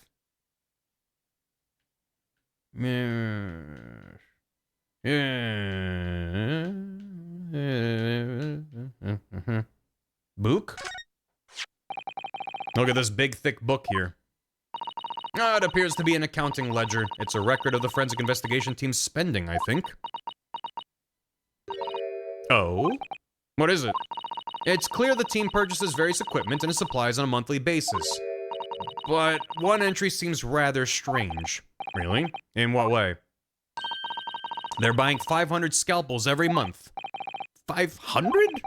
They must be working really hard on dissecting corpses. I don't know. Judicial autopsies are only carried out in certain special circumstances. And scalpel blades can be sharpened, too. It does seem a bit strange, you're right. 500 scalpels a month. What could they possibly be using them all for? Mission Space without actually meeting them, very old school. Yeah. What are you doing? Eh. Hello. Sorry, we had something we wanted to ask you, but you weren't here, so... So you thought you'd snoop around? That's acceptable to you people from the East, is it? You people? Well, what do you want? Lord Strongheart told us, you see, that it was you who examined the victim's body. Mr. Assman's body, I mean. So we came to ask you about your findings, on Lord Strongheart's advice. Very well. If the Lord Chief Justice has given his consent, I'll tell you what our investigation revealed. But when we're done, you must leave immediately. Okay. Cool pose, I guess. Okay, keep rooting around in her stuff. Seems like it's the same. Ooh, this though. Those large jars seem to have pale things floating around inside them. I suppose they're fruit liquors or something, like the pickled umeboshi plums we make back home. Father had jars like that in his laboratory as well. I expect they're human organs in a preserving solution, probably as examples of some rare medical condition. Miss Suzato, there are some things in the world that it's perfectly fine never to know about. Ever. Oh. So as I said, I'm sure they're fruit liquors or umeboshi, aren't they? Of course. Thank you, Miss Suzato. That will be all. I'm a lawyer. Look at my badge. Dr. Side, would you be good enough to take a look at this? Oh, you think I'm good enough, do you? But no, I didn't mean... So I'm not good enough? In that case, why would you show me anything? Clearly you're too good for me to show you anything again, ever. Okay, goodbye. Sup? So, you want to know what the forensic investigation team determined from its examination of the scene? The victim, Mr. Odie Assman, who disappeared from the experimentation stage amid an explosion, and the Mr. Assman who appeared moments later partway up the crystal tower, were without question one and the same person. That is the team's conclusion. But that can't be right. If it was an elaborate trick, we can only speculate about how it was carried out. Let's see. If two people who looked very similar to each other were involved, they could have made it appear as if one single person had switched places, couldn't they? Very true, but sadly in this instance, that was not the case. The man who disappeared and the man who subsequently reappeared was the same person. So you keep saying, I like the snake motif. on her glove. The fingerprints at the scene make that quite evident. Ah, fingerprints. They're not yet officially recognized as forensic evidence in the British justice system, but one day they will be used as an investigative aid as a matter of course. Finger what? Oh my, but that would mean better than skin prints, but the instantaneous kinesis actually took place. So where does that leave us? My team was tasked with investigating, not drawing conclusions. Instantaneous kinesis is impossible, and yet the body did move from one place to the other. This hasn't cleared anything up at all. It's made the whole thing even more of a mystery. The rifling marks of the hand. Bah. Mama, what is this? Where did she spring from? And did she just call the doctor Mama? This is a lawyer, dear. Oh. Hello. To meet you. Pleased to meet you. Yes, I'm a defense lawyer. Rionesuke Nara... Mama? Yes. Can I cut this one up? What? I've never seen inside an Eastern person before. I want to know what it looks like. Of course you can't. It's a live specimen, as you can very well see. Boring. I think I just had a near-death experience. Oh dear, Mr. Naruhodo, you're as pale as a corpse. Then let's leave before I'm mistaken for one. Goodbye. Goodbye forever. So what are you doing at the moment, Doctor? Keeping a close eye on things so no impertinent Easterners think they can look around my office. Are there such impertinent Easterners around? How terrible. Yes, you. She doesn't mince her words, Miss Susato. I think perhaps it's time we left. I should say so. It's really a shame how this game goes. Look at this interesting character design. By the way, they suck. Let's go. Let's look at the scene of the crime. Are the impertinent Easterners in the room right now? Are they? Oh! Woo! Get out of the way. Get out. Move. Susato, I'm happy you're back. Get out of the way. Move, move, move. I had no idea there were so many people in the world. Yeah, that's cool. Yeah, move. I know what you mean. It's really packed here today. Now, wait. It feels as though it's taken us 2 hours just to make our way through the crowds to this point. Has it? I shut my brain down so I didn't really notice, to be honest. I believe that Rionosuke can do that. Gosh, I do wish I had your absence of mind sometimes, Mr. Naruhodo. There you are. I had a feeling you lot would show your mugs before long. The dog's also racist. Oh, Inspector Gregson. I thought it was Jenny. I see you're hard at work as usual. Well, greetings to you. I do hope you've been keeping well since last we met. What's with all the ceremony? We just saw each other in court this morning. Not you, Sunshine. The gentlewoman so loyally at your side. Oh. Why, thank you, Inspector. How good of you to notice. Like 2 frames of dog. He might be a bit rough around the edges, but he's still a proper English gentleman at heart, I suppose. As you probably guessed, we were hoping to investigate the scene some more. Right, well, that's the young trainee's domain. Oi, get over here, Gina. Oh my god, look at him. She seems to be busy playing with a puppy. Probably giving it a traditional East End training. Teaching the dog how to be a pickpocket. She's a police officer now? Amazing, isn't it? She's a good kid, actually. Heart's in the right place, anyway. She's got the detection bug, if you ask me. Yep, I think she'll follow in my footsteps nicely. What do you mean? I'm being transferred. It's time for me to say toodaloo to London. Oh no, really? That's a bit sudden, isn't it? I had no idea. Where are you gonna be posted then? We'll come to see how you're getting along. Huh, not likely, but you're welcome to try. If you don't mind a trip to France, that is. I've never heard of that before. France? To France? I'll be working in the Paris Police Prefecture. Should be right up my alley. But France? It's an entirely different country. I don't understand. Why would you be sent there? That's the way the adult world works, Sunshine. Now don't go poking your nose where it's not wanted. Do they got fish and chippy in France? I'm intending to take the kid with me when I go. But You're taking Gina to Paris? Well, I can't leave her in London. Who knows what'll become of her? I suppose he's worried she'd slip back and is slipping her hands into people's pockets and purses. I don't think he's worried about her pickpocketing, Mr. Naruhodo. I think he's worried about the Reaper. Oh, of course. That's playing on Inspector Gregson's mind too, is it? He'll starve. What is this? This isn't fish and chips. It's just like an amazingly immaculate French meal.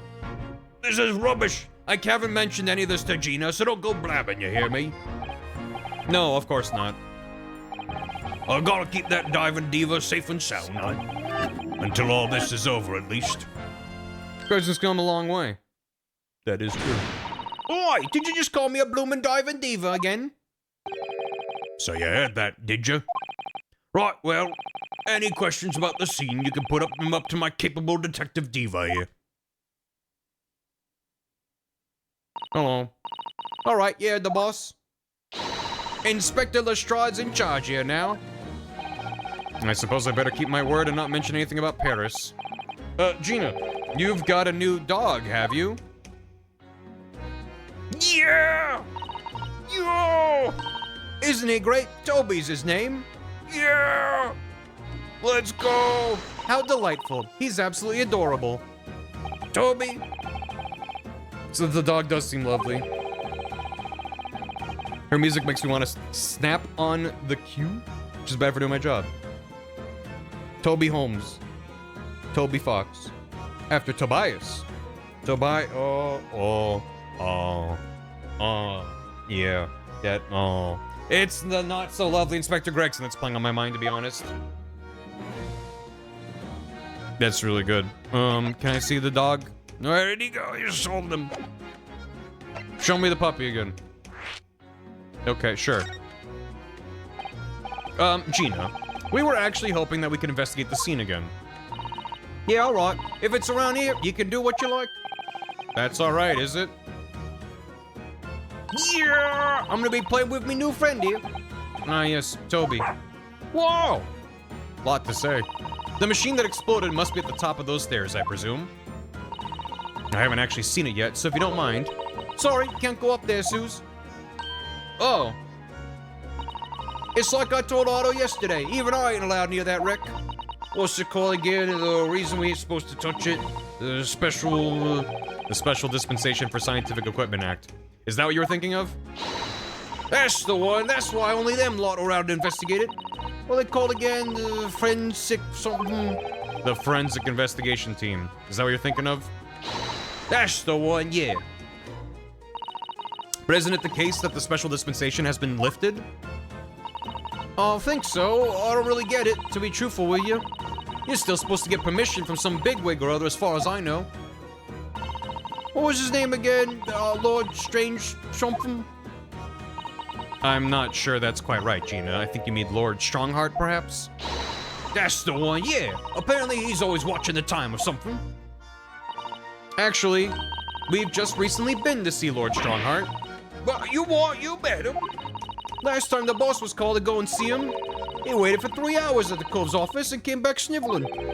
Tragic. Well, Lord Strongheart has given us permission to examine the scene as long as we touch nothing.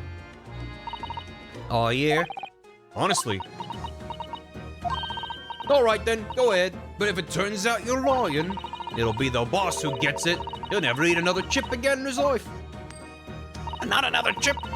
So you're still saying all this is above board, are you? I'm sure everything will be fine. That really would be tragic. Alright then, them's the stairs. Off you go. Oh, thank you, Gina. About today's trial. Replaced with Chippy. No more Chippy. It was great. Oh, it was great, weren't I? I had a right laugh. It was a new one on me, that. You know, being in court and not spending the whole time worrying about I'm about to be found out. You did keep an awful lot of secrets in all your previous court appearances, didn't you? Yeah, and Otto's made things odd for me every single time and all. Just doing my job, Gina. Watching someone else getting in the neck is a lot of fun, actually. It was amazing when you showed that dodgy professor's dodgy experiment was a total fix. The dodgy professor, as you put it, Gina, is Mr. Naruhodo's client. Yeah, I'm starting to wish he wasn't, though. It's the boss I feel sorry for. Sent off to do the impossible. What do you mean? He's supposed to arrest the other cove, ain't he? And in time for tomorrow and all. You know, the dodgy engineer. What's his name again? Mr. Drebber, you mean? Enoch Drebber. That's the one, yeah. The police are looking for this mysterious man with the black monocle. I guess they would be. It's putting too much on the boss, if you ask me. He says it's giving him Gorik. Oh dear. But I do wonder if that isn't actually from all the fried food. Nah. Londoners are built different. So Scotland Yard are trying to track down Mr. Enoch Drebber. I wonder if they've had any luck. He's really funny looking. Got two eyes what don't match. Stole a glimpse of a picture of him earlier. I mean, I didn't actually pinch it or nothing. The old devil's got it. Sorry, who? You know, that Scowling Reaper was always glugging down glasses of that blood-red plunk. Plonk? Lord Van Zeeks. He's always had it in for me, that cove. Don't know what he's always scowling about mine. Probably would have been a pretty good boss as it goes. Would you rather be the Reaper's apprentice than a detective's trainee? The way I see it. If the choice is between a chip-guzzling detective and a chalice-glugging demigod, you're equally badly off with both. I suppose you're right. I hadn't thought of it like that. Thought I put that one to bed. Anyway, point is, everyone at the yard's dead set on finding the fishy engineer. But there don't seem to be no clues to go on, so they're stuck. There's nothing that can lead us to Drebber at all. Tell me about the dog! I want to know about the dog. Show me the dog again. Where'd you find that little mutt then, Gina? Oi, don't be so flaming rude, Otto. Slight overreaction, don't you think? He ain't no mutt, all right. Toby's, they put it. Oh yeah, a bona fide detective. Couldn't it be like Bone Fido? Detective? It's fine. It's fine. Sorry? I've given him a proper title and everything. It's Chief Inspector Toby to you. Chief Inspector Toby? Oh, look at him go. More senior than Inspector Gregson, is he? That's fair. I should be a localizer. I know, right? So he's a police dog, is he? The police recruit dogs now? I've heard that they're already being used officially in Germany as part of their city policing. They're used for chasing criminals and such like. They have a wonderful sense of smell, after all. I have a fairly good sense of smell myself, as it happens. I can tell undergarments that have been freshly laundered from undergarments that haven't. Anyone else, Gabe? That's nothing compared to this little fella, Otto. Sir? No, really? We're just moving on from that. According to what the boss said. Once Toby here's got a good whiff of your drawers. Oh, he's sniffing. Just hold him out like a fucking gun. Like a bazooka. He could chase that scent to the other side of the world. What? To the other side of the world? You mean he can swim? Mr. Naruhodo, I think you may have missed the point. By rather a wide margin. I just can't believe this little dog is such an incredible skill. I'm telling you, Otto, there's gonna be more and more dogs doing their bit for the police in future. Yes, I agree. Right. One of these days, they'll be barking orders at us lot, not the other way around. Oh, dear. Sorry, Gina. I don't think I agree with your vision quite that much. Well, anyway, whatever you think about that, Toby here is Britain's first police dog. I found him down the East End the other day. Someone had just chucked him out there on the street. There you go. I knew she lifted him from somewhere. Oh, Gina, you're such a kind-hearted soul, aren't you? To children and to animals. Good. Thanks for the bits. First recorded use of police dogs early 14th century in France. France again? The Crystal Tower. Perfect bony 3-mo. It's pretty good. Just a weird dog-looking dude. I can't believe I'm seeing it at such close proximity with my own eyes. You've really been looking forward to the great exhibition, haven't you, Mrs. Otto? Oh, yes. When I found out that I had to return to Japan, I cursed my luck. But here you are, back in London, gazing up at the magnificent tower. I know. Perhaps I was wrong to curse my luck so harshly. What about this again? Here's the scorching on the ground you mentioned, and there's what's left of the green balloon's envelope. All clear evidence of the balloon that exploded on the day of the incident. Poor Professor Hairbrain, I do feel sorry for him that his dreams have been shattered like this. Someone's well and truly burst his bubble, as it were. Oh, woo. Oh, I'm a bad person. No, you know, listen. He's fine. The stage up there is where the experiment was set up. It's very high, isn't it? About 30 feet, I believe, or 9 meters if you prefer. Craning your neck to see up to it starts to hurt after a while, doesn't it? We need to get up there and look around properly. Well, if I'm honest, climbing all those stairs makes my chest hurt. Oh dear. I think perhaps you should exercise more, Mr. Naruhodo.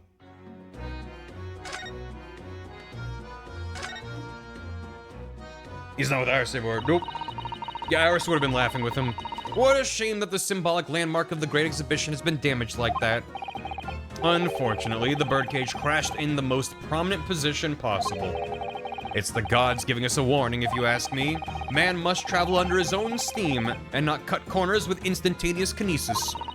Imagine what might have happened if the birdcage had landed in a slightly different location. The death toll could have been far worse. It's true. Perhaps it was a blessing in disguise. The gods are benevolent, obviously. I did say it was just a warning. Man must travel upon his own steam, or next time, bird cages will rain down on all of you. Your faith is much stronger than I realized. Well, how do you think I passed the entrance exam for Yume University? It wasn't by studying alone. There's divine intervention. A flying balloon. I've never seen one in the flesh before. They're made of flesh? I can't understand how they can fly, and so high up as well. But think of the view. You must be able to see for miles and miles. I do think of it, and it terrifies me. It would be certain death if he fell out. Look, a flying JPEG. It's actually a flying PNG, I think you'll find. I'm sure they're perfectly safe. They've been invented by some of the brightest minds in the world. Let's not forget that we know at least one has exploded. I'm sure there are other ways to fly. I'm sure. Okay, let's head up. Yeah, by propeller rat. These stairs lead up. Let's go and see what we can find out. Explain the compression artifact in the alpha channel. If it's a JPEG, it wouldn't have an alpha channel, would it? Therefore. Oh my, so this is the machine that was used to deceive people into thinking instantaneous kinesis had taken place. Yeah, that's right. Or rather, it was the machine, and a little worse for wear at the moment. What extraordinary lengths Professor Hairbrain went to in order to obtain the research grant. No, the professor was tricked as well. He didn't know anything about it. Yes, of course. It is amazing, though, isn't it? The scale of the whole affair is so very British. You're right about that. You'd never see such a grand deception in Japan, that's for sure. Oh, look! Is that? Lord Van Zeeks? So it is.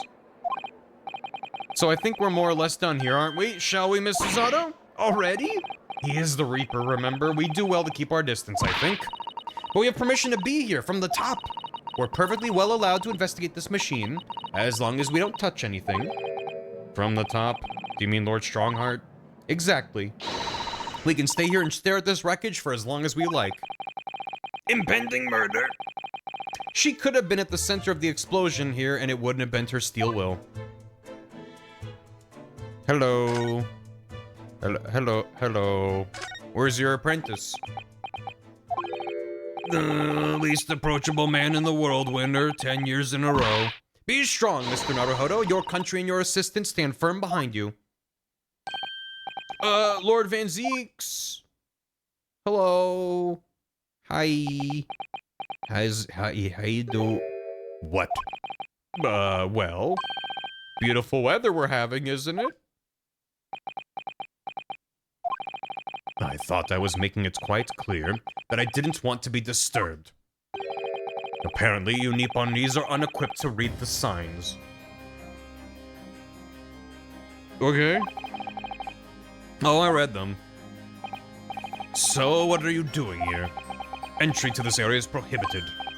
Well, the thing is, Lord Chief Justice Strongheart granted us permission to investigate, on the condition that we didn't disturb anything. And yet you've managed to disturb me. Never mind, state your business then. Come to think of it, there are quite a few things I'd like to ask Lord Van Zeeks about. Not least of which is that awful case, even though it's nothing to do with this. Ask away, Mr. Naruhodo. You won't know unless you try. So true. So anyway, now that you're in a bad mood.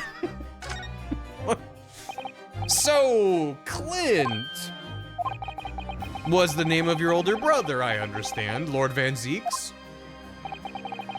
Nothing to do with this Chekhov's 10 years ago case. No, of course not.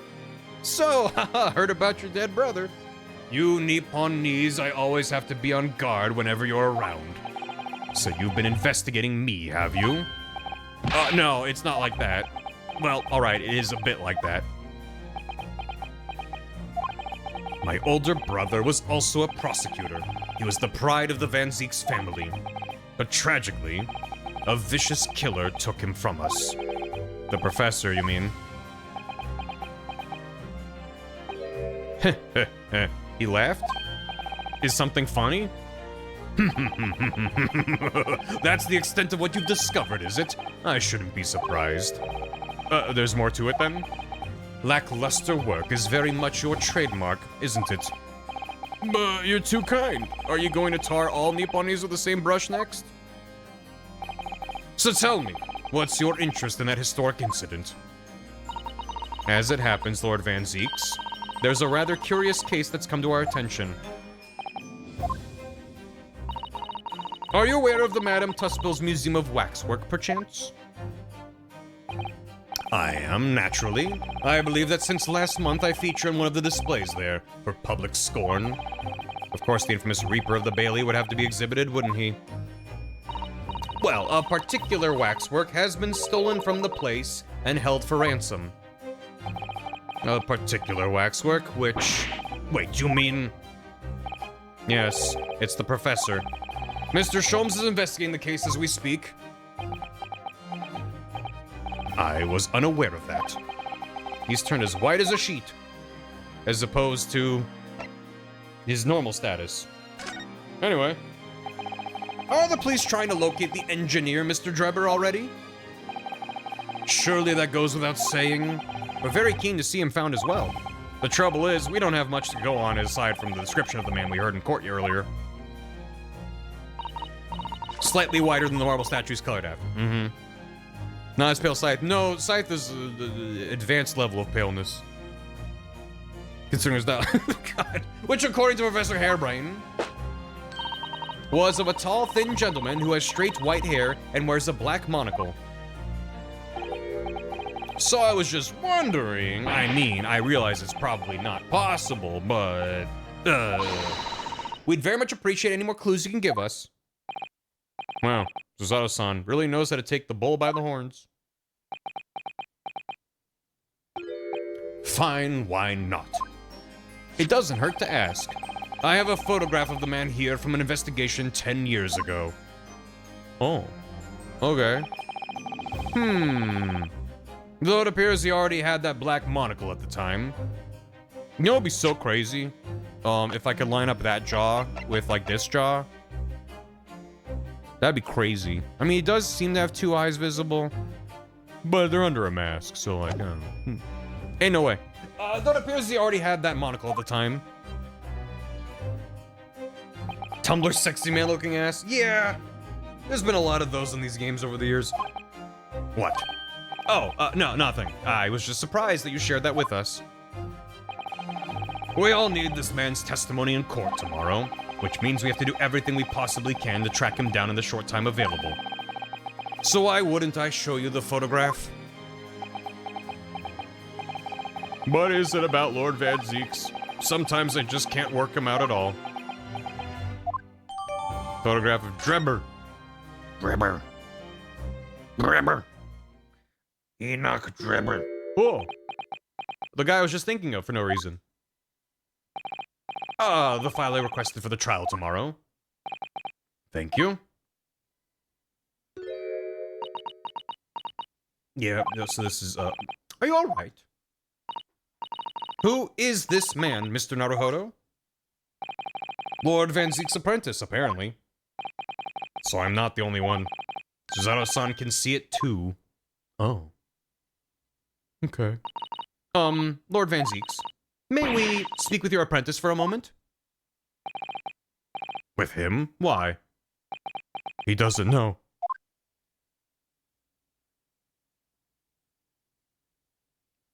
Well, there he goes. Kazuma-sama! Oh.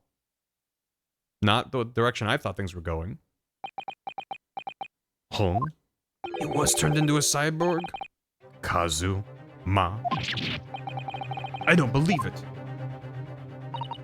Your posture, your presence. It can only be. It's you, isn't it, Kazuma-sama? I thought he matched the guy from the picture. I wasn't thinking about Kazuma. I felt something strange the very first time I encountered this cloaked figure. As if I knew him somehow. Can it? Can it really be you, Kazuma? Wait! Too late. It can't be him. There wasn't a gust of wind nearby. What's going on here? So yeah, about your apprentice. What is your interest in my apprentice exactly? You act as if you know the man or something. Well, since when has he been in your care? I don't recall you having an apprentice before I left Britain 6 months ago. Lord Strongheart introduced him to me about 3 months ago now, with instructions to mentor him as a prosecutor. But he didn't tell you why, did he? The man appears to be suffering from amnesia. Chapter 2, Return of the Great Departed Soul. Elven music. I mean, that could be any number of different souls. He's forgotten every last detail about himself. Okay. Yeah, naturally, sure. He has amnesia? Tomorrow, he will appear in court at my side. What? He's to serve as my judicial assistant, on Lord Strongheart's orders. He'll be in court with us. Now then, unless I'm much mistaken, I believe this conversation has run its course. Oh, yeah, thank you.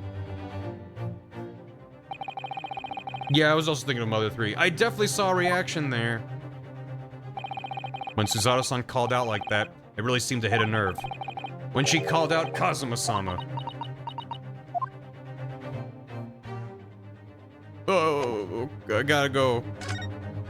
Now that that's out of the way, let me... Ooh, look at the cool machine. What a terrible explosion it must have been. Even the girders have buckled and twisted in the blast. And what they call the birdcage was right in the middle of it all, just here. But look, Mr. Naruhodo, that metal grill on the floor. Looks as though it's designed to open. That's so bizarre. It does, doesn't it? If the floor had opened at the precise moment the explosion occurred, the birdcage could have dropped through and disappeared from sight. And we're up on an elevated platform instead of ground level for some reason. I don't think there's any doubt that this was a very elaborate hoax, is there? Not really, no.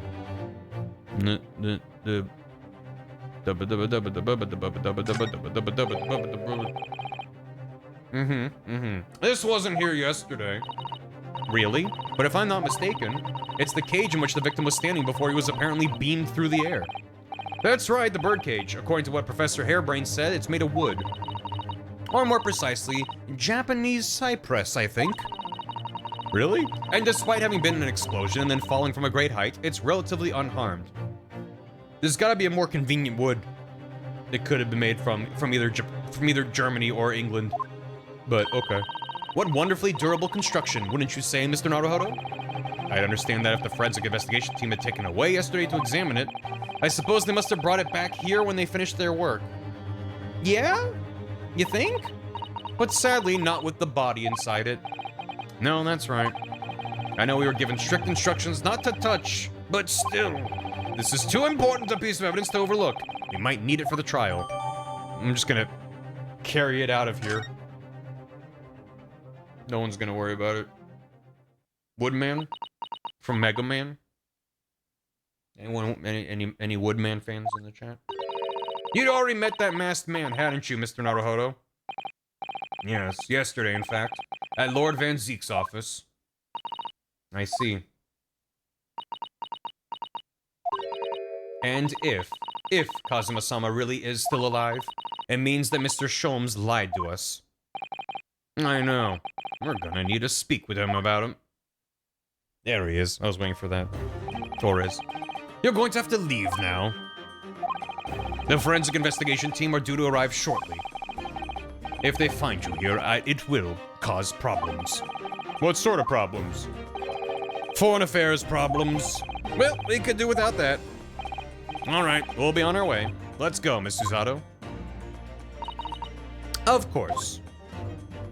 Oh, hey. Can I see the dog again? I'd like to see the... Oh. Gina. We were actually hoping that we could investigate the scene again. Yeah, alright. If it's around here, you can do what you like. Oh, that's alright, is it? Yeah, show me, Toby. Woo! I'm gonna be playing with my new friend here. Ah, yes, Toby. Oh! Apparently, we can't look around on the stage now because the forensic investigation team are at work. Also, I'm a big fan of the fact that the speaker changes to Toby, and they gave the subtitle woof. He could have just barked, but they're like, no, Toby said woof. It's important. Can't you do anything, Gina, in your capacity as Inspector Lestrade? He has things to say. Put him in the court record. I'd like to help you out, but I'm just a trainee, ain't I? Ain't nothing I can do. When it suits you, yes. Alright, nope. Goodbye then. Maybe he's here now? Nope, still not. Where could he be now? My favorite Sonic character. Oh no. Yeah. Okay. What's he doing? He's... Oh my. The whole wall is covered in mathematical equations. And he's still writing more now. Professor, sorry to interrupt. Oh, Mr. Naruhodo. And who is this young lady? My name is Susato Mikotoba. I'm Mr. Naruhodo's judicial assistant. It's a pleasure to meet you, Professor. Oh, if only I'd met a refined young woman like you sooner. None of this would have happened. No, that's not logical. That makes no sense at all. Oh dear, I'm sorry if my presence here upsets you. I owe you an apology too, Professor. I didn't manage to deliver what I promised you I would in court this morning. No. The whole thing, the whole miserable affair, it all happened because I've been such a complete and utter clot. Professor Hairbrain, what have you been working on in your cell? Oh, you mean that? Oh dear, how embarrassing. I was suddenly struck by an idea, you see, and I simply had to write it down. The wall was all I had to hand. Is it some new hypothesis? Something to surpass super high voltage instantaneous kinesis, maybe? No, actually. This is my autobiography. Your autobiography? How I was diddled and fiddled. You what? By Albert Hairbrain. I found I can represent my odd fortunes with only odd numbers and an ambitious set of simultaneous equations. Really? I'm going to have to pay back all the loans I took for the kinesis machine, you see? So it's going to be a new serial publication from next month. Part 1, an odd birth and odd upbringing. You can't beat the man's optimism, that's for sure. I see. Well, for now, would you mind if we talked a little more about the case? Oh yes, of course. I've been working through the numbers. I was diddled. I was fiddled by the pair of them. By Ashman and by that aloof engineer Drebber. We're not going to have to sit through an explanation of all these equations, are we? Please, the phrasing is going to kill me. Hello. Hey. Diddled by the Ass Man, an autobiography. Everything I believed in has been turned on its head. My research, Mr. Asman, the kinesis machine, my hypothesis even. Yeah, there you go. Diddled and fiddled. How is Flanders playing the violin while dancing? That's crazy. I'm sorry it's come to this. There was really no other way. No, it's not your fault. I wanted to protect my work, but in the end, there was nothing worth protecting. It was never my intention to deceive anyone. I didn't want to trick the public. No, of course you didn't. But in court this morning, I realized something. No? If you've done something wrong without knowing it, you've still done something wrong. Logically, it makes no difference if you're aware of it or not. Ignorance is a poor excuse. The blame still lies with me. Oh, Professor. He believed in me this morning, you know. Professor, look! My name is Luke. I am a gentleman. I wrote this puzzle just to and my hands are sticky. Number one ain't quite, I'll say the answer's 3. Another puzzle solved. Think if I have leisure. Haven't been able to do it in a while because I've been saving money. I'm feeling a little more comfortable now. Also been playing Grace Attorney myself. Watching you has been a blast. I appreciate that. Thank you for the hammy. And I hope you've been enjoying it. This game's nonsense, and I recommend picking it up if you are so inclined. Ignorance law is not an excuse for breaking it. Also, yeah, your actions or inactions causing harm is the whole thing. All I got was this t-shirt. Real. Thank you, Five. He believed in me this morning, you know. Barak did. He believed in my hypothesis.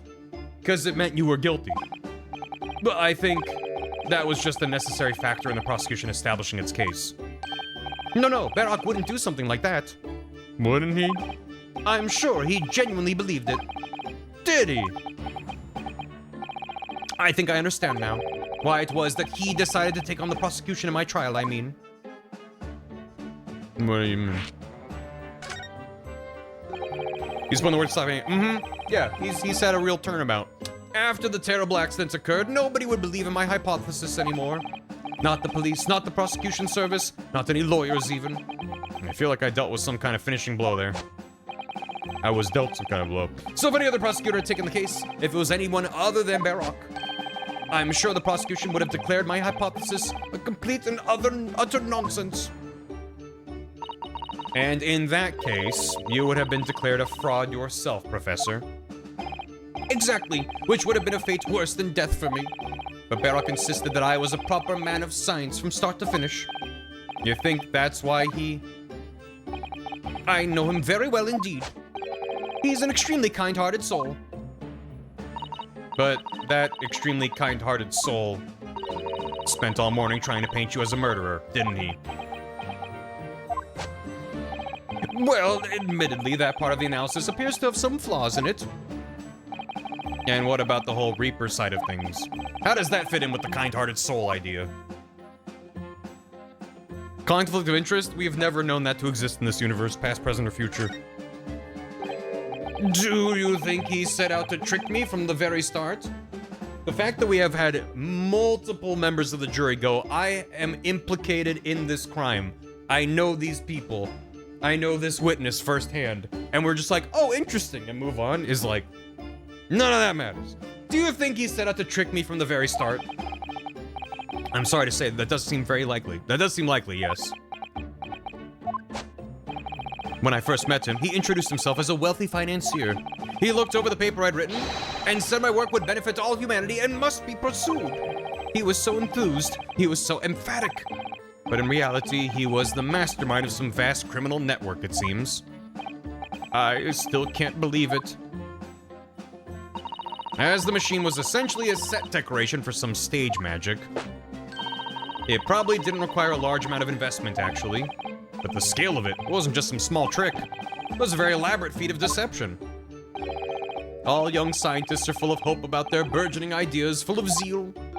But none of us have any money. We want to do research, but we can't afford it. Many of us take on barely legal part-time work to try to earn just a few measly pennies to carry on. To go through all of that, only to be taken for a complete fool. It's too rotten to believe. It is, I agree. And that's why we have to find those responsible and bring them to justice. Mr. Asman is no more, of course, which leaves only the engineer. Mr. Enoch Drebber. Trevor. Barely legal. Bleh. Is he an engineer or a magician or a swindler? It was about a year ago when Mr. Asman first brought Trevor to me to meet in my laboratory. Since then, I've met him many times to discuss details about the kinesis machine. But at no point did you have any inkling that he was just an illusionist.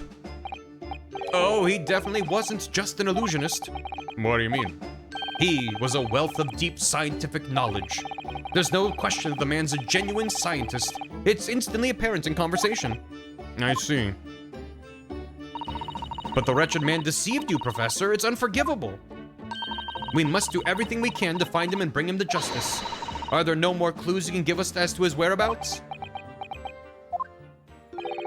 I'm sorry, we only ever discussed the kinesis machine, nothing else. Although, just once, I did visit his workshop. Yeah. Okay. What workshop? Trevor's enormous fabrication laboratory, where he constructed my great machine.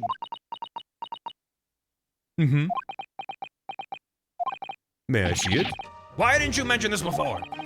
Enoch Trevor's workshop. There's every chance we might find the man there. Or even if he's not there. Evidence. Yeah, Susanoo just rotating to be like, you hearing this shit? So you've been to Trevor's place of work then? Yes, just once, you understand. It was an enormous place, plenty of room to construct the kinesis machine, you see. Where can we find it? We have to go there at once. There's a good chance we'll find Trevor there. Well, yes, definitely, I'm sure. As in, I'm sure you're not going to want to hear this. But I have absolutely no idea where the workshop is at all. I'm so sorry. I was more than half expecting that. You see, I was blindfolded in the carriage the entire way there. That's normal for science. He blindfolded you. He wasn't taking any chances then. The place was incredible, the pinnacle of modern engineering. Even the oil he used was the very best, a special French machine oil that's impossible to obtain in Britain. Ah, the indescribable scent of that imported oil. Perfumers across the world should forget their secret formulae and use that instead. What do you think, Miss Susanoo? Ode to machine for your next birthday? I've never used any kind of perfume, Mr. Naruhodo. I'm not sure I'd like to start with that. I don't suppose you know even part of the workshop's address, Professor? You don't have a business card for Mr. Drebber, for example? The man was clearly very cautious, Miss Susanoo. I'm sure he never would have. I do! He gave me his business card. It's right here, look!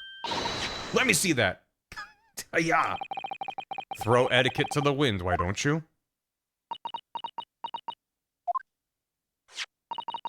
Enoch Drebber, engineer. I'm afraid that's all it says. There's no address. Oh. Oh well. I can't say I'm surprised. Why even have a business card? Still, this could be useful. If he claims to not be an engineer? Maybe? What do you... I mean, he's got some symbols on there. And an ominous smudge. His email address. This smudge here. Perhaps it's machine oil. Possibly. Professor Hairbrain mentioned something about the oil Drebber uses, didn't he? He said it was specially imported, very high quality, that's impossible to obtain in Britain. That's right. But more importantly, it's more fragrant than the finest perfume, so excuse me a moment. Oh, it doesn't appear to have any scent at all. Don't worry. I expect that's just because there's such a tiny amount on here.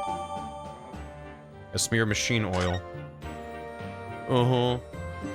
Being taken blindfold is on. I can't find anything out of place. No? Nothing at all? Nothing at all? Nothing at all? Hmm. Hmm. Hmm. Hmm. Hmm. Hmm. Hmm. Hmm. Ah, look here, Miss Susanoo. Oh yes, the wood's cracked and broken a little. I suppose because it fell from such a height. Yes, from the height at which the balloon was flying down into the crystal tower below. A fall of about 30 feet, or 9 meters, leaving the man inside tragically dead. Or it fell from the tower down to a hidden area within the tower. And there's 2 of these.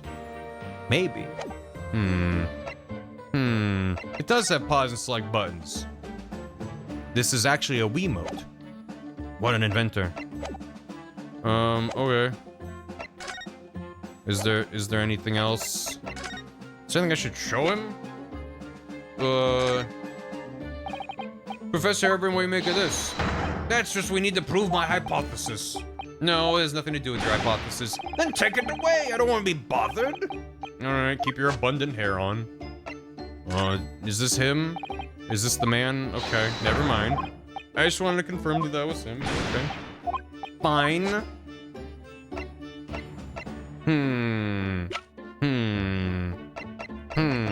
Okay, bye.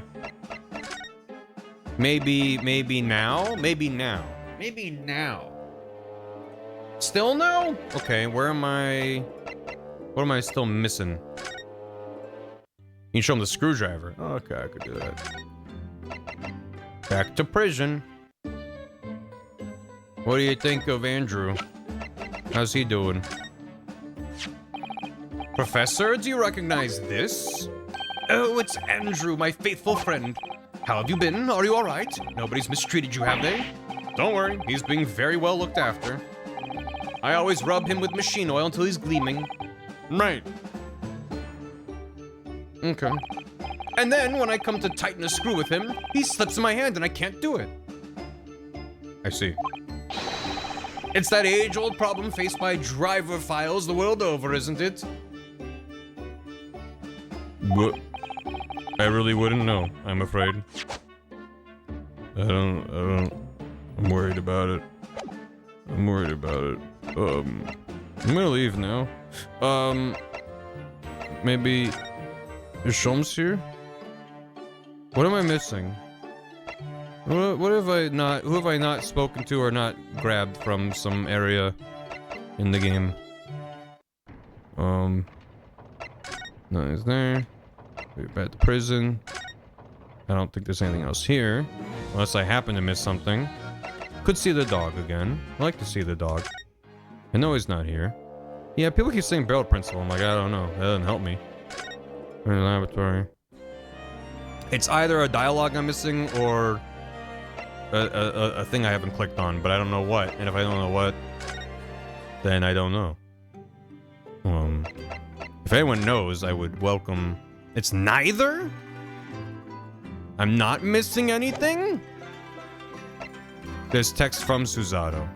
Lovely little office. Sholmes Swedish says, wasn't left. I was nervous here. I should borrow books. That means we're given my hairbrain will come in useful somehow. Yeah. I don't leave any business or require a visit here. Should we ask everything we need to? Yeah, that would seem to imply that I'm not done there. What am I missing?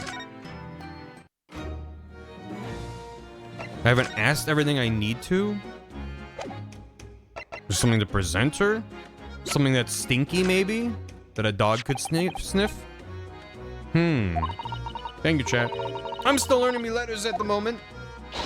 I don't know how long it would have taken me to figure out I needed the dog to smell something. If I got the card first, I would have been like, oh, have him smell it. But I got it in this order, so I would not have made that connection. So, anyway. They say it doesn't smell like that. Yeah, they could have been like, oh, it's too faint for me to smell. There's almost something. If only I had a better nose, they maybe could have said it, whatever. I only know A to E. She doesn't... She only knows 1 and 2, and she knows A through E. If it ain't too much bleeding trouble. Actually, Gina, it's the back of the card that's important. How come? There's just a dirty old smudge on the back, that's all. It turns out that this is very high-quality French machine oil.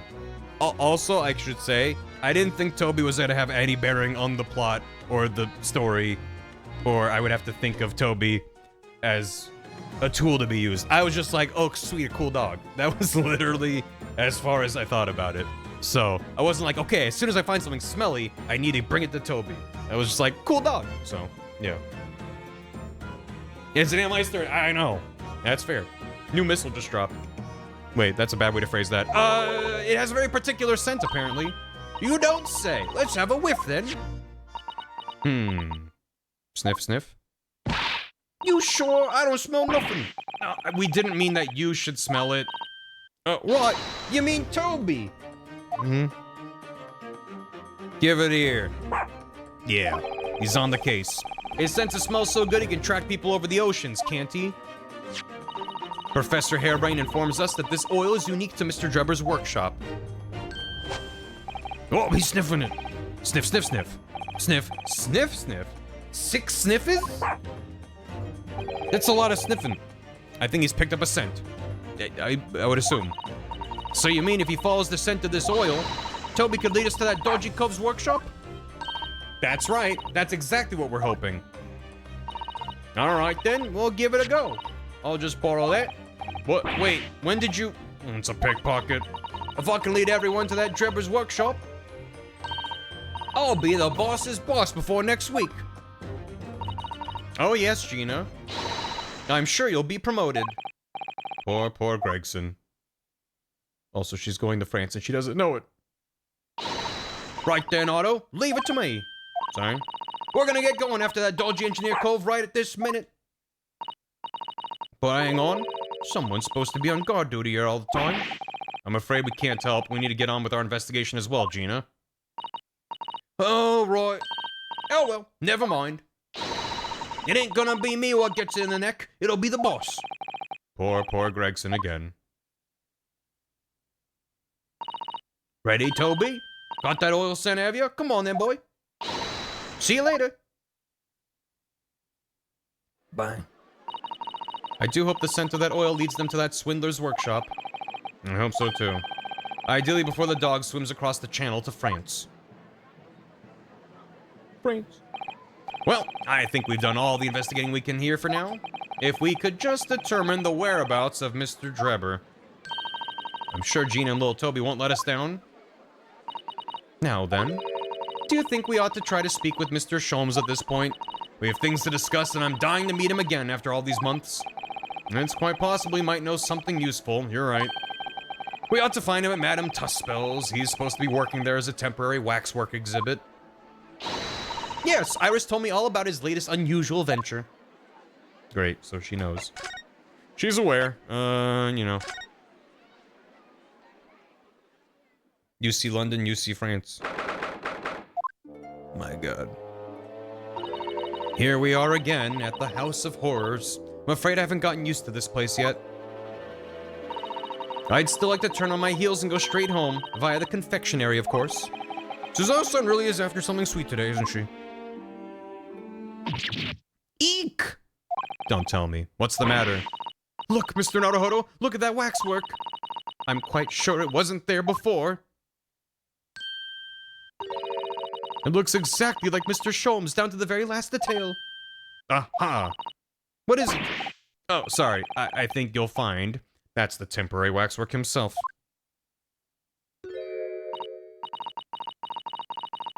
Not everyone's played Ghost Trick. Oh, yeah. No.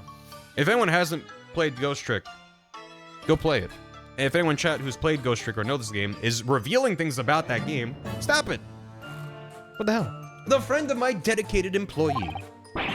Hello again. It's Ryunosuke Naruhodo. I must say I'm quite spellbound by the great detective. He is a marvel.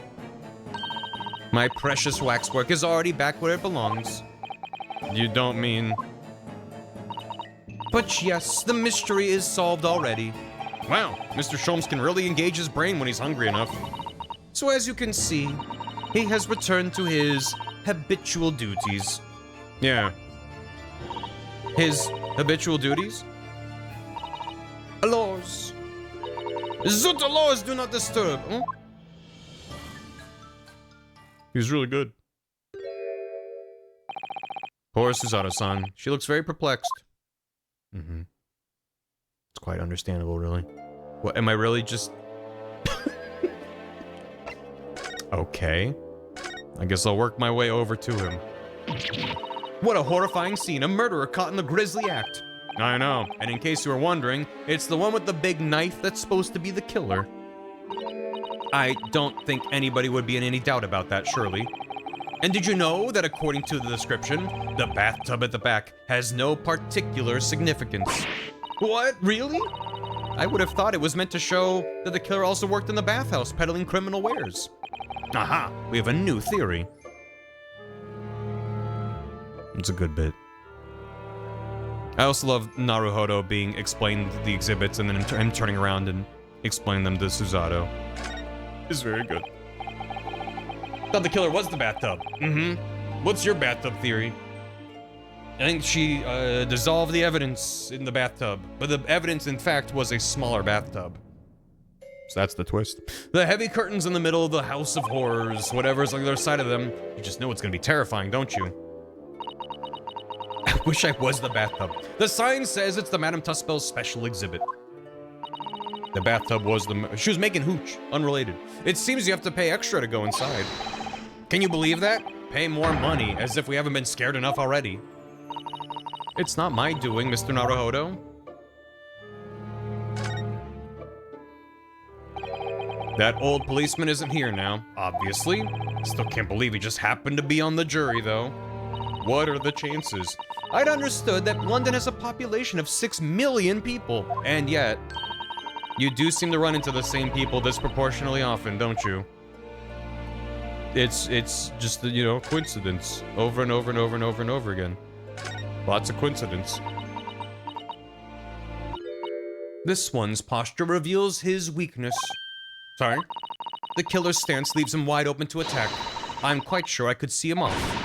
With a Susato takedown, then a Susato squash, and finally a Susato smash. Right. And if that doesn't render the culprit unconscious, a Susato slam should finish him. A Susato slam? I'm sorry. It's rather hard to explain. Leave yourself open slightly and I'll demonstrate. Absolutely not. Susato for smash when? She'd be unstoppable. That's her moves exactly. All of her specials. We really do need to speak with Mr. Sholmes, and I'm longing to say hello again. But where is he? Where could he be? Ryunosuke? I think you might find that he's quite nearby, actually. Oh? What do you... He's gone. He's back! Indeed, my dear fellows, it is I. The world-famous great detective and waxwork Herlock Sholmes.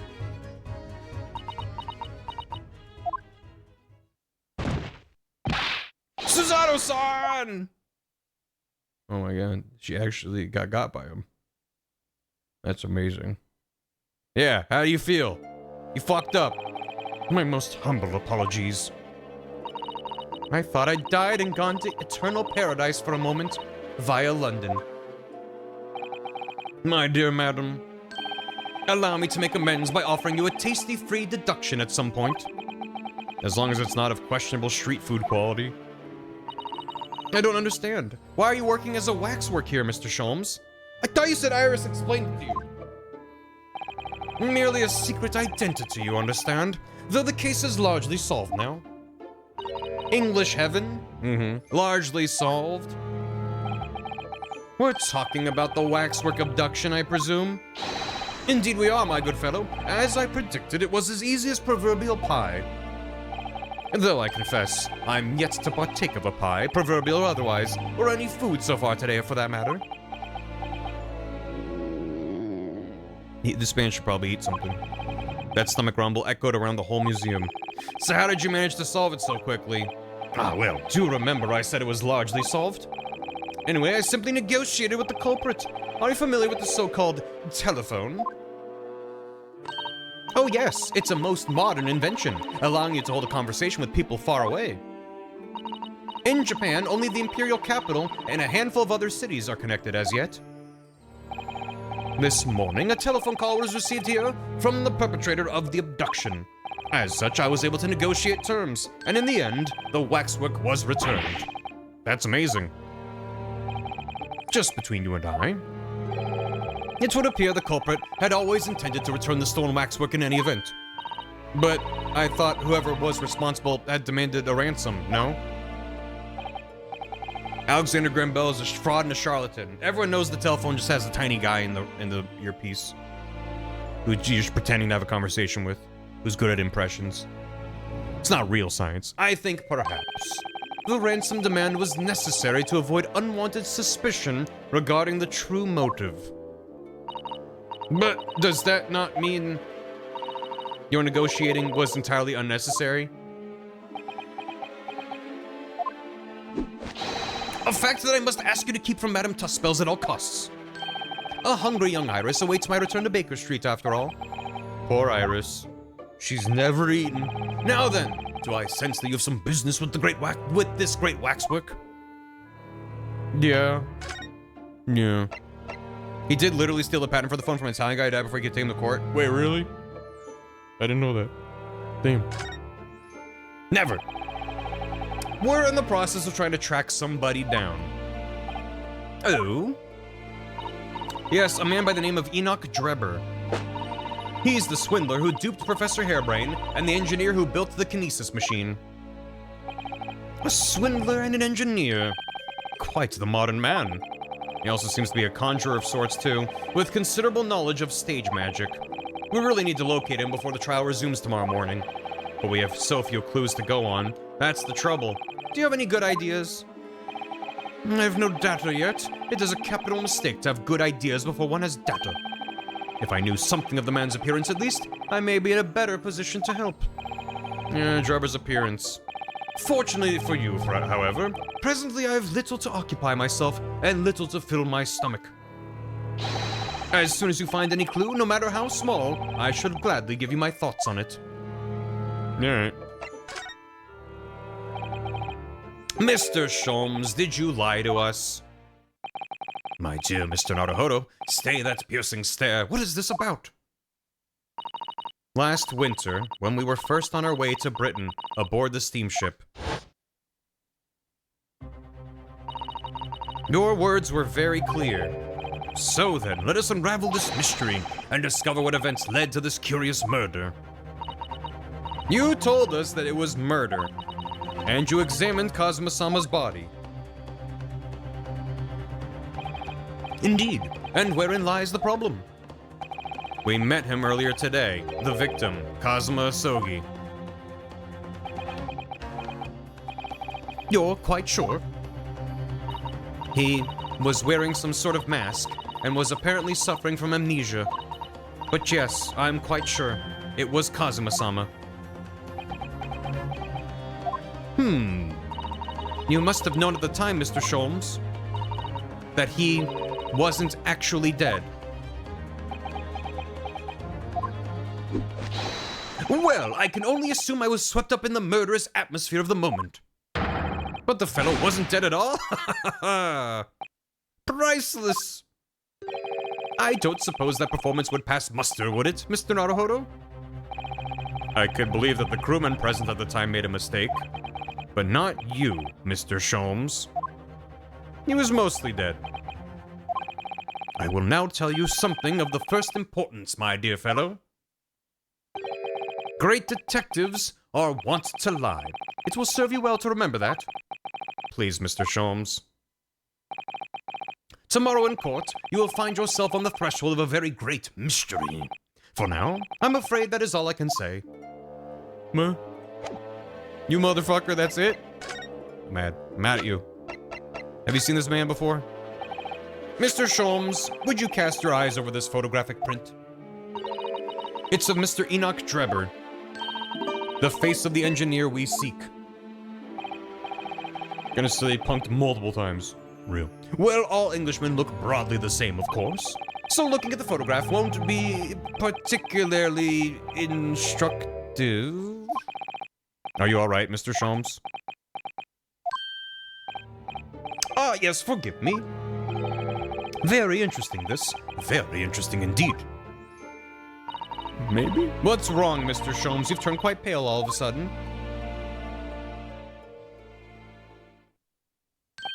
I have a suggestion, Mr. Naruhodo. Would you indulge me? Well, what is it? As I explained to you when you arrived, the missing waxwork has been returned. And I personally reinstalled it in the exhibit from which it was taken behind those thick curtains. Oh yes, the Professor exhibit, isn't it? Would you like to see it for a mere 5 shillings? That's a special one-time only price, you understand? What? The opportunity won't come again, I might add. Wouldn't you like to see the fruits of my labor? Well, we do have a rather pressing investigation to carry out. Perhaps we could postpone? The price is a very reasonable 5 shillings. I think you'll find it's well worth it. Are you being quite serious, Mr. Sholmes? Surely you need only look at my expression to ascertain if this is seriousness or silliness. I do not know the difference when it comes to you. I can never tell with you. That's the point. Very well, it couldn't hurt. Here's your 5 shillings. No, Susato, don't enable him. Gratefully received. So, the special exhibit awaits behind the curtain. I invite you to peruse it at your leisure. Is it gonna look like Drebber? Well, the money's been spent, so let's go and see the special exhibit. Or does it look like Leighton? Through those heavy curtains at last.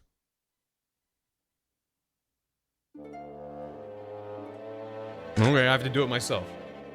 Hey, Shiv, how you doing? It's a statue of Skelly. 5 shillings we've had to pay. Doesn't seem right somehow that Mr. Sholmes slipped the money into his own pocket, does it? No. Now, we could ask Gina to retrieve it for us, using her special skills. Pickpocketing police officers and diddling detectives. Is this what makes Britain great? Phrasing is just out the window. Not to mention demigod prosecutors taking the law into their own hands, or chip-loving inspectors. Inspector Gregson comes off rather well in that list, I think. Yeah, he does. Thank God England isn't real. Ugh. Oh, well. Great job. Oh. But that's the professor? Maybe. I felt a shiver run down my spine as soon as we walked in here. Miss Susato! I say we turn on our heels and go straight home, via a really big confectionery. We certainly can't do that. We paid 5 shillings already. True. Actually, now I'm looking at it a little more closely. We've paid good money to see an exhibit that's clearly incomplete. The nerve of the great diddling detective is far more terrifying than anything else in this place. Now I want Sholmes doing the Ned Flanders, doing that dance. This must be what Mr. Sholmes meant when he said the case was largely solved. Enough with the diddle! It's too much diddling. Be that as it may, Mr. Sholmes heavily implied there be a clue about the engineer in here, didn't he? But where? Since we paid 5 shillings, let's do 5 shillings worth of investigation, shall we? Yes, we will get what we paid for. Is that fear or frustration that's making Susato-san's voice tremble? But first of all, owl! Oh, I can't. It's so spooky, though. Hoot, hoot, hoot, hoot, hoot, hoot, hoot, hoot. Sure. This must be the killer, the fiend known as the Professor. Yes, I think so. According to what Madame Tuspels said, he killed 5 victims, all of noble or royal blood. The waxwork is so lifelike, isn't it? Like all the models in this place. I know, it looks like it could start moving at any moment, doesn't it? If only it had its head, that is. Perhaps we should examine it in a little more detail. Enhance. Enhance again. So this is the condemned man. Yeah, the so-called professor. Then, perhaps, his head was chopped off by a guillotine. But unable to find peace, he emerged from his grave as a headless ghost. Do we have to entertain such terrifying ideas, Miss Susato? I'm sure the model had a head once. There's a metal fitting for it, see? Then, perhaps Mr. Sholmes absentmindedly forgot to reattach it? McGilded's password? Nope. That's an extremely absent-minded detective you're describing, isn't it? Or perhaps the thief absent-mindedly forgot to include the head when he or she returned it to the museum. And that would be an extremely absent-minded thief. Could there have been some reason why only the head wasn't returned? Whatever the reason, it means we don't know what the face of the infamous professor looked like, do we? Oh. There's something caught just inside the convict's jacket here. It looks like a piece of broken glass. And quite a big piece, too. Uh-huh. It's very thick, isn't it? About 5 times thicker than normal window glazing, I'd say. Where have we seen broken glass before? I don't know. Where could such a thick piece of glass have come from, I wonder? Must have been made thick to increase its strength. But why? Well, perhaps because the glass had to span a particularly wide area, such as a big building, for example. Well, we've seen a large glass building recently, haven't we? With some of the glass was broken, too. You don't mean? Exactly, the Crystal Tower at the Great Exhibition. I'm actually shocked that they're just spelling it out. Normally they're like, here's a really obvious clue. I don't know. Leave it to the player to figure out. Why would glass from the Crystal Tower be lodged inside this waxworks jacket? I don't know.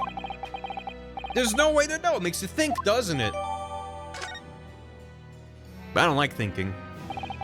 Earlier in court, we established that the kinesis experiment was a trick. And now we discover this fragment of glass here in this waxwork. Is it just a coincidence? Waxworth. Miles Waxworth. Is that it?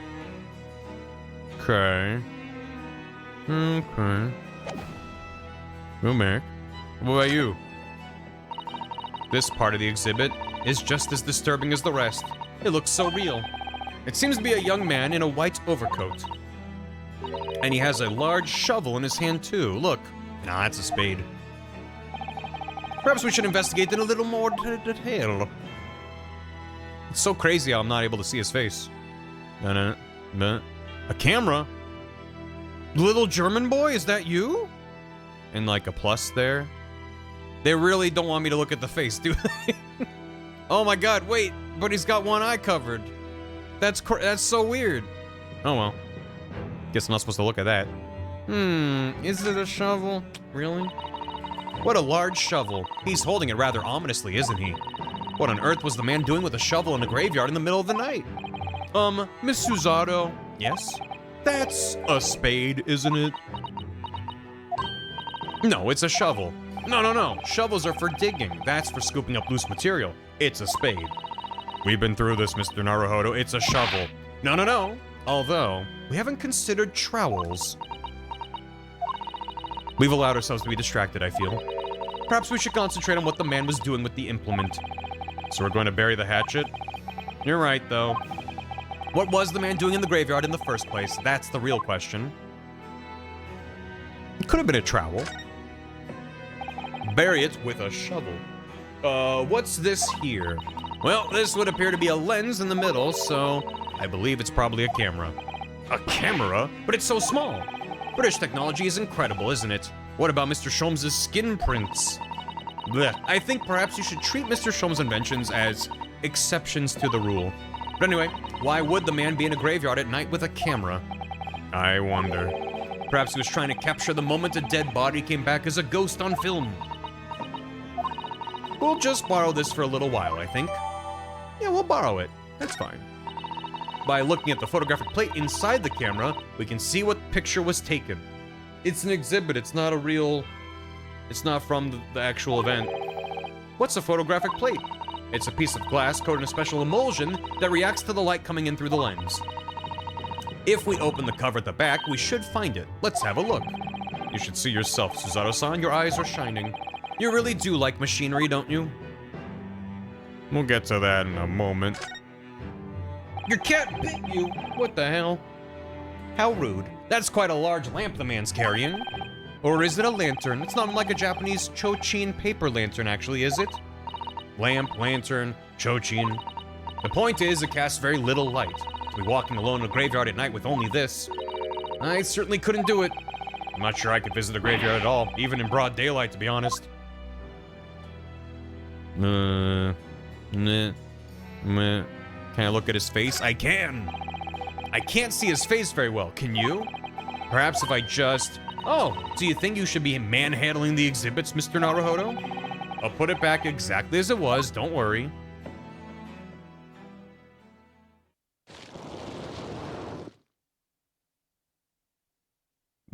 Okay, we're just spinning them around. Whoa.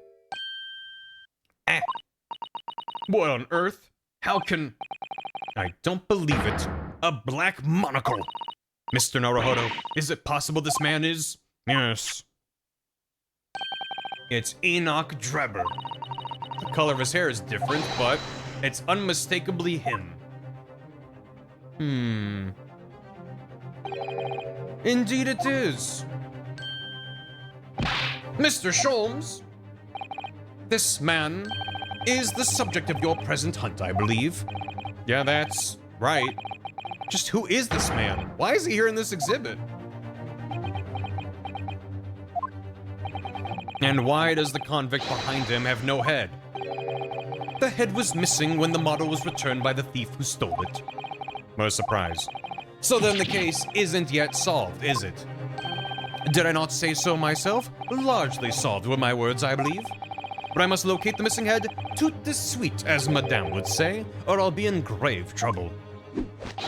A very hungry iris still awaits my return to Baker Street, preferably with rations. Ugh. Do you know, though? Something about this room is strange. What do you mean? Well, the displays in the House of Horrors are supposed to depict real events, are they not? Indeed they are, Miss Susato. Do go on. And, as terrifying as they are, the scenes in the other exhibits are believable. But this one... This surely couldn't ever really have happened, could it? Tout de suite, life. I think it's time I educated you a little. About the nature of the incidents involving the professor 10 years ago. Well, first I'm gonna look at that photographic plate. So, stand there for a minute. What a wonderful machine. You really love contraptions like this, don't you? Oh yes, anything mechanical I find absolutely irresistible. Almost irresistible, surely. Well, whenever I see a pocket watch, for example, I can't help myself. I simply have to take it apart. That's worrying. Yes, Father tells the time by the rumblings of his stomach now. He's given up on having a watch. Poor Professor Mikotoba. Gadgets and gizmos. Gadgets and... Oh, Look, Mr. Naruhodo. What is it? On the bellows, just here, there seem to be some very dark red stains. Yeah, you're right. It looks like blood, actually. Oh my. I'm sure it's not what you're thinking. Ah ha ha ha ha. It's probably wine. Oh look, the cover came open. Yep, now there should be a glass plate inside. You have to change the plate with each new photograph if you want to take, you see. Is something wrong? There is no plate. It's been removed. Ah, what a pity. But I suppose if you think about it, this wouldn't be the actual camera that was used at the time, just like the waxwork isn't the actual person. So we'd never have found a photographic print of the executed convict coming back to life anyway. Yeah, you're quite right, of course. Poor Susato-san. She looks devastated. Let's close that back up. But we found blood, which is concerning. Oh boy. Don't eat French fries and take pictures at the same time. True. It's dangerous. You're gonna get some catsup on it. This piece of glass is almost as thick as it is wide. I've never seen anything like it. If you were to compare it to a human, only Mr. Sholmes has such thick skin. There's no need for such a comparison, Mr. Naruhodo, as you well know. Anyway, it can only be from the Crystal Tower, surely. I think so too. Probably made especially to meet the demands of that great structure.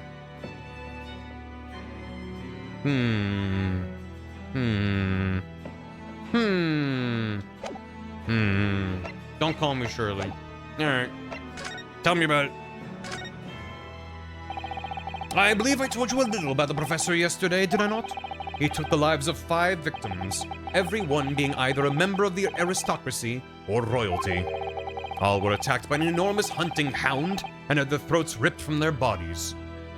Did he have a collar? Oh gosh, an enormous hound? How awful. After taking the life of his 5th victim, the killer was apprehended. It was a case of unprecedented magnitude in Britain, you understand. Accordingly, the professor was tried in a closed court. No members of the public were permitted. A closed court? So you mean that the professor's identity? As you've surmised, my dear fellow, his identity was never made public. Naturally, he was found guilty and was summarily sentenced to death by hanging.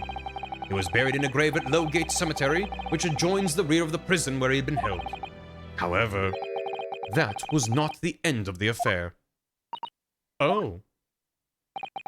The very night that he was buried, the convicted man came back to life. Came back to life? He clawed his way out of the ground and emerged into the moonlit graveyard. The exhibit here depicts that very scene as described by the sole witness to those chilling events. There was a witness? But of course, my dear fellow, it was none other than the young man in the white overcoat.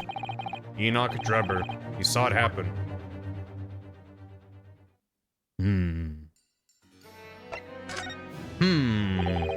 So this is a waxwork model of Enoch Drebber. 10 years ago, the convicted professor, having been gibbeted and buried, emerged from his grave in the dead of night. The sole witness to that unimaginable scene was this young man. From appearances, I would say he was about 20 years old. It's so horrifying. Scared out of his wits, the young Drebber ran to a nearby police station to report the incident. And the sheer terror of what he had seen is said to have turned his hair white overnight. It's a good story. Yes, as shown in the photograph we have of him, his hair is completely white now. For the following few days, the story of what he'd seen was on every front page in the capital. The public was frantic for every last detail about the killer who'd come back to life. As you've seen, an exhibit was even created here at Madame Tuspel's. I can quite understand why the man's hair turned white, certainly. But what I don't understand is what Mr. Drebber was doing in the first place, in a lonely graveyard in the middle of the night. Yes, what was he up to?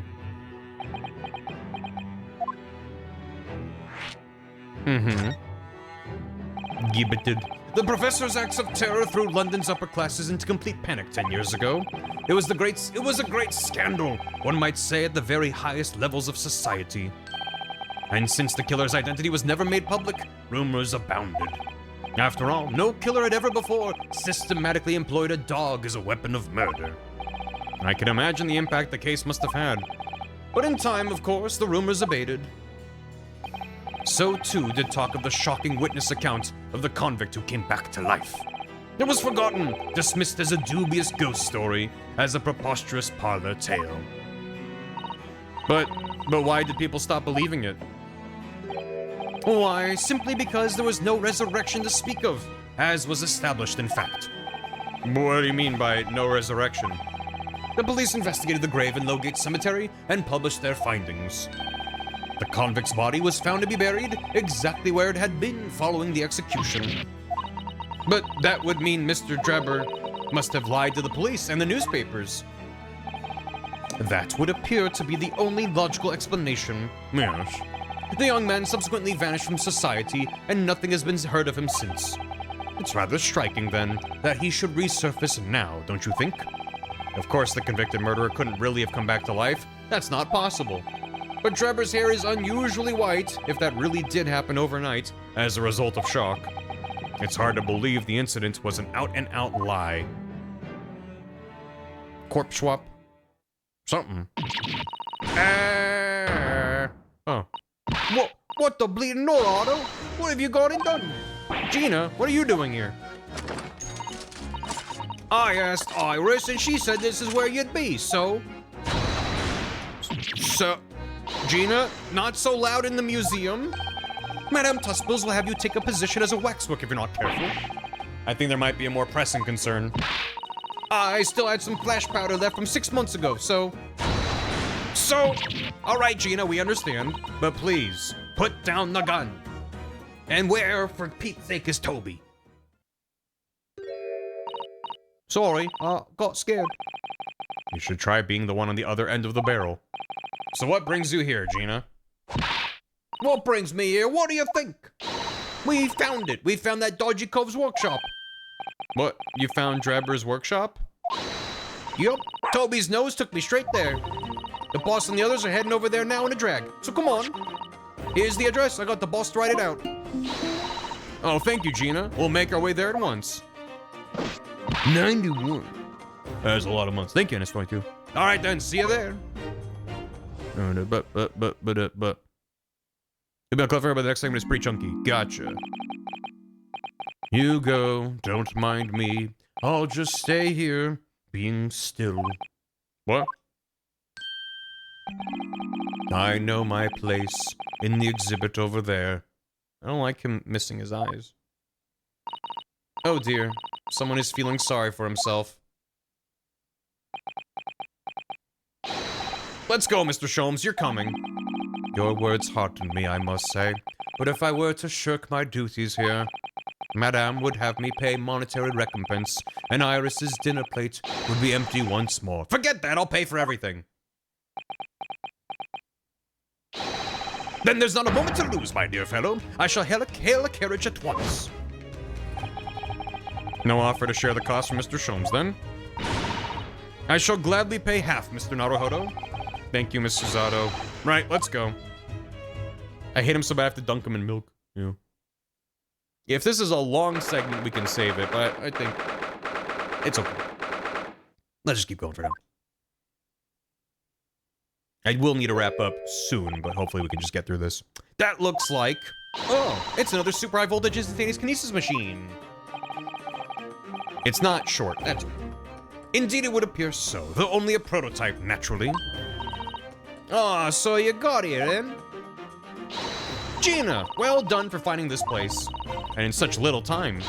You've really worked miracles. It's Toby here who's the miracle worker.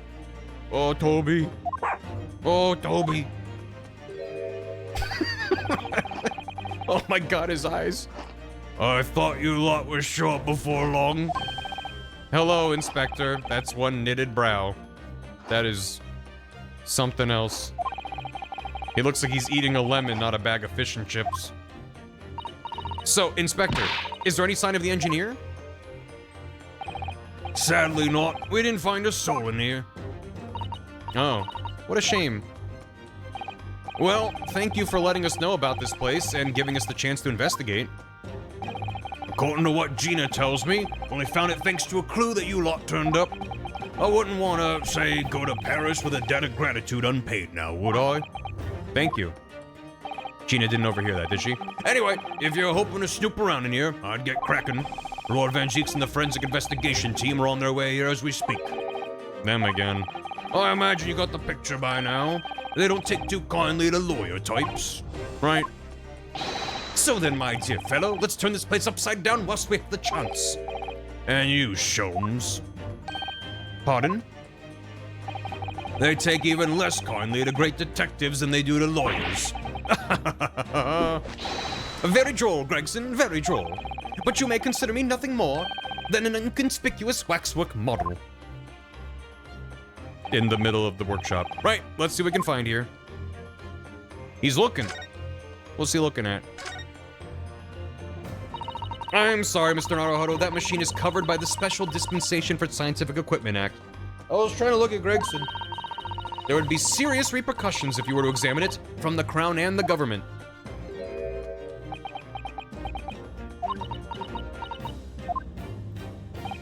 Well, those two don't seem to be holding back.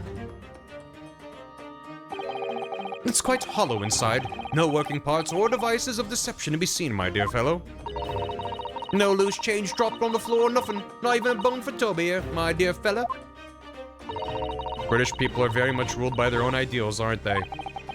I agree. I think that's just these two, Mr. Zato. I guess I can't. That's fine.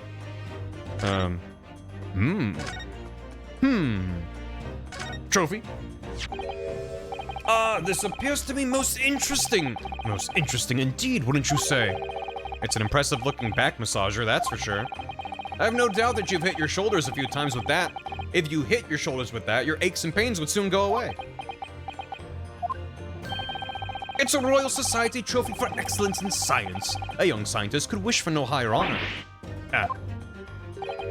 Would you like a massage? No, I'm fine, thank you. I had no idea it was such a grand thing. I think it's becoming increasingly clear that there's much more to this Mr. Enoch Drebber than conjuring tricks. I couldn't agree more, my dear madam. And how about you, Mr. Naruhodo? Would you like to take it with you? For your tired shoulders, of course. He's not gonna let that go, is he? It's curious, though, isn't it? You would expect such an important trophy to be proudly on display somewhere, not haphazardly cast aside. English gentlemen can be quite a mystery at times. Yeah, don't mind if I do. I'm gonna take a look at that. There's a little metal plaque here, look. Fostering burgeoning talent for the future of scientific discovery. Seems rather ironic, doesn't it? Clearly, Mr. Drebber really was a very talented scientist. Wasn't he? Wasn't he? There's nothing else? That can't be it. Am I missing something? Huh. I guess that's really it. Weird. Thought he was hiding nefarious schematics inside of it or something. What on earth is this?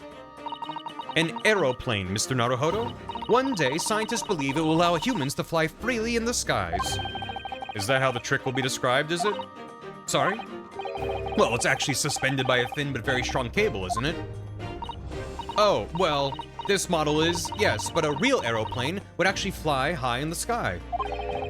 While it's suspended from somewhere even higher in the sky, of course. Because large metal objects obviously can't really stay in midair unsupported.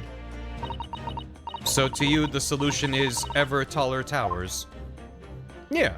Well, no, you would have an airplane with a cable, so that airplane's flying. And what's making that airplane fly is another airplane above that with a cable. Naturally. It's Shrimple. A cable skyer? This door doesn't want to open. Yep, looks like it's got a pretty hefty lock on it. There's a specialist locksmith on his way over from the yard, so hands off till he gets here. With permission, Inspector? I could have that lock open in less than a minute. Well, you don't have permission, and no one's giving it to you. Just flop the head over. Gregson looked as though he really enjoyed that. Well, there's no sound of anybody on the other side. Drebber must have fled at the first sign of danger.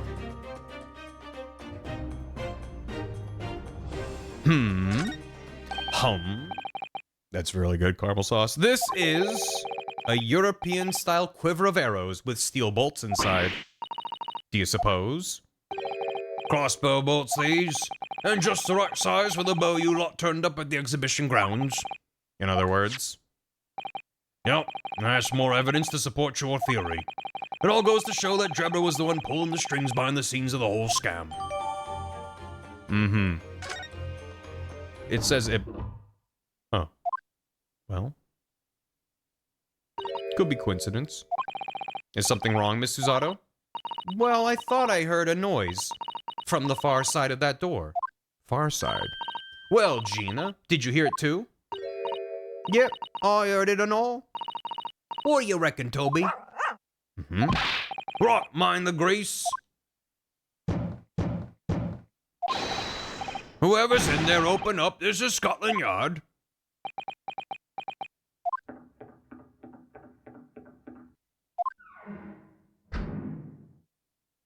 I think they got away. Oh my, someone is in there. Ah, this rotten bleeding lock. My dear Gregson, as I said only minutes ago, if only it were countenanced, I could unlock that door in less than a minute.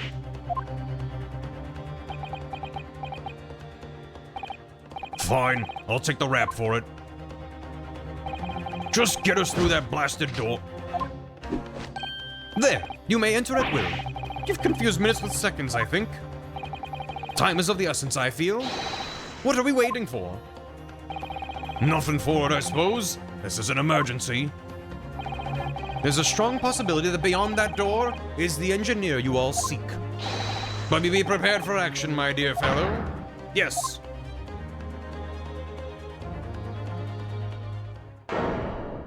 Well,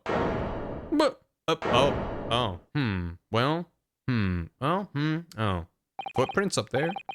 What's happening here? Why is everything upside down? Rats, there ain't no one in here after all. But there must be. It was only moments ago that we heard those noises. Maybe that was the sound of Drebber running away. There's only one door into this room. And no windows that could afford an escape route. Those skylights are too high. I mean, this was his secret workshop. He probably had an escape route. What's that up there? Are they footprints on the ceiling? Blow me, what do we have here then? Everyone's ignoring the TNT. Okay. Looks like someone was trying to burn something in a hurry. Oh, that looks like a set of blueprints on white paper. To what? To that Professor Hairbrain's bombing machine, is it? Blimey, if we'd had these, there'd have been no need to muck about trying to investigate all that scrap metal. There is something of great interest here, too. This rope was lying on the floor at the foot of that pillar. A rope? What's the significant about that? Nice. Hey, Quincy. Chimkin soup! Hell yeah. Never mind. You see, but you do not observe, Mr. Naruhodo. We must investigate the entire room thoroughly, and before the forensic investigation team arrive too.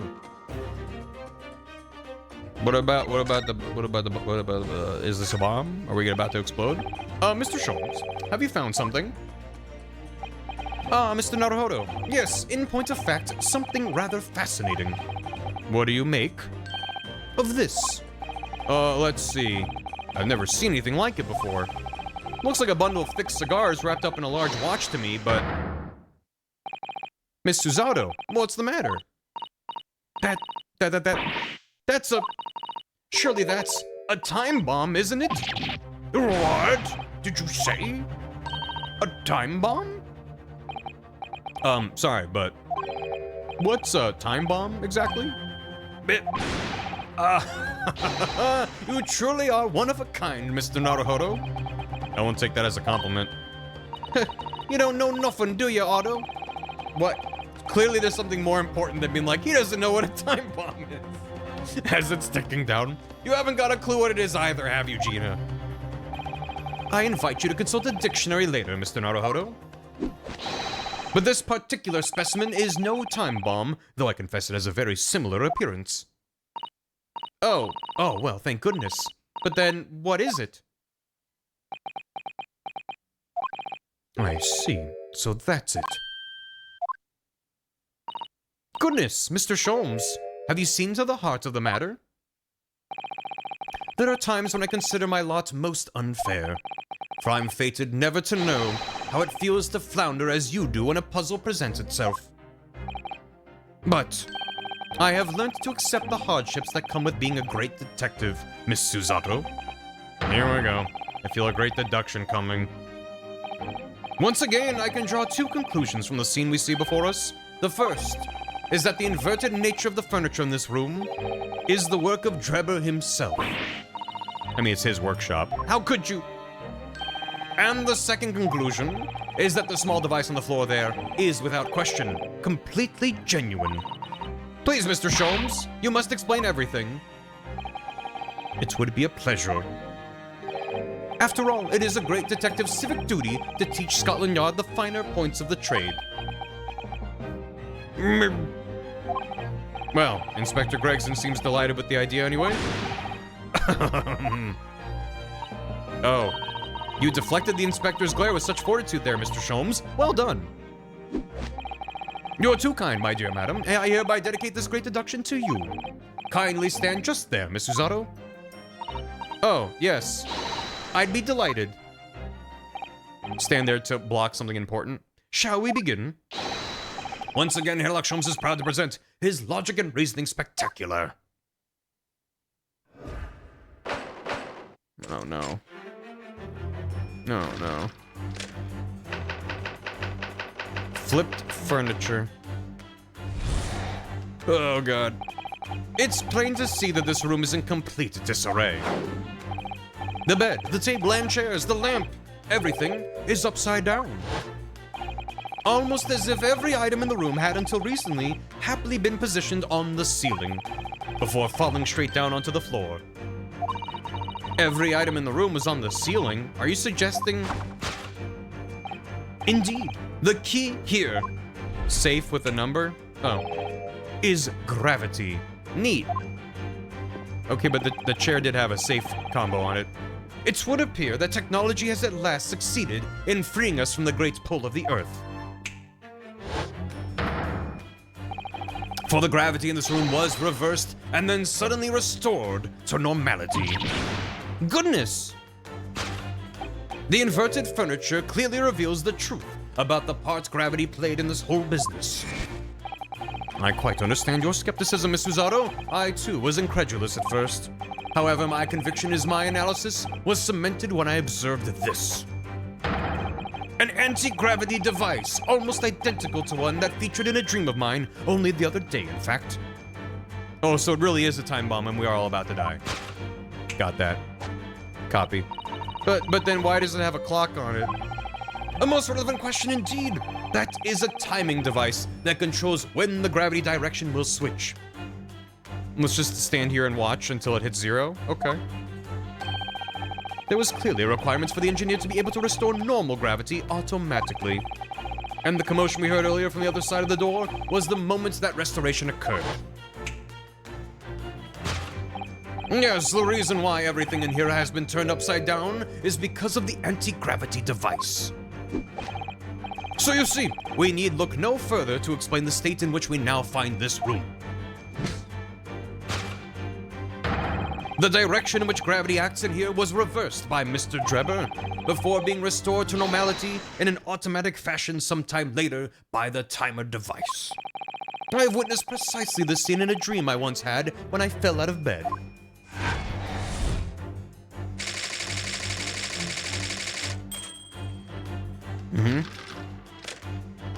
That all makes sense. Missing engineer. It's a real one, get the fuck out. Now let us consider the next conundrum. What was our engineer friend's aim? Indubitably, the greatest clue we have to explain his actions is above our heads. Yes, how is it possible there are footprints all the way up there on the ceiling? A question whose answer will lead us neatly to the truth, my dear madam. The reason there are footprints on the ceiling is because of the nearby skylight. Of course, Drebber's aim was singular, to escape. However, there is but one way into this room, excepting the skylight, that is. Whoa, that was neat. By inverting the gravity in here, Drebber was able to fall conveniently to the ceiling and make his escape via the otherwise inaccessible skylight, leaving those footprints behind on the way. Didn't he point out the rope to us? Why did he do that and then be like, it has nothing to do, he flipped the gravity. But the ceiling in here is very high, Mr. Sholmes. If the gravity reversal was sudden, wouldn't Mr. Drebber have fallen up to the ceiling rather violently? Falling up is both scientifically and philosophically a rather interesting concept, I feel. But the man was cornered with nowhere to run, so escape through the skylight was his only option. You may recall that I found this in the room earlier, which I believe offers a solution. Yeah, the rope. To reach the intended destination, what better tool than this rope? By anchoring one end to the wall, the man was able to lower himself safely to the ceiling. Which explains how Drebber was able to escape this room before our arrival. He's like running away from the warehouse as we speak, right? He reversed the pull of gravity and fled via the skylight. And personally, I should very much like to reverse the pull of gravity again now, just for fun. Please don't fuck with the bomb. Please, please, please, please don't touch that. Thus concludes Sherlock Sholmes' great deduction of this topsy-turvy puzzle. And now to prove it, kaboom.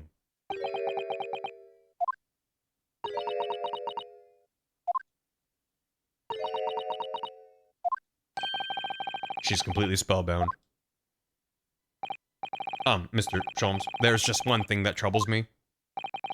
I would expect nothing less. You're destined to be troubled by just one thing for the rest of your life.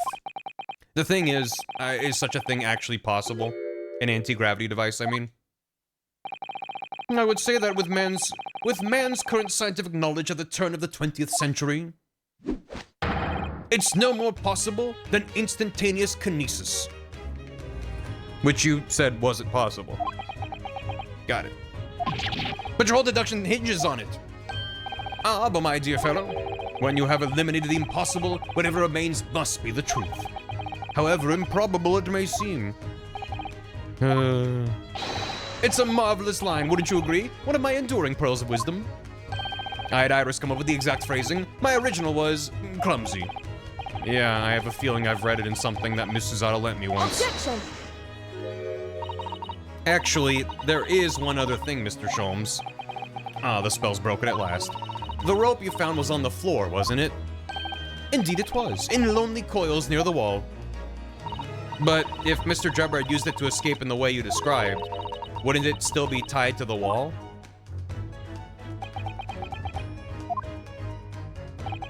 Mysteries inevitably unravel in the end, as I think you'll find do ropes. And as evidence of such, you need only look at the mystery we faced in this room, now skillfully unraveled. That argument's as circular as the coils of rope. I think perhaps we might need to give Mr. Sholmes the usual little helping hand. I'm sure with some minor corrections, the great detective's great deduction will lead us to the truth.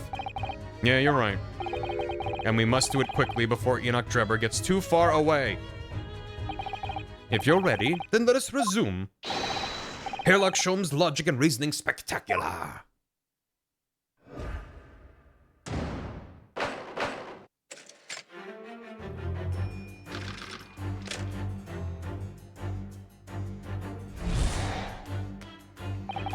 It's plain to see this room is completely disarray. The bed, the table, chair, the lamp, everything's upside down. Almost as if there's random buzzers on the ceiling falling straight to the floor. It's true. Are you suggesting? Indeed, the key is gravity. It would appear the technology has at last succeeded in freeing us from the pull of the earth. For the gravity in this room is reversed and restored to normality.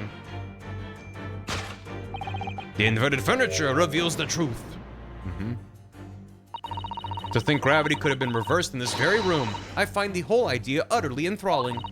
Only Mr. Sholmes could conceive of such an explanation. But the man himself admitted it was a scientific impossibility, so... Yeah, you're quite right. We must completely discount the idea at once. Oh, that's unusually merciless of you, Miss Susato. When you've eliminated the impossible, whatever remains must be the truth. The great detective himself said so, didn't he? While refusing to part with his dreams of anti-gravity devices. Yes, I suppose so. Let's see if examining this topsy-turvy scene a little more closely reveals some proof that shows exactly what the gravity in this room was or wasn't doing. I'm not getting to... Okay. I thought we were gonna be like, the safe code, but... yeah. Ah, look, Miss Susato. When everything seems to be upside down in here, this safe is conspicuously the right way up, have you noticed? That's true. But look more closely at the safe's feet. Ah, that's a lot of very large bolts fixing it to the floor. Think before you speak. That's what you wanted to say, isn't it? I put my foot in my mouth there. I certainly didn't say that. But she was thinking it. All the furniture in here is very conspicuously upside down, certainly.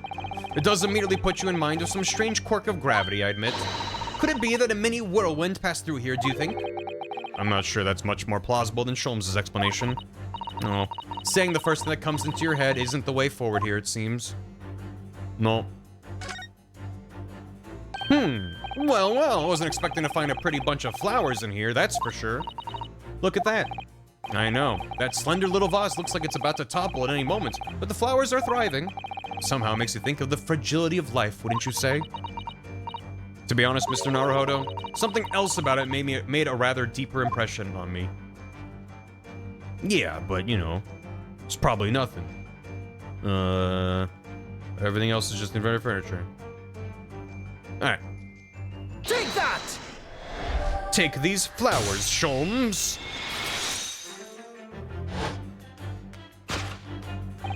The upright vase clearly reveals the truth about the part gravity played in this whole business. Upon my word, Mr. Naruhodo, you've surpassed yourself by completely turning my argument on its head. Is he actually being like, I was wrong? Trying to impress your assistant here, perhaps? No one's trying to steal your spotlight here, Mr. Sholmes, trust me. As you rightly say, though it appears at first glance that all the furniture in the room is upside down. This unassuming slender vase is standing keenly to attention.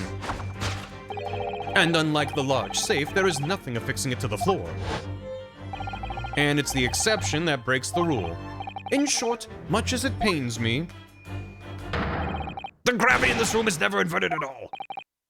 my deepest sympathies for your loss. Oh, poor Mr. Sholmes. But the show must go on, so let us continue with our deductions.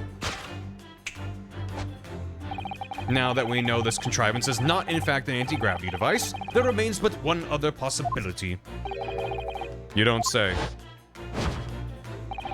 Someone deliberately turned over every piece of furniture in here.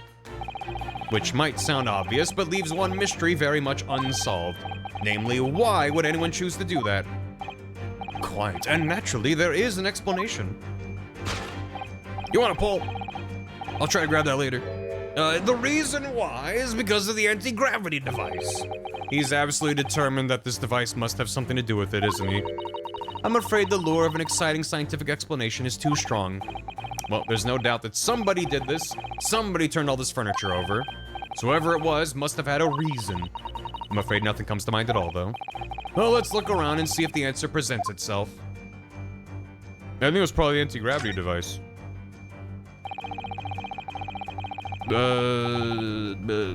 We've already established that gravity wasn't actually reversed in here, haven't we?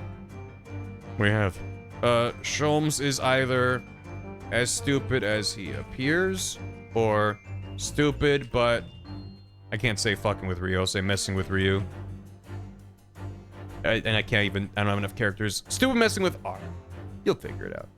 There you go. We've already established. In other words, this isn't an anti-gravity device at all.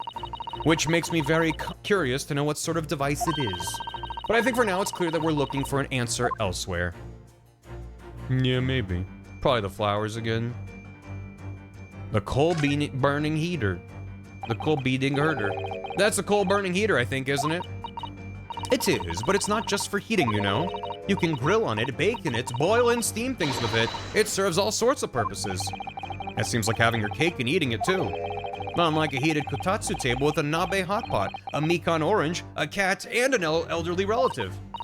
You mean it seems too much? I suppose perhaps it does. But you realize only some of those things on your list are edible, don't you? Which part wasn't edible? I don't know. There's nothing else in here. 432582. There's something written on the underside of this armchair. Safe 432582. Safe. As in safe and secure? As in secure lockable box, I think. Admittedly, more likely. Well, there is a large safe bolted on the floor on the other side of the room, so yes. So you mean this number would let us open it? I wonder why it's written here, though. Take that! That's the combination I have on my luggage. Yes, the reason why everything in here has been turned upside down is because of the safe combination. Precisely. I believe, Mr. Naruhodo, that you had a very similar experience once, did you not? Yes, last year, when I bought a lottery ticket and noted the ticket number down on the inside cover of a book, just in case. That's it. For people are forgetful souls at heart, and always make a written note of important information. Just keeping the ticket itself safe would be more sensible, I think. And what, pray, happened next, Mr. Naruhodo? When the day of the draw came round, I'd forgotten which book I'd written the number in, and I had to turn my entire room upside down to find it. That's it. For people are forgetful souls at heart, and always forget where they've noted things down. Not if you always note things in the same place. I actually won the second prize, you know. But I couldn't remember which magazine I'd slipped the ticket into, so I had to turn my room upside. Thank you, Mr. Naruhodo, but I believe I've proved my point now. Which is that a very similar scenario had clearly unfolded in this room. Finding himself requiring access to the safe, the occupant of this room needed the combination code. He remembered he'd written it on the underside of a piece of furniture, but forgot which one, leading to the state in which we now find the room. Yes, Mr. Drebber overturned all the furniture in here, in a desperate hurry to locate the combination code that would unlock the safe.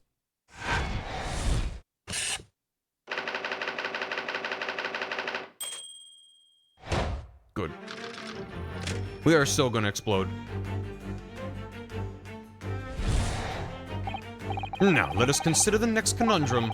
What was our engineer friend's aim? Indubitably, the greatest clue we have to explain his actions is above our heads. Indubitably, my dear Sholmes. How is it possible there are footprints on the ceiling? The reason is because of the skylight. Well, if a change in the direction of gravity can't explain it, how did those footprints get there? I feel as though that particular mystery has just become even harder to solve. Can't think of any other way to explain it at all. Oh, life was so much simpler in those halcyon days when gravity could be reversed. I long for those halcyon days. It was minutes ago, and those halcyon days never existed in the first place. Well, I suppose we must simply put our faith in Mr. Sholmes and observe the area in more detail. Putting our faith in Mr. Sholmes is what gets us into these situations in the first place. There's literally a shoe on there. Good. A shoe? Takumi. The skylight? Eat the soap to flip the gravity. These are the only windows in the room. In other words, if you wanted to escape without using the door, these skylights would be the only way. That's true. But even so, right next to the only escape route, we notice some telltale footprints. Nevertheless, as we've said many times now, gravity can't explain how they got there. But powerful springs in the soles of the man's shoes could. Have you been having strange dreams as well, like Mr. Sholmes? We're dealing with Inspector Gadget. I repeat, inform Scotland Yard. We are dealing with Inspector Gadget. This is a gas balloon, isn't it? It's tiny, but it does seem to be a real balloon. I think you're right. I think it's helium keeping it up. A green gas balloon. Why does that seem to ring a bell? There's no way to know. If you can see, there are footprints on this balloon too. Look. Oh yeah. Surely that's a clue, isn't it? Though what it tells us, I'm not sure. Shoo! Eat enough soap and then gravity turns upside down. Hard to believe, but there's a shoe up there. Look. Oh, and there are more footprints on this little balloon too. Perhaps the shoe was thrown up there and became lodged, do you think? If so, judging from the number of footprints, it must have been thrown up several times. Why would anyone be throwing shoes up at the ceiling, though? Oh dear, that's beyond me, I'm afraid. Shoes on the ceiling? Author's cameo. Take that!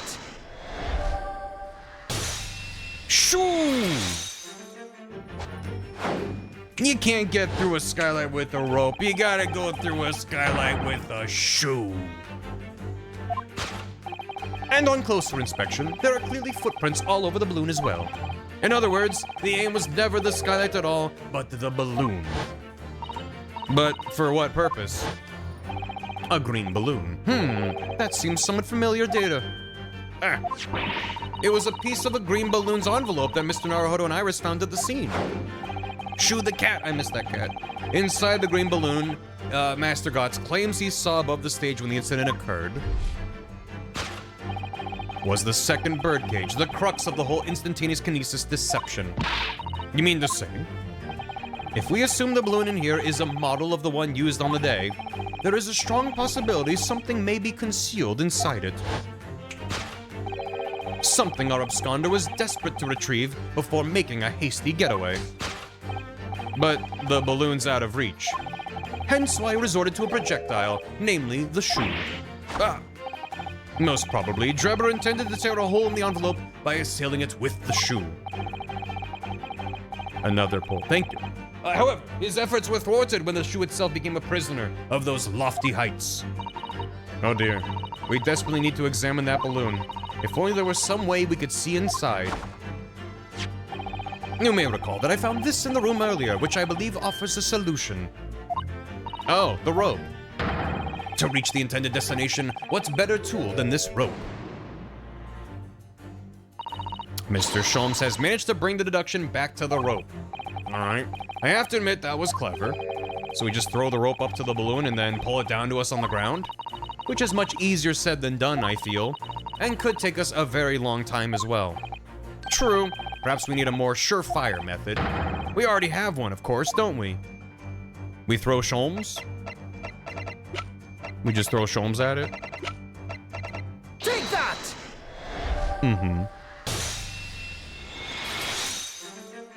The crossbow. Pulls right. Oh, a mod grabbed the pole. Thank you, mod. I don't know who did that. Appreciate it. Thank you, Shiv. Appreciate it. First time seeing stream. Welcome. How you doing? We need the crossbow to get it down. Wasn't me, it was me. Appreciate it. That was found at the scene, in fact, and in all likelihood belongs to Mr. Drebber. If the man had only brought it away with him that day, he could have avoided losing a shoe at such a critical time as this. Switching to your Sholmes is faster than reloading. That's true. So, shall we? Your curiosity is deeply stirred, no doubt, my dear fellows. What is it that Enoch Drebber has hidden inside that balloon?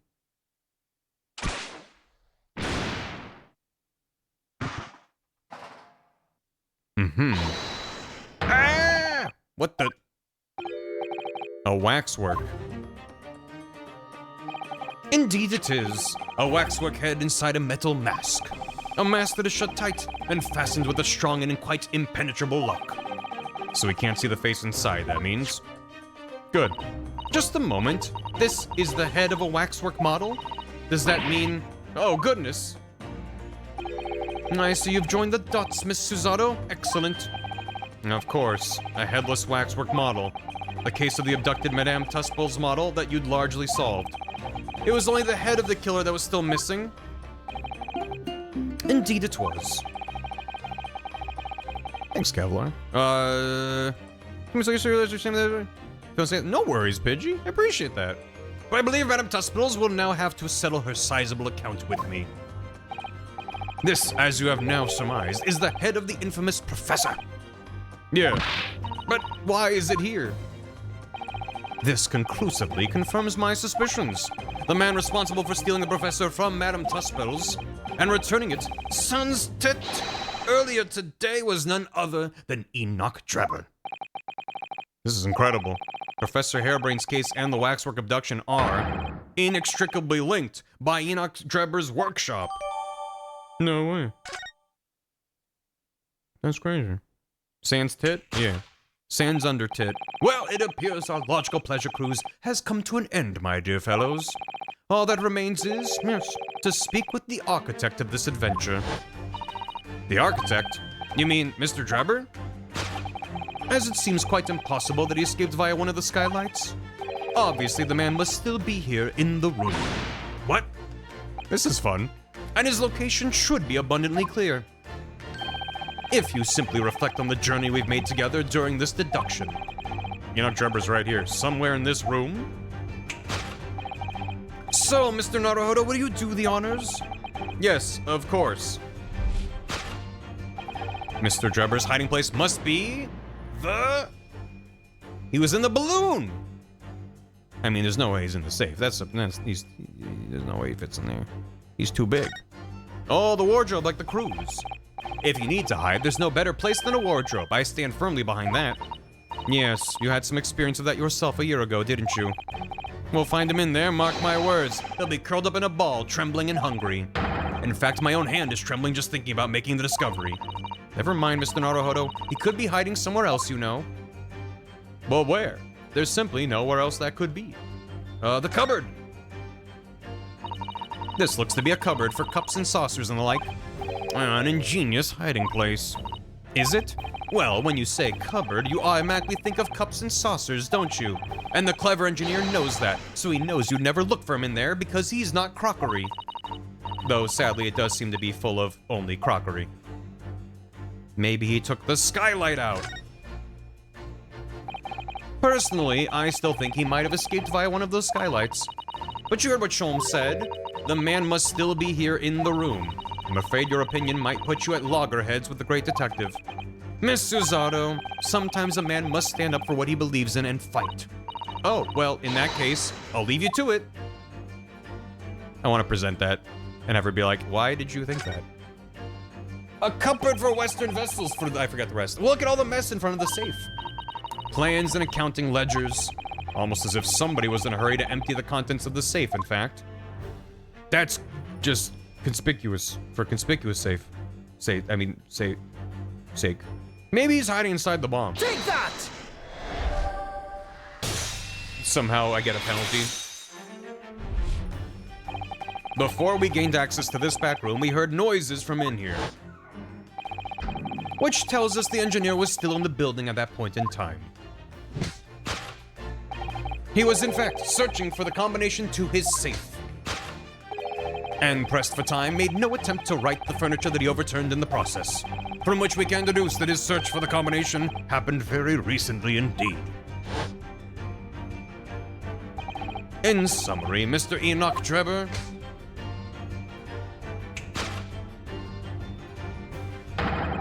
is at this very moment inside the safe.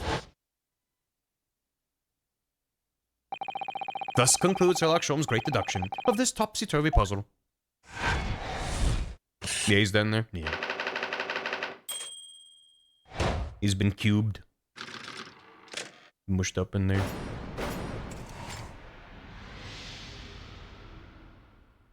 We're doing a great deduction.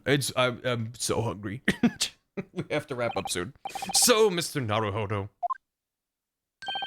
I think perhaps it's time we ended this game of hide and seek, don't you? No, 15 minutes from here? Holy shit. By opening the safe, you mean? How is this game so long? What else? Let's see. The combination was 1432582. I knew that. All right, then. Here goes. He got the first number wrong. That's good. Yeah, no, this game's wrong. Well, some people said it wasn't that long. Yep, there he is. Yeah, just 3 hours, give or take. You found me. Yeah, ha ha. Oh. Oh.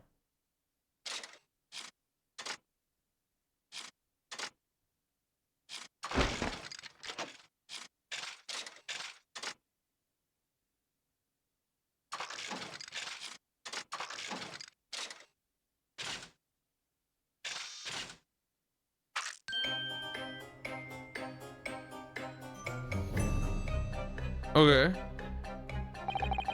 Right there, sir. Mr. Enoch Drebber, I presume? Correct. You better start talking. You tricked Professor Hairbrain with that bogus machine you built. Oh, the cog spinning on his hand is so neat.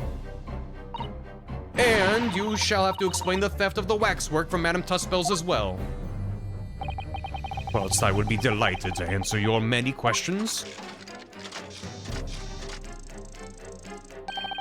Personally, I would advise that you deactivate my little parcel first. Deactivate your parcel? I refer, of course, to the time bomb. I left it in a most prominent position. Ah! Ha ha ha. I see. Stunned silence. You're all gearing up to die with me then? No. Sholmes is just gonna punt it out the window. Mr. Sholmes with only 7 seconds to spare. That was too close for comfort. I've got 1 foot in the grave already. Are you trying to help us get a killer or get us killed? Mr. Sholmes' deductions can be completely life-altering, can't they? Well, my dear fellows, that was a close shave. The resemblance to an anti-gravity device is really quite startling, I must say. Anti-gravity devices don't exist. Whew. I wouldn't push it, Mr. Sholmes. Anyway. Hey. I still can't believe we were nearly blown up. What was that sideways glancinade of, Mr. Naruhodo? I thought that deducing meaning from the movement of people's eyes was your specialty, Mr. Sholmes. Was your specialty? I got all that wrong. Never mind that now. Let's see what Mr. Drebber has to say for himself. Yeah. Shall we? What happened? What on earth happened in here? You've found me, haven't you? No need to screw me down any further. Everything in here is precisely what it seems. Yeah, well, we'll be giving it a thorough going over. Don't you worry, Drebber. What fails to click with me is how you were able to locate my workshop. That I was not expecting. When I heard whistling from the other room, I knew it was time to bolt. Whistling? That would have been me. Oh. For some reason, I woke in fine fettle today. No, that's justified. No words, just tightly squeezed chips. Clearly, I must have a screw loose, though, as I couldn't remember the combination for the safe. And another one loose, as I couldn't remember on which piece of furniture I'd written it down. We also found a rope by the wall. I'd hoped to exit through the skylight, but sadly the rope was too short. So I then set about searching for the combination code to open the safe. And burning the incriminating blueprints, don't forget. Regrettably, though, you failed to retrieve the head from the balloon among the rafters. And after that, you hid yourself inside the safe, having first set this parcel ticking. Well, I had no intention of being nailed by the police. Phrasing? I already been diddled. Got a death wish, have you? Hiding right beside a ticking time bomb? Please, why do you suppose I chose to hide inside the safe? It's no ordinary safe, it's specially designed. A dynamite explosion wouldn't leave a scratch on it. So, in fact, the safe was the only safe place. Oh, precisely. But once you'd climbed inside, you wouldn't have been able to get out again. I invite you to look more closely. The safe is fitted with a handle on the inside to allow the door to be unlocked from within. Ah, so it is.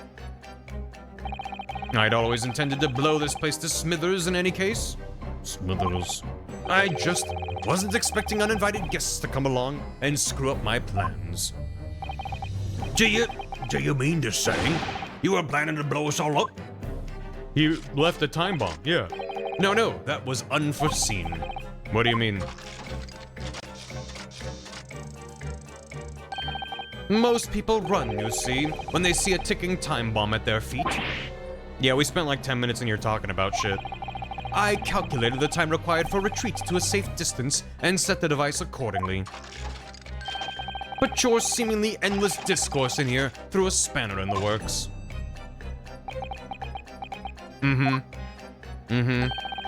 Is something wrong, Gregson?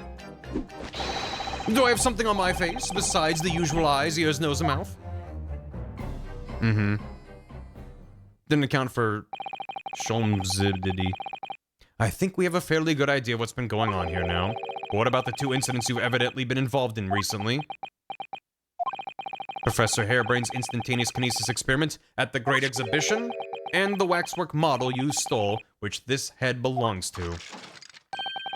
That's no ordinary head, you know. That's the head of the Professor.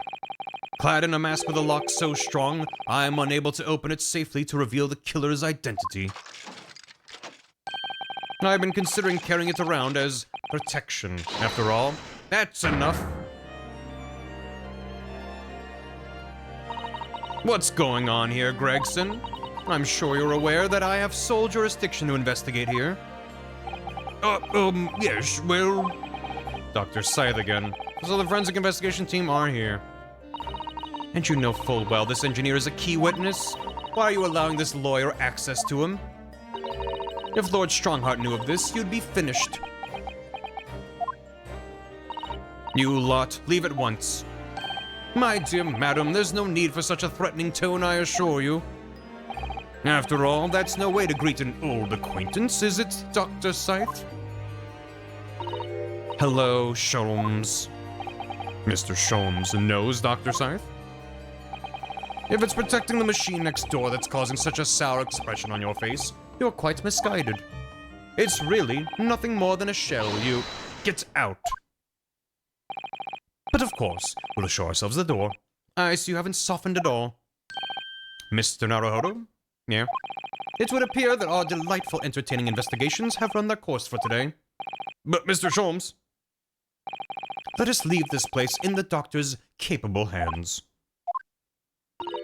I said get out, now, all of you. Your presence here is not required either, Gregson. Understood. But I'll just say one thing before I head off. If it wasn't for this lawyer and his companions, we'd never have found this place, and the whole workshop would have been blown to bits. There was a time bomb sitting here, had this lot disarmed. Inspector?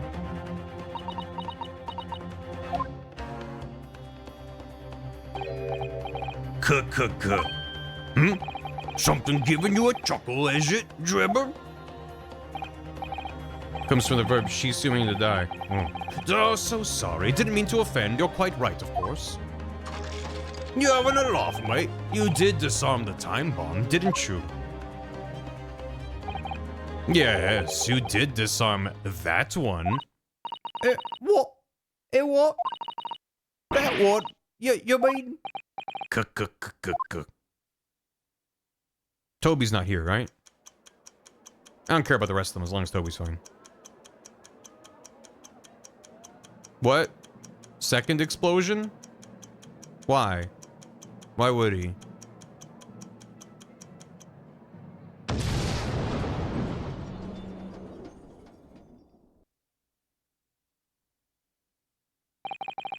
It was an hour later that we heard the news of the enormous explosion, second explosion, that, I guess third explosion, that ripped through the experimentation stage at the Great Exhibition.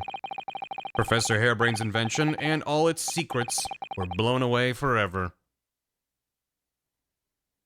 I mean, we could just ask Harebrain. Well, he didn't build a machine, so...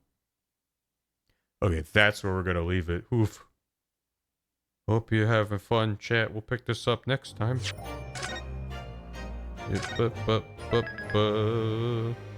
Two explosions to the murder scene. What was the third one, then? Yeesh! Alright. We're gonna title.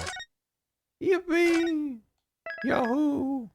Wahoo! Yippee! I need to rest my voice. Thanks for watching, chat. Hope it's been fun. Hope you're enjoying. Case free. Isn't it? Let me make a call up real quick and then kick y'all the hell out of here. Oswald, thank you for the bits. You had to go do things for 82 months. Gamer, DLM, 97 months. Last Space Cadet, 53. Blowfieldman, thanks for 77. Zenki with 46. Mr. Maxim, 34. Lane, thanks for the raid. Jolly Rogers, thanks for 76 months. Rainy Mountains, thanks for the bits. Kurt, thanks for 70 months. Josh Warby, thanks for 50. Tom Flery, thanks for the bits. Oswald, thank you for the bits. Tom, thank you for the bits. Oswald, thank you for the bits. Shamzilla, thanks for 100 bits. You're amazing at voices. Thanks. You're not a regular viewer of your works, but I'm really into it. Feels like I've been watching for hours. Good stuff. I appreciate that. I like to have fun with it. Oswald, thanks for 50 bits. She was secretly Uncle Ruckus. Screwy Flamingo, thanks for 57 months. Oswald, thanks for 50 bits. Tom, thanks for 96. Oswald, thank you for those bits. And Tom, thank you for those bits. Back and forth. Five Leisure, thanks for the hammy. Oswald, thanks for 50 bits. NS22, thanks for 91 months. Quincy, thanks for soup. Oh, sorry, 69 bits. Talking about soup. Kevlar, thanks for 97. Bar, Naruho don't. Real. That's how I feel. Thank you! I'm gonna find some of the raid and throw you all over to. But I appreciate it. I'm having a lot of fun. This game is a fucking trip. But what if we... What if we raided Devon, who's streaming some Pocopia? How about that? Do you want to raid? Does anyone have the A with the umlaut over it? We could raid with let's not raid with diddled and fiddled. Let's raid with the wah.